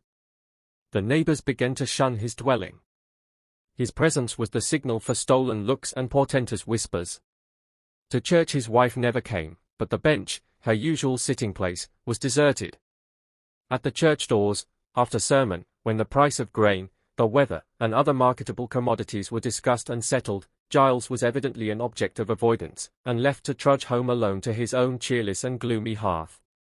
Dick Hargreaves' only cow was bewitched. The most effectual and approved method of ascertaining under whose spell she laboured was as follows. The next Friday, a pair of breeches was thrown over the cow's horns. She was then driven from the ship pen with a stout cudgel. The place to which she directed her flight was carefully watched, for there assuredly must dwell the witch. To the great horror and dismay of Giles Dickinson, the cow came bellowing down the lane, tail up, in great terror, telling, as plain as beast could speak, of her distress, until she came to a full pause, middle deep in his own mill dam. This was a direct confirmation to his suspicions, but the following was a more undeniable proof, if need were, of his wife's dishonest confederacy with the powers of darkness. One morning, ere his servant man Robin had taken the grey mare from the stable, Giles awoke early, and found his wife had not lain by his side. He had beforetime felt half roused in the night from a deep but uneasy slumber, but he was too heavy and bewildered to recollect himself, and sleep again overcame him ere he could satisfy his doubts. He had either dreamt, or fancied he had dreamt, that his wife was, at some seasons, away for a whole night together, and he was rendered insensible by her spells. This morning, however, he awoke before the usual time, probably from some failure in the charm, and he met her as she was ascending the stairs. Something like alarm or confusion was manifest. She had been to look after the cattle, she stammered out, scolding Robin for an idle lout to lie abed so long. The stable door was open. With an aching heart, he went in. The grey mare was in a bath of foam, panting and distressed as though from some recent journey. Whilst pondering on this strange occurrence, Robin came in. His master taxed him with dishonesty. After much ado, he confessed that his mistress had many times of late borrowed the mare for a night, always returning before the good man awoke. Giles was too full of trouble to rate Robin as he deserved, contenting himself with many admonitions and instructions how to act in the next emergency.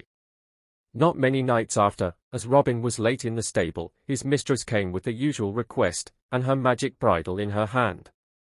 "Now, good Robin, the cream is in the bowl, and the beer behind the spigot, and my good man is in bed."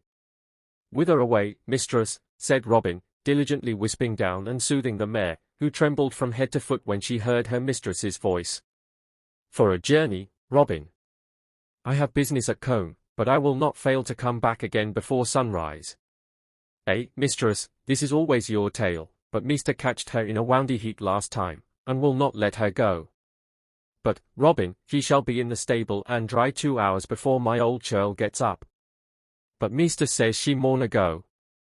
"Thou hast told him, then, and a murrain light on thee." With eyes glistening like witch fires, did the dame bestow her malison. Robin half repented his refusal, but he was stubborn, and his courage not easily shaken. Besides, he had bragged at the last Michaelmas feast that he cared not a rush for never a witch in the parish. He had an Agnus Dei in his bosom, and a leaf from the holy herb in his clogs, and what recked he of spells and incantations? Furthermore, he had a waistcoat of proof given to him by his grandmother. 38, since thou hast denied me the mare, I'll take thee in her place. Robin felt in his bosom for the Agnus Dei cake, but it was gone. He had thrown off his waistcoat, too, for the work, and his clogs were lying under the rack. Before he could furnish himself with these countercharms, Goody Dickerson threw the bridle upon him, using these portentous words, "Horse, horse, see thou be, and where I point thee carry me." Swift as the rush of the wind, Robin felt their power. His nature changed, he grew more agile and capacious, and without further ado, found Goody upon his back, and his own shanks at an ambling gallop on the high road to Pendle. He panted and grew weary, but she urged him on with an unsparing hand, lashing and spurring with all her might, until at last poor Robin, unused to such expedition, flagged and could scarcely crawl. But needs must when the witches drive.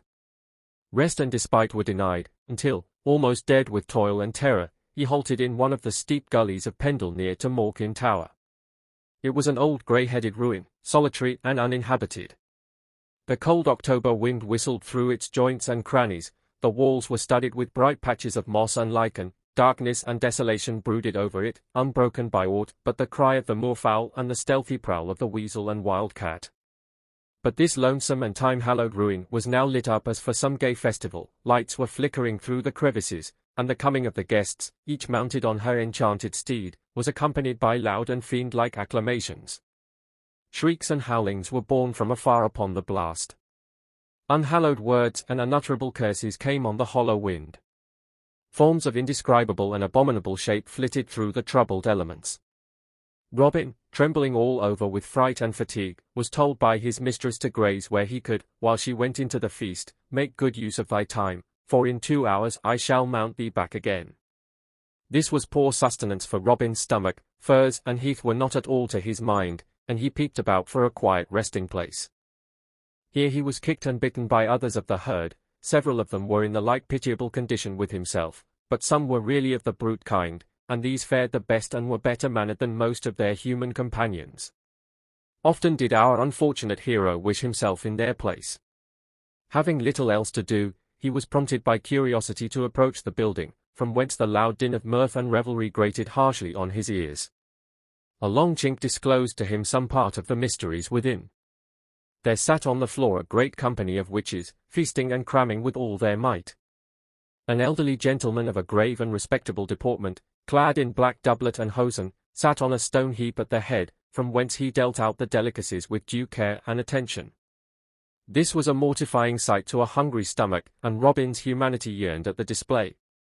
After the first emotions had a little subsided, he found himself at leisure to examine the faces of the opposite guests, and he recognized several dames of his acquaintance, feasting right merrily at the witches' board. Either his fears and thick-coming fancies deceived him, or, as he afterwards declared, he saw nearly the whole of the neighborhood at the assembly. Presently it seemed as if the first course were ended, and the floor cleared by invisible hands in a twinkling. "Now pull," said the grave personage in black. Many ropes hung from the roof. These the women began to pull furiously, when down came pies, puddings, milk, cream, and rare wines, which they caught in wooden bowls, likewise sweetmeats and all manner of dainties, which made Robin's mouth to water so at the sight that he could bear it no longer. Intending to groan, he involuntarily uttered a loud neigh, which so alarmed the company that the lights were extinguished, and the guests sallied out, each immediately bestriding her steed, and setting forth at full gallop, save Goody Dickerson, who, in attempting to mount Robin, met with a sore mishap. Recollecting the charm which operated upon him, he gave his head a sudden fling, as good luck would have it, the bridle became entangled about her neck. His speech now came again, and he cried out, "Mare, mare, see thou be, and where I point thee carry me." Suddenly she was metamorphosed, and Robin in his turn bestrode the witch. He spared her not, as will readily be imagined, until he had her safe in her own stable before break of day. Leaving her there with the bridle about her neck, he entered the house, hungry and jaded. Soon he heard Giles coming downstairs in a great hurry. "How now, sirrah," cried the incensed miller, "did I not tell thee to forbid thy mistress the mare?" "Why, master," replied Robin, scratching his head, "and so I have. The beast hasna been ridden sin ye backed her on Friday." "Thou art a lying hound to look me in the face and say so. Thy mistress hath been out again last night upon her old errands. I found it out when I awaked." "And what's the matter of that?" said Robin, with great alacrity. "Ye may go see, master, and, ye liken, the mare's as dry as our meal tub, and as brisk as bottled ale." Giles turned angrily away from him towards the stable, tightening a tough cudgel in his grasp, with which he intended to belabor the unfortunate hind on his return. Nor was he long absent. Robin had scarcely swallowed a mouthful of hot porridge when his master thus accosted him. "Why, thou hop thrust, no good can come where thy fingers are a-meddling. There is another jade besides mine own tied to the rack, not worth a groat. Dost let thy neighbours lift my oats and provender? Better turn my mill into a spittle for horses, and nourish all the worn-out kibbos of the parish. Nay, measter, the beast is yours, and ye ha found her bed and provender these 20 years. I'll cudgel that lying spirit out o' thee," said Giles, wetting his hands for a firm grasp at the stick. "Hold, master," said Robin, stepping aside, "she has cost you more currying than all the combs in the stable are worth. Step in and take off the bridle, and then say whose beast she is, and who hath most right to her, you or your neighbours. But mind, when the bridle is off her neck, she slip it not onto yours, for if she do you are a gone man." Giles stayed not, but ran with great haste into the stable. The tired beast could scarcely stand, but he pulled off the bridle, and, as Robin told the tale, his own spouse immediately stood confessed before him. Here we pause. In the next part we shall rapidly sketch another of the traditions current on this strange subject. It will but be a brief and shadowy outline, space forbids us to dilate. The whole volume would not contain the stories that tradition attributes to the prevalence of this unnatural and revolting, though, it may be, imaginary crime. Part second. On the verge of the castle clough, a deep and winding dingle, once shaded with venerable oaks, are the small remains of the castle of Hapton, the seat of its ancient lords, and, till the erection of Hapton Tower, the occasional residence of the de la Legs and Townleys. Hapton Tower is now destroyed to its foundation. It was a large square building, and about 100 years ago presented the remains of 3 cylindrical towers with conical basements. It also appears to have had 2 principal entrances opposite to each other, with a thorough lobby between, and seems not to have been built in the usual form, that of a quadrangle. It was erected about the year 1510, and was inhabited until 1667. The family name of the nobleman, for such he appears to have been, of whom the following story is told, we have no means of ascertaining. That he was an occasional resident or visitor at the tower is but surmise. During the period of these dark transactions, we find that the mansion was inhabited by Jane Asherton, relict of Richard Townley, who died in the year 1637. Whoever he might be, the following horrible event, arising out of this superstition, attaches to his memory. Whether it can be attributed to the operations of a mind just bordering on insanity, and highly wrought upon by existing delusions, or must be classed amongst the proofs, so abundantly furnished by all believers in the reality of witchcraft and demoniacal possession, our readers must determine as we unfold the tale. Lord William had seen, and had openly vowed to win, the proud maiden of Burnshaw Tower. He did win her, but he did not woo her. A dark and appalling secret was connected with their union, which we shall briefly develop. Lady Sybil, the proud maiden of Burnshaw, was from her youth the creature of impulse and imagination, a child of nature and romance. She roved unchecked through the green valleys and among the glens and moorlands of her native hills. Every nook and streamlet was associated with some hidden thought, too deep for tears, until nature became her god, the hills and fastnesses, the trackless wilds and mountains, her companions. With them alone she held communion, and as she watched the soft shadows and the white clouds take their quiet path upon the hills, she beheld in them the symbols of her own ideas, the images and reflections, the hidden world within her made visible. She felt no sympathy with the realities, the commonplaces of life. Her thoughts were too aspiring for earth, yet found not their resting place in heaven. It was no grovelling, degrading superstition which actuated her. She sighed for powers above her species. She aspired to hold intercourse with beings of a superior nature. She would gaze for hours in wild delirium on the blue sky and starry vault, and wish she were freed from the base encumbrances of earth, that she might shine out among those glorious intelligences in regions without a shadow or a cloud.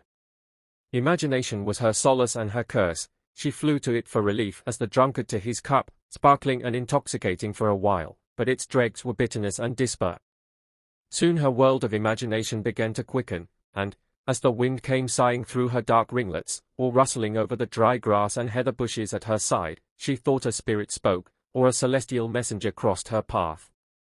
The unholy rites of the witches were familiar to her ear, but she spurned their vulgar and low ambition. She panted for communion with beings more exalted, demigods and immortals, of whom she had heard as having been translated to those happier skies, forming the glorious constellations she beheld. Sometimes fancies wild and horrible assaulted her. She then shut herself for days in her own chamber, and was heard as though in converse with invisible things. When freed from this hallucination, agony was marked on her brow, and her cheek was more than usually pale and collapsed. She would then wander forth again. The mountain breeze reanimated her spirits, and imagination again became pleasant unto her. She heard the wild swans winging their way above her, and she thought of the wild hunters and the spectre horsemen. 39 The short wail of the curlew, the call of the moorcock and plover, was the voice of her beloved. To her all nature wore a charmed life. Earth and sky were but creatures formed for her use, and the ministers of her pleasure. The Tower of Burnshaw was a small fortified house in the pass over the hills from Burnley to Todmorden.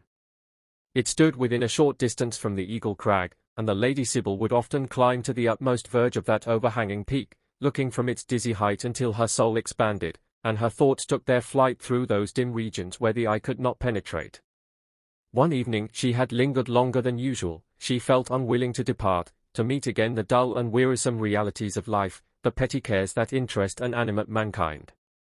She loathed her own form and her own species. Earth was too narrow for her desire, and she almost longed to burst its barriers.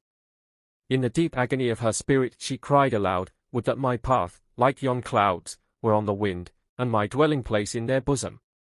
A soft breeze came suddenly towards her, rustling the dry heath as it swept along. The grass bent beneath its footsteps, and it seemed to die away in articulate murmurs at her feet. Terror crept upon her, her bosom thrilled, and her whole frame was pervaded by some subtle and mysterious influence. "Who art thou?" she whispered, as though to some invisible agent. She listened, but there was no reply. The same soft wind suddenly arose, and crept to her bosom. "Who art thou?" she inquired again, but in a louder tone. The breeze again flapped its wings, mantling upwards from where it lay, as if nestled on her breast. It mounted lightly to her cheek, but it felt hot, almost scorching, when the maiden cried out as before. It fluttered on her ear, and she thought there came a whisper, "I am thy good spirit." "Oh, tell me," she cried with vehemence, "show me who thou art." A mist curled round her, and a lambent flame, like the soft lightning of a summer's night, shot from it. She saw a form, glorious but indistinct, and the flashes grew paler every moment. "Leave me not," she cried, "I will be thine." Then the cloud passed away, and a being stood before her, mightier and more stately than the sons of men. A burning fillet was on his brow, and his eyes glowed with an ever-restless flame. "Maiden, I come at thy wish. Speak, what is thy desire?" "Let thought be motion, let my will only be the boundary of my power," said she, nothing daunted, for her mind had become too familiar with invisible fancies, and her ambition too boundless to feel either awe or alarm. Immediately she felt as though she were sweeping through the trackless air, she heard the rush of mighty wings cleaving the sky, she thought the whole world lay at her feet, and the kingdoms of the earth moved on like a mighty pageant. Then did the vision change. Objects began to waver and grow dim, as if passing through a mist, and she found herself again upon that lonely crag, and her conductor at her side. He grasped her hand, she felt his burning touch, and a sudden smart as though she were stung, a drop of blood hung on her finger. He unbound the burning fillet, and she saw as though it were a glimpse of that unquenchable, unconsuming flame that devoured him. He took the blood and wrote upon her brow. The agony was intense, and a faint shriek escaped her. He spoke, but the sound rang in her ears like the knell of hopes forever departed. For words of such presumptuous blasphemy, tradition must be voiceless. The demon looked upwards, but, as if blasted by some withering sight, his eyes were suddenly withdrawn. What homage was exacted, let no one seek to know. After a pause, the deceiver again addressed her, and his form changed as he spoke. "One day in the year alone thou shalt be subject to mischance. It is the feast of All Hallows, when the witches meet to renew their vows. On this night thou must be as they, and must join their company. Still thou mayest hide thyself under any form thou shalt choose, but it shall abide upon thee until midnight. Till then thy spells are powerless. On no other day shall harm befall thee." The maiden felt her pride dilate, her weak and common nature she thought was no longer a degradation, she seemed as though she could bound through infinite space. Already was she invested with the attributes of immateriality, when she awoke, and in her own chamber, whither the servants had conveyed her from the crag an hour before, having found her asleep, or in a swoon, upon the verge of the precipice. She looked at her hand, the sharp wound was there, and she felt her brow tingle as if to remind her of that irrevocable pledge. Lord William sued in vain to the maid of Burnshire Tower. She repulsed him with scorn and contumely. He vowed that he would win her, though the powers of darkness withstood the attempt. To accomplish this impious purpose, he sought Moors, the witch's dwelling. It was a dreary hut, built in a rocky cleft, shunned by all as the abode of wicked and malignant spirits, which the dame kept and nursed as familiars, for the fulfilment of her malicious will. The night was dark and heavy when Lord William tied his steed to a rude gate that guarded the entrance to the witch's den. He raised the latch, but there was no light within. "Hollow!" cried the courageous intruder, but all was dark and silent as before. Just as he was about to depart he thought he heard a rustling near him, and presently the croaking voice of the hag close at his ear. "Lord William," said she, "thou art a bold man to come hither after nightfall." He felt something startled, but he swerved not from his purpose. "Canst help me to a bride, Mother Helston?" cried he, in a firm voice, "for I feel mightily constrained to wed." "Is the doomed maiden of Burnshire a bride fit for Lord William's bosom?" said the invisible sorceress. "Give me some charm to win her consent, I care not for the rest. Charm, replied the beldam, with a screech that made Lord William start back. Spells have I none that can bind her. I would she were in my power, but she hath spell for spell. Naught would avail thee, for she is beyond my reach, her power would baffle mine. Is she too tainted with the iniquity that is abroad? I tell thee yea, and my spirit must bow to hers. Wouldst wed her now, fond, feeble-hearted mortal? Lord William was silent, but the beautiful form of the maiden seemed to pass before him, and he loved her with such overmastering vehemence that if Satan himself had stood in the gap he would not have shrunk from his purpose. Mors Helston, said the lover, if thou wilt help me at this bout, I will not draw back. I dare wed her though she were twice the thing thou fearest. Tell me how her spell works, I will countervail it, I will break that accursed charm, and she shall be my bride. For a while there was no reply, but he heard a muttering as though some consultation were going on. Listen, Lord William, she spoke aloud. Thou wilt listen to thine own jeopardy. Once in the year, 'tis on the night of All Hallows, she may be overcome. But it is a perilous attempt. I care not. Point out the way, and I will ride it roughshod. The beldam arose from her couch, and struck a light. Ere they separated the morning dawned high above the grey hills. Many rites and incantations were performed, of which we forbear the disgusting recital. The instructions he received were never divulged, the secrets of that night were never known, but an altered man was Lord William when he came back to Hapton Tower. On All Hallows Day, with a numerous train, he went forth a-hunting. His hounds were the fleetest from Calder to Calder, and his horns the shrillest through the wide forests of Accrington and Rossendale. But on that morning a strange hound joined the pack that outstripped them all. Blow, cried Lord William, till the loud echoes ring, and the fleet hounds overtake yon grizzled mongrel. Both horses and dogs were driven to their utmost speed, but the strange hound still kept ahead. Over moor and fell they still rushed on, the hounds in full cry, though as yet guided only by the scent, the object of their pursuit not being visible. Suddenly a white doe was seen, distant a few yards only, and bounding away from them at full speed. She might have risen out of the ground, so immediate was her appearance. On they went in full view, but the deer was swift, and she seemed to wind and double with great dexterity. Her bearing was evidently towards the steep crags on the east. They passed the tower of Burnshaw, and were fast approaching the verge of that tremendous precipice, the Eagle Crag. Horse and rider must inevitably perish if they follow.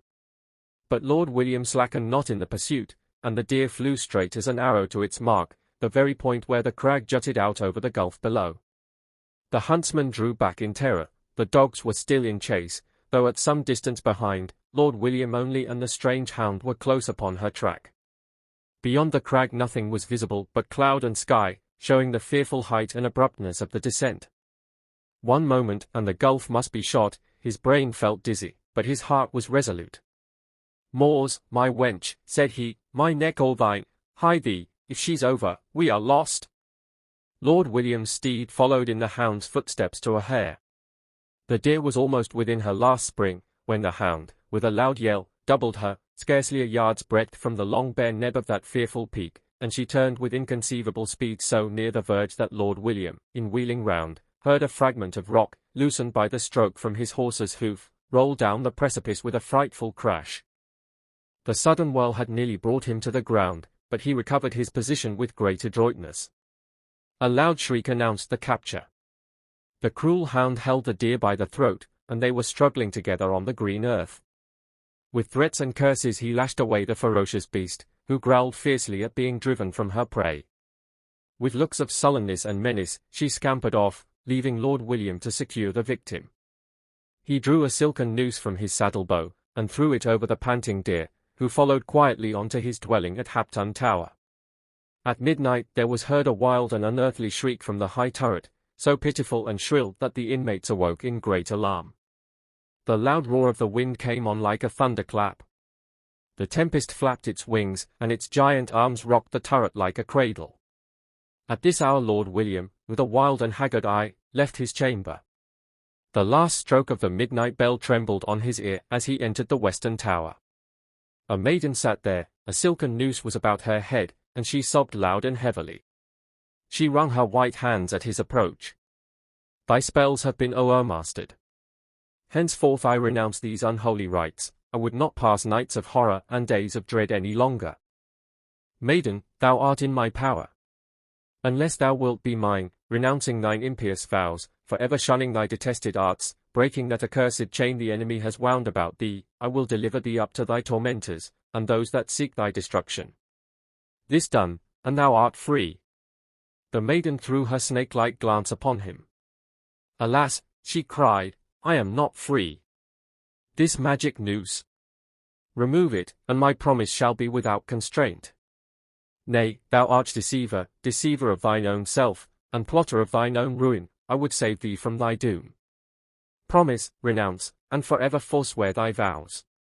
The priest will absolve thee. It must be done ere I unbind that chain. I promise, said the maiden, after a deep and unbroken silence. I have not been happy since I knew their power. I may yet worship this fair earth and yon boundless sky. This heart would be void without an object and a possession. She shed no tear until the holy man, with awful and solemn denunciations, exorcised the unclean spirit to whom she was bound. He admonished her, as a repentant wanderer from the flock, to shun the perils of presumption, reminding her that he, of whom it is written that he was led up of the Spirit into the wilderness to be tempted of the devil, he who won for us the victory in that conflict, taught us in praying to say, Lead us not into temptation, but deliver us from evil. She was rebaptized as one newly born, and committed again to the keeping of the Holy Church. Shortly afterwards were united at the altar Lord William and Lady Sybil. He accompanied her to Burnshaw Tower, their future residence, becoming, in right of his wife, the sole possessor of those domains. Part third. 12 months were nigh come and gone, and the feast of All Hallows was again at hand. Lord William's bride sat in her lonely bower, but her face was pale, and her eyes red with weeping. The tempter had been there, and she had not sought for protection against his snares. That night she was expected to renew her allegiance to the Prince of Darkness. Those fearful rites must now bind her forever to his will. Such appeared to be her infatuation that it led her to imagine she was yet his by right of purchase, without being fully conscious of the impiety of that thought. His own power had been promised to her. True, she must die, but might she not, a spirit like himself, rove from world to world without restraint?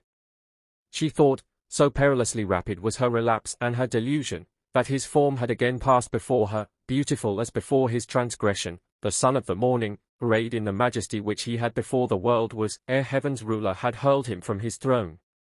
Her mental vision was perverted. Light and darkness, good and evil, were no longer distinguished. Perhaps it was a dream, but the imagination had become diseased, and she distinguished not its inward operations from outward impressions on the sense. Her husband was kind, and loved her with a lover's fondness, but she could not return his affection. He saw her unhappy, and he administered comfort, but the source of her misery was in himself, and she sighed to be free. Free? She started, the voice was an echo to her thought. It appeared to be in the chamber, but she saw no living form. She had vowed to renounce the devil and all his works in her rebaptism, before she was led to the altar, and how could she face her husband? He shall not know of our compact. These words seemed to be whispered in her ear. She turned aside, but saw nothing save the glow of sunset through the lattice, and a wavering light upon the floor. I would spare him this misery, she sighed. Conceal but the secret from him, and I am again thine. Suddenly the well-known form of her familiar was at her side. The following day was All Hallows Eve, and her allegiance must be renewed in the great assembly of his subjects held on that fearful night. It was in the year 1632, a period well known in history as having led to the apprehension of a considerable number of persons accused of witchcraft. The depositions of these miserable creatures were taken before Richard Shuttleworth and John Starkey, two of His Majesty's Justices of the Peace, on the 10th of February 1633, and they were committed to Lancaster Castle for trial. 17 of them were found guilty, on evidence suspicious enough under ordinary circumstances, but not at all to be wondered at, if we consider the feeling and excitement then abroad. Some of the deluded victims themselves confessed their crime, giving minute and connected statements of their meetings, and the transactions which then took place. Justices of the peace, judges, and the highest dignitaries of the realm, firmly believed in these reputed sorceries. Even the great Sir Thomas Browne, author of the book intended as an exposure of vulgar errors, gave his testimony to the truth and reality of those diabolical delusions. But we have little need to wonder at the superstition of past ages, when we look at the folly and credulity of our own. It may, perhaps, be pleasing to learn that the judge who presided at the trial respited the convicts, and reported their case to the king in council. They were next remitted to Chester, where Bishop Bridgman, certifying his opinion of the matter, four of the accused, Margaret Johnson, Francis Dickinson, Mary Spencer, and the wife of one Hargreaves, were sent to London and examined, first by the king's physicians, and afterwards by Charles I. In person.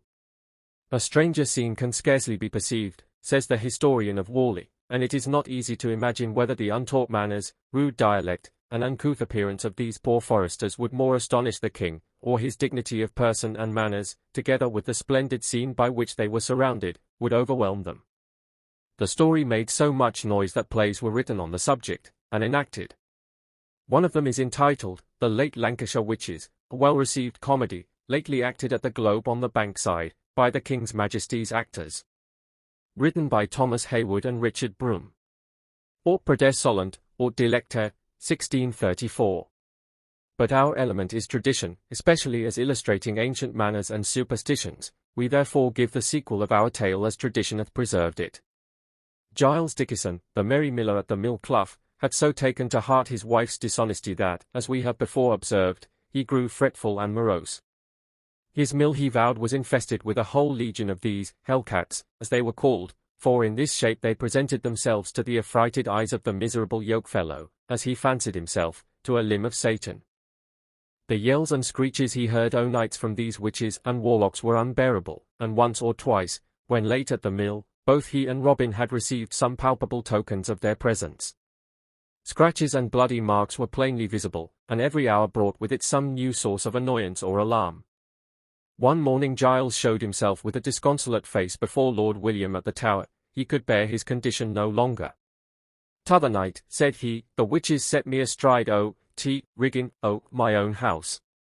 40 it was a bitter cold time, and I was nearly perished when I wakened. I am weary of my life, and will flit, for this country, the deal, I do think, holds in his own special keeping." Then Robin stepped forward, offering to take the mill on his master's quittance. He cared not, he said, for all the witch women in the parish. He had fettled one of them, and, by his Maker's help, he hoped fairly to drive them off the field. The bargain was struck, and Robin that day entered into possession. By a strange coincidence, this transaction happened on the eve of All Hallows before mentioned, and Lord William requested that Robin would on that night keep watch. His courage, he said, would help him through, and if he could rid the mill of them, the Baron promised him a year's rent, and a good largesse besides. Robin was fain of the offer, and prepared himself for the strife, determined, if possible, to eject these ugly vermin from the premises. On this same night, soon after sunset, the Lady of Burnshaw Tower went forth, leaving her lord in a deep sleep, the effect, as it was supposed, of her own spells. Ere she departed, every symbol or token of grace was laid aside, her rosary was unbound. She drew a glove from her hand, and in it was the bridal ring, which she threw from her, when the flame of the lamp suddenly expired. It was in her little toilet chamber, where she had paused, that she might pursue her meditations undisturbed. Her allegiance must be renewed, and revoked no more, but her pride, that darling sin for which she raised her soul, must first suffer. On that night she must be guided by the same laws, and subjected to the same degrading influence, as her fellow subjects. At least once a year this condition must be fulfilled, all rank and distinction being lost, the vassals were alike equal in subordination to their chief. On this night, too, the rites of initiation were usually administered. The time drew nigh, and the Lady Sybil, intending to conceal the glove with the sacred symbol, passed her hand on the table where it had lain, but it was gone. In a vast hollow, nearly surrounded by crags and precipices, bare and inaccessible, the meeting was assembled, and the Lady of the Tower was to be restored to their communion. Gliding like a shadow, came in the wife of Lord William, pale, and her tresses dishevelled. She seemed the victim either of disease or insanity. Under a tottering and blasted pine sat their chief, in a human form, his stature lofty and commanding, he appeared as a ruler even in this narrow sphere of his dominion. Yet he looked round with a glance of mockery and scorn. He was fallen, and he felt degraded, but his aim was to mar the glorious image of his Maker, and trample it beneath his feet. A crowd of miserable and deluded beings came at the beck of their chief, each accompanied by her familiar. But the Lady of Burnshaw came alone. Her act of renouncement had deprived her of this privilege. The mandate having been proclaimed, and the preliminary rites to this fearful act of reprobation performed, the assembly waited for the concluding act, the cruel and appalling trial. One touch of his finger was to pass upon her brow, the impress, the mark of the beast, the sign that was to snatch her from the reach of mercy. Her spirit shuddered, nature shrank from the unholy contact. Once more she looked towards that heaven she was about to forfeit, and forever. Forever! The words rang in her ears, their sound was like the knell of her everlasting hope. She started aside, as though she felt a horrid and scorching breath upon her cheek, as though she already felt their unutterable import in the abysses of woe. Conscience, long slumbering, seemed to awake, she was seized with the anguish of despair.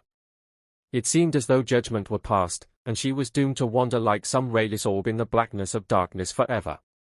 One fearful undefined form of terror was before her, one consciousness of offense ever present, all idea of past and future absorbed in one ever-during now. She felt that her misery was too heavy to sustain. A groan escaped her lips, but it was an appeal to that power for deliverance, who is not slow to hear, nor impotent to save. Suddenly she was roused from some deep and overpowering hallucination. The promises of unlimited gratification to every wish prevailed no more, the tempter's charm was broken. All was changed, the whole scene seemed to vanish, and that form, which once appeared to her like an angel of light, fell prostrate, writhing away in terrific and tortuous folds on the hissing earth. The crowd scattered with a fearful yell, she heard a rush of wings, and a loud and dissonant scream, and the Bride of Burnshaw fell senseless to the ground. We leave the conscience-stricken victim whilst we relate the result of Robin's watch night at the mill. He lay awake until midnight, but there was no disturbance, nothing was heard but the plash of the mill stream, and the dripping ooze from the rocks. His old enemies, no doubt, were intimidated, and he was about commencing a snug nap on the idea, when, lo! There came a great rush of wind. He heard it booming on from a vast distance, until it seemed to sweep over the building in one wide resistless torrent that might have levelled the stoutest edifice, yet was the mill unharmed by the attack. Then came shrieks and yells, mingled with the most horrid imprecations. Swift as thought, there rushed upon him a prodigious company of cats, bats, and all manner of hideous things, that scratched and pinched him, as he afterwards declared, until his flesh verily reeked again. Maddened by the torment, he began to lay about him lustily with a long whittle which he carried for domestic purposes. They gave back at so unexpected a reception. Taking courage thereby, Robin followed, and they fled, helter-skelter, like a routed army. Through loopholes and windows went the obscene crew, with such hideous screeches as startled the whole neighborhood. He gave one last desperate lunge as a parting remembrance, and felt that his weapon had made a hit. Something fell on the floor, but the light was extinguished in the scuffle, and in vain he attempted to grope out this trophy of his valor. "I've sliced off a leg or a wing," thought he, "and I may lay hold on it in the morning." All was now quiet, and Robin, to his great comfort, was left without further molestation. Morning dawned bright and cheerful on the grey battlements of Burnshaw Tower. The sun came out joyously over the hills, but Lord William walked forth with an anxious and gloomy countenance. His wife had feigned illness, and the old nurse had tended her through the night in a separate chamber.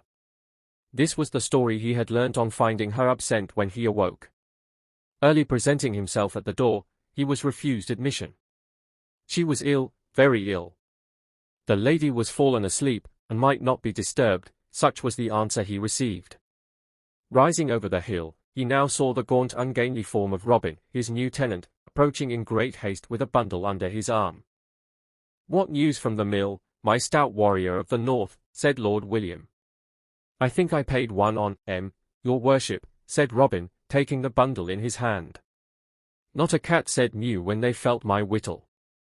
Marry, I spoilt their caterwauling, I've cut a rare shiver." "How didst fare last night with thy wenches?" inquired the other. "I've mended their manners for a while, I guess. As I peeped about betimes this morning, I found a paw." If cats are bred with hands and Gowden rings on their fingers, they shall in Hart sporting room either the mill. No bad luck, methinks. Robin uncovered the prize, and drew out a bleeding hand, mangled at the wrist, and blackened as if by fire, one finger decorated with a ring, which Lord William too plainly recognized.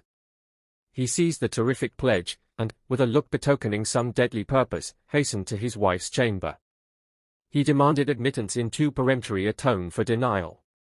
His features were still, not a ripple marked the disturbance beneath. He stood with a calm and tranquil brow by her bedside, but she read a fearful message in his eye.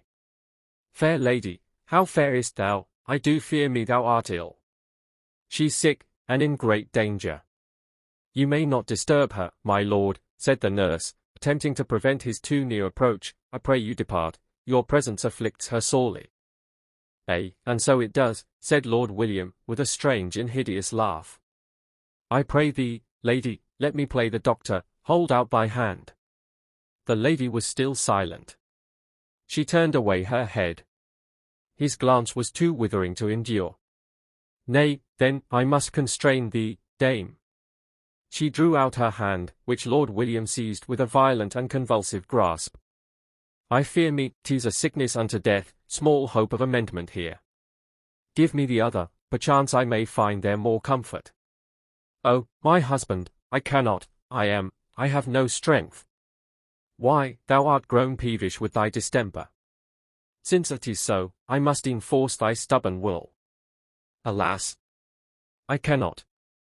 If not thy hand, show me thy wrist, I have here a match to it, methinks. O earth, earth, hide me in thy womb, let the darkness blot me out and this blasting testimony forever. Accursed hag, what hast thou done? He seized her by the hair. What hast thou promised the fiend? Tell me, or I have, I fear I have, consented to the compact. How far doth it bind thee? My soul, my better part. Thy better part, thy worse. A loathsome ulcer, reeking with the stench from the pit. Better have given thy body to the stake, than have let in one unhallowed desire upon thy soul. How far does thy contract reach? All interest I can claim. His part that created it I could not give, not being mine to yield. Lost? Lost? Thou hast, indeed, sold thyself to perdition. I'll purge this earth of witchery, I'll make their carcasses my weapon's sheath, hence inglorious scabbard. He flung away the sheath.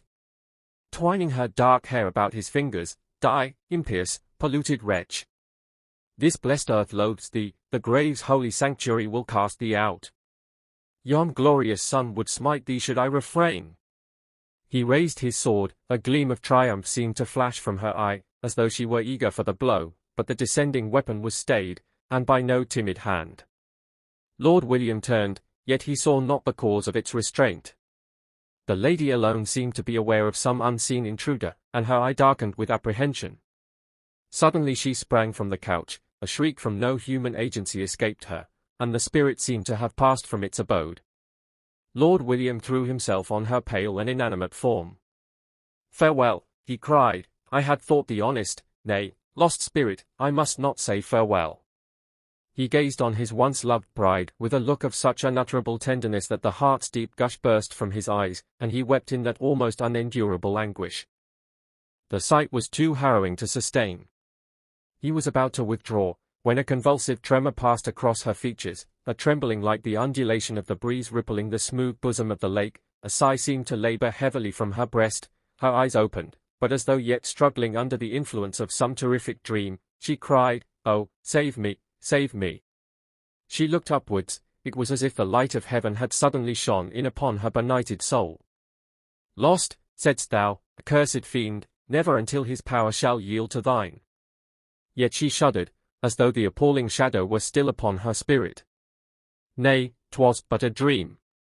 Dreams, cried Lord William, recovering from a look of speechless amazement. Thy dreams are more akin to truth than ever were thy waking reveries. Nay, my lord, look not so unkindly on me, I will tell thee all. I dreamt that I was possessed, and this body was the dwelling of a demon. It was permitted as a punishment for my transgressions, for I had sought communion with the fiend. I was the companion of witches, foul and abominable shapes, a beastly crew, with whom I was doomed to associate. Hellish rites and deeds, too horrible to name, were perpetrated.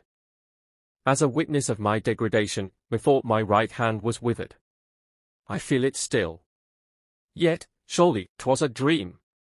She raised her hand, gazing earnestly on it, which, to Lord William's amazement, appeared whole as before, save a slight mark round the wrist, but the ring was not there. "What can this betide?" said the trembling sufferer. She looked suspiciously on this apparent confirmation of her guilt, and then upon her husband. "Oh, tell me that I did but dream." But Lord William spoke not. "I know it all now," she said, with a heavy sob. "My crime is punished, and I loathe my own form, for it is polluted. Yet the whole has passed but as some horrible dream, and I am free. This tabernacle is cleansed, no more shall it be defiled, for to thee do I render up my trust." A mild radiance had displaced the wild and unnatural luster of her eye, as she looked up to the mercy she invoked, and was forgiven. Her spirit was permitted but a brief sojourn in this region of sorrow. Ere another sun, her head hung lifeless on Lord William's bosom. He had pressed her to his heart in token of forgiveness, but he held only the cold and clammy shrine. The idol had departed. According to the popular solution of this fearful mystery, a demon or familiar had reanimated her form while she lay senseless at the sudden and unlooked-for dissolution of the witches' assembly. In this shape the imp had joined the rendezvous at the mill, and fleeing from the effects of Robin's valour, maliciously hoped that Lord William would execute a swift vengeance on his erring bride. But his hand was stayed by another and more merciful power, and the demon was cast out. The ring and glove were not found. It was said that Moors Helston had taken them as a gauge of fealty, and dying about the same period, was denied the rites of Christian burial. Hence may have arisen the belief which tradition has preserved respecting the Lady Sybil. Popular superstition still alleges that her grave was dug where the dark Eagle Crag shoots out its cold bare peak into the sky. Often, it is said, on the eve of All Hallows, do the hound and the milk-white doe meet on the crag, a spectre huntsman in full chase. The belated peasant crosses himself at the sound as he remembers the fate of the Witch of Burnshaw Tower.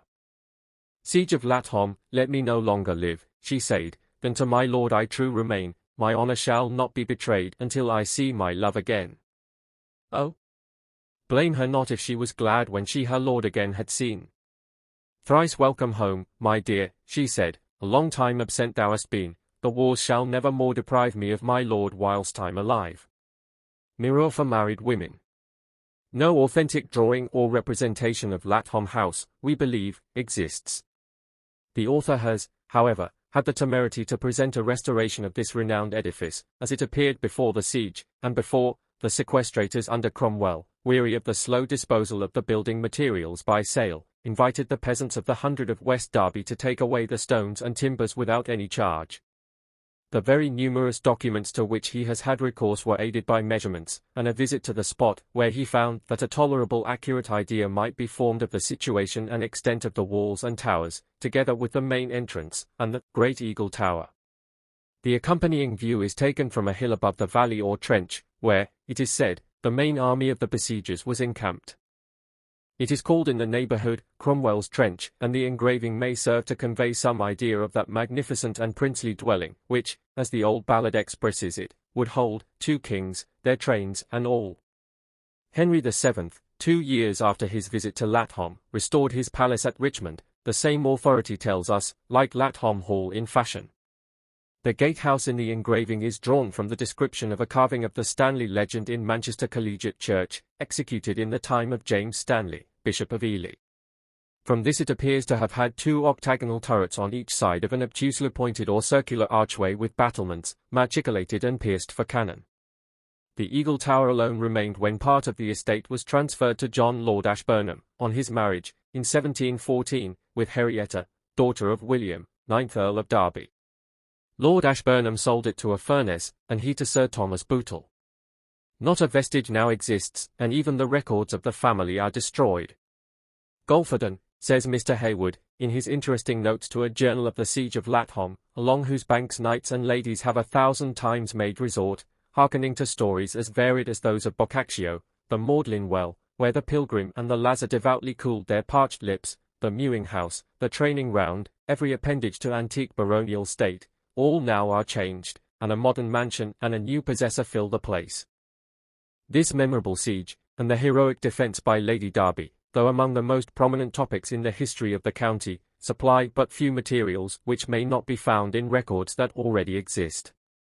Yet there are incidents connected with them which the historian has left unrecorded, occurrences, it might be, too trivial or too apocryphal for his pen. One of the main events in the following narrative, though not found amongst written and authenticated records, the author has listened to when a child, with a vigorous and greedy appetite for wonder, one of the earliest and most delightful exercises of the imagination. We purpose to follow briefly the order of events as they appear in the several narratives to which we have had access, interweaving such traditionary matter as we have gathered in our researches, thereby interrupting and relieving the tediousness of this thrice-told tale. Lord Derby, from the usual unhappy fatality, or rather from the indecision and jealousies prevailing in His Majesty's councils, had been commanded to leave the realm, and proceed instantly to the Isle of Man, at the precise time when his presence here would have been the most serviceable, not only from his great zeal, activity, and loyalty to his sovereign, but by reason of the influence he possessed, and the example which his noble and valiant bearing had shown throughout the county. His house, children, and all other temporal concerns, he left to the care of his lady, first making provision, secretly, for their defence, supplying her with men, money, and ammunition, that she might not be unprepared in case of attack. His lordship's opinion of this disastrous and impolitic removal may be gathered from the following hasty expressions.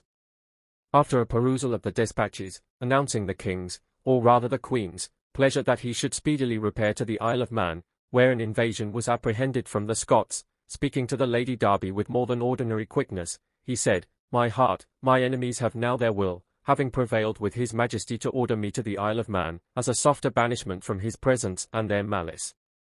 This valiant and high-born dame was daughter to Claude, Duke of Tremouille, and Charlotte Brabantin de Nassau, daughter of William, Prince of Orange, and Charlotte de Bourbon, of the royal house of France.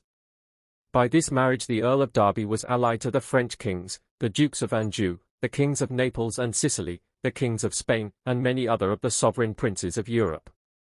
Her father was a staunch Huguenot and a trusty follower of Henry IV.